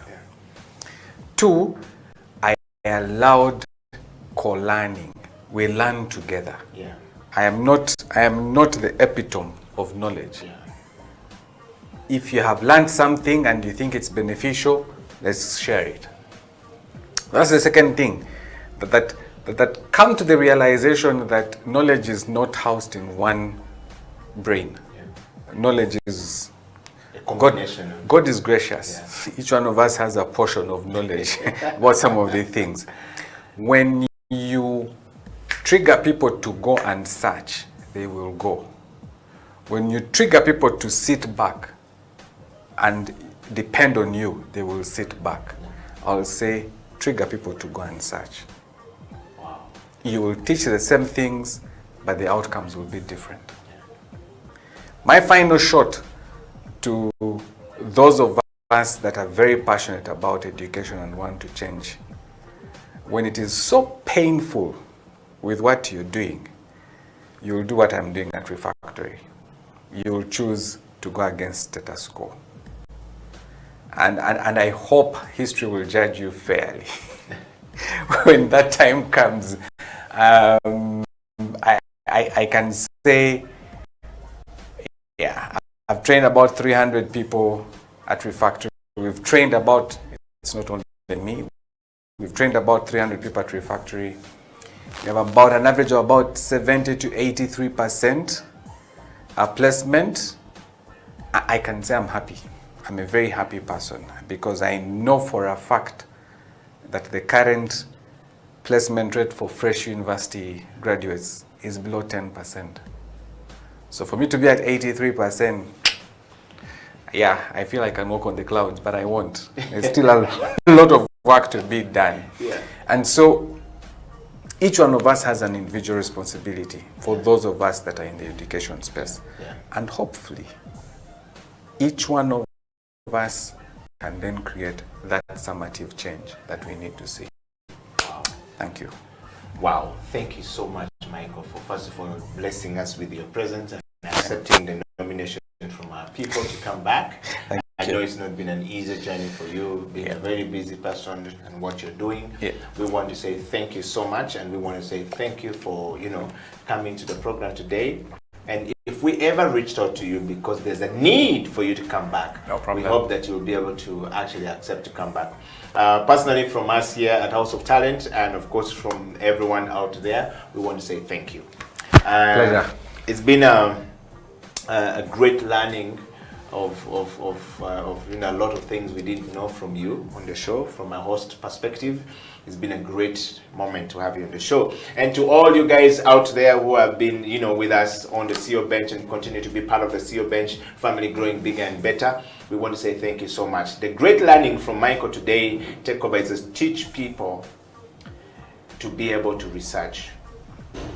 Teach people to be able to research. That's a great learning there. And then teach people and step back and give them responsibility and see if they will do it and just correct them. But don't always be the frontline person and you are the know-it-all, the elephant in the room. When you're there, nobody says anything, you're not moving forward. And of course, from the people in our education system, Michael has taught us one thing that is very important. Do research, think about people, look at what is in the market, look at what the market is looking for, and then be able to realign yourself to fit the need of the market. Other than that, we want to say thank you. And to Michael, we want to just, bump this and say thank you very much for coming, and we're wishing you and the team at the Refactory really a great one going forward. We're definitely going to become your student very soon. And yes, thank you very much to the crew and to everyone. It's a good night or good morning or good evening, depending on which part of the world you're actually watching the show from. It's a wrap from us here. Michael and Eddie Okila signing out.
Yeah, it's Amy Winster.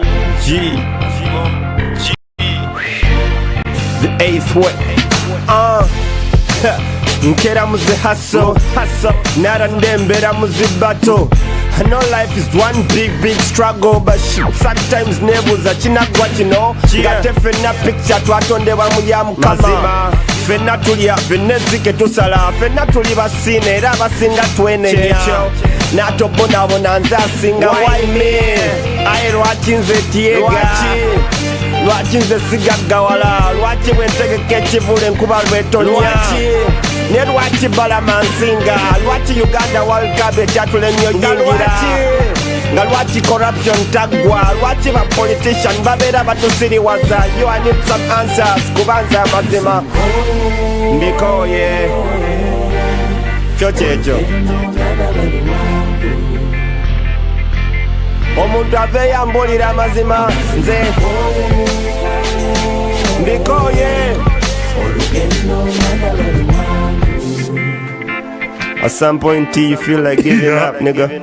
Ndamanya hundaruga kwitwa kiniga Uganda yo misho lyakwata ezo big figures Jiro mujinya mwana kora na mani Tindenda rapa ranjira hip hop ereshashura lyari Emyaka jakarenga bandavuga gari Nashanga fani yanjira ntiboro wa maramani Ounda kanjira at handsome kwa tejo ipsam net shwara Hip hop yanyereshashura lyari Leka kushomese kuno kwefagao kurastole shanga twena twashongora Leka kushomese kuno kwefagao rugamu byamunde kondereri we yahingire Ejini chiga flow ndajitamish ne mas ndazahachatia nanye garuha yama Ethan ni kwechiri what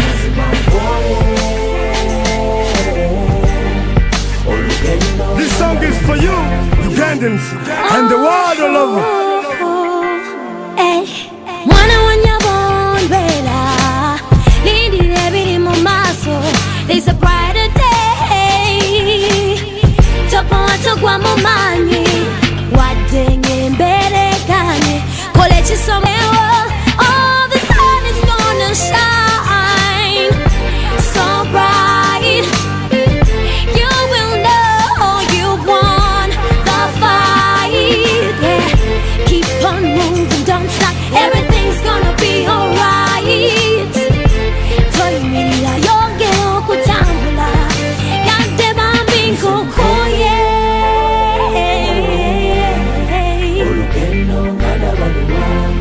Yadde olugendo luwanvu Ojja kumala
Being this way is heartbreaking.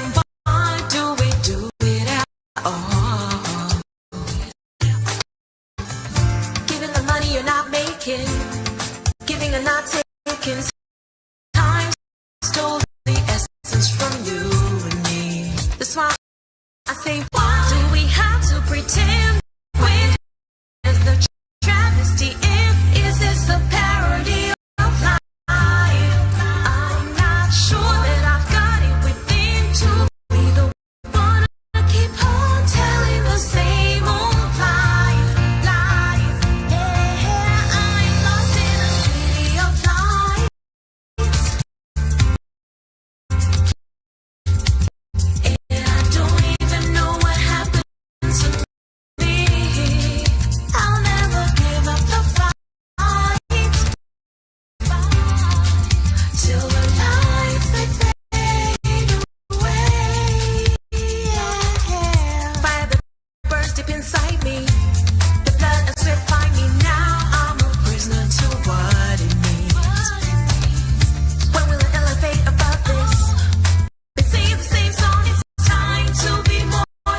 Mariana, ono muwala tebamukwana. Mariana, Mariana, ono muwala tebamukwana. Big woman thing. Girl, me love how you talk so, girl. When you talk, me can't tell you shut up. Simplify when you talk, baby. When you talk, call me just a black coat. Jagga Lancy Jeff, your body boat. No visa, baby. Got no passport. No money, boo. No visa, too. But baby, me give you the comfort. Mariana, Mariana, ono muwala tebamukwana. Mariana,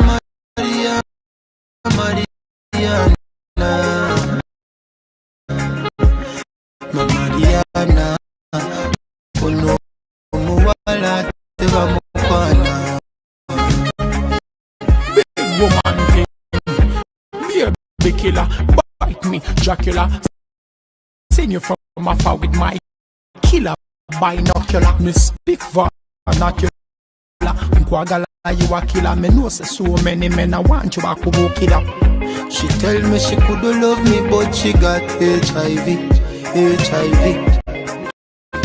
How could I see that when she got no ID?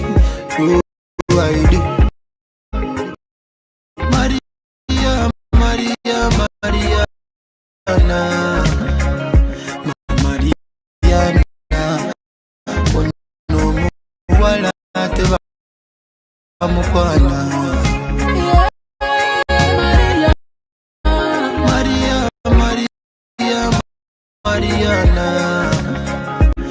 Mariana, ono muwala tebamukwana.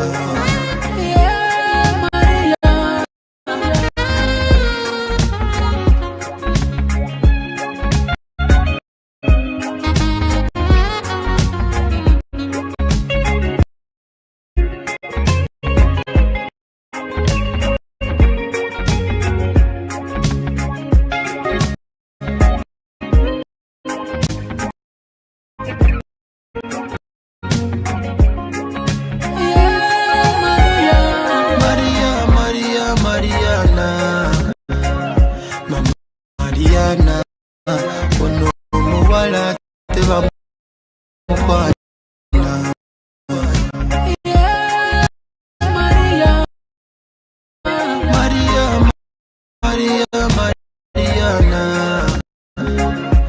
Mariana, ono muwala tebamukwana.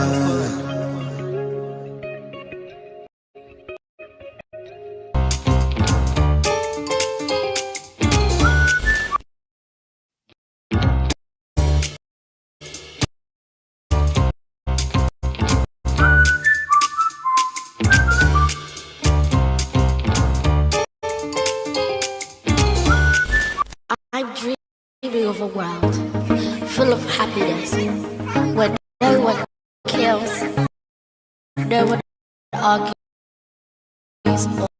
or no violence, and where we all live in harmony.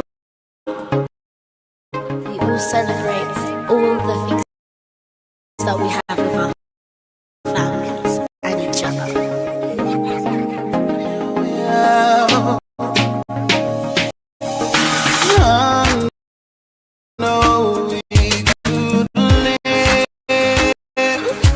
In a much better world indeed, will there be no healing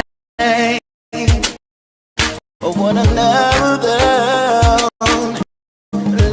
loving and living free and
shame.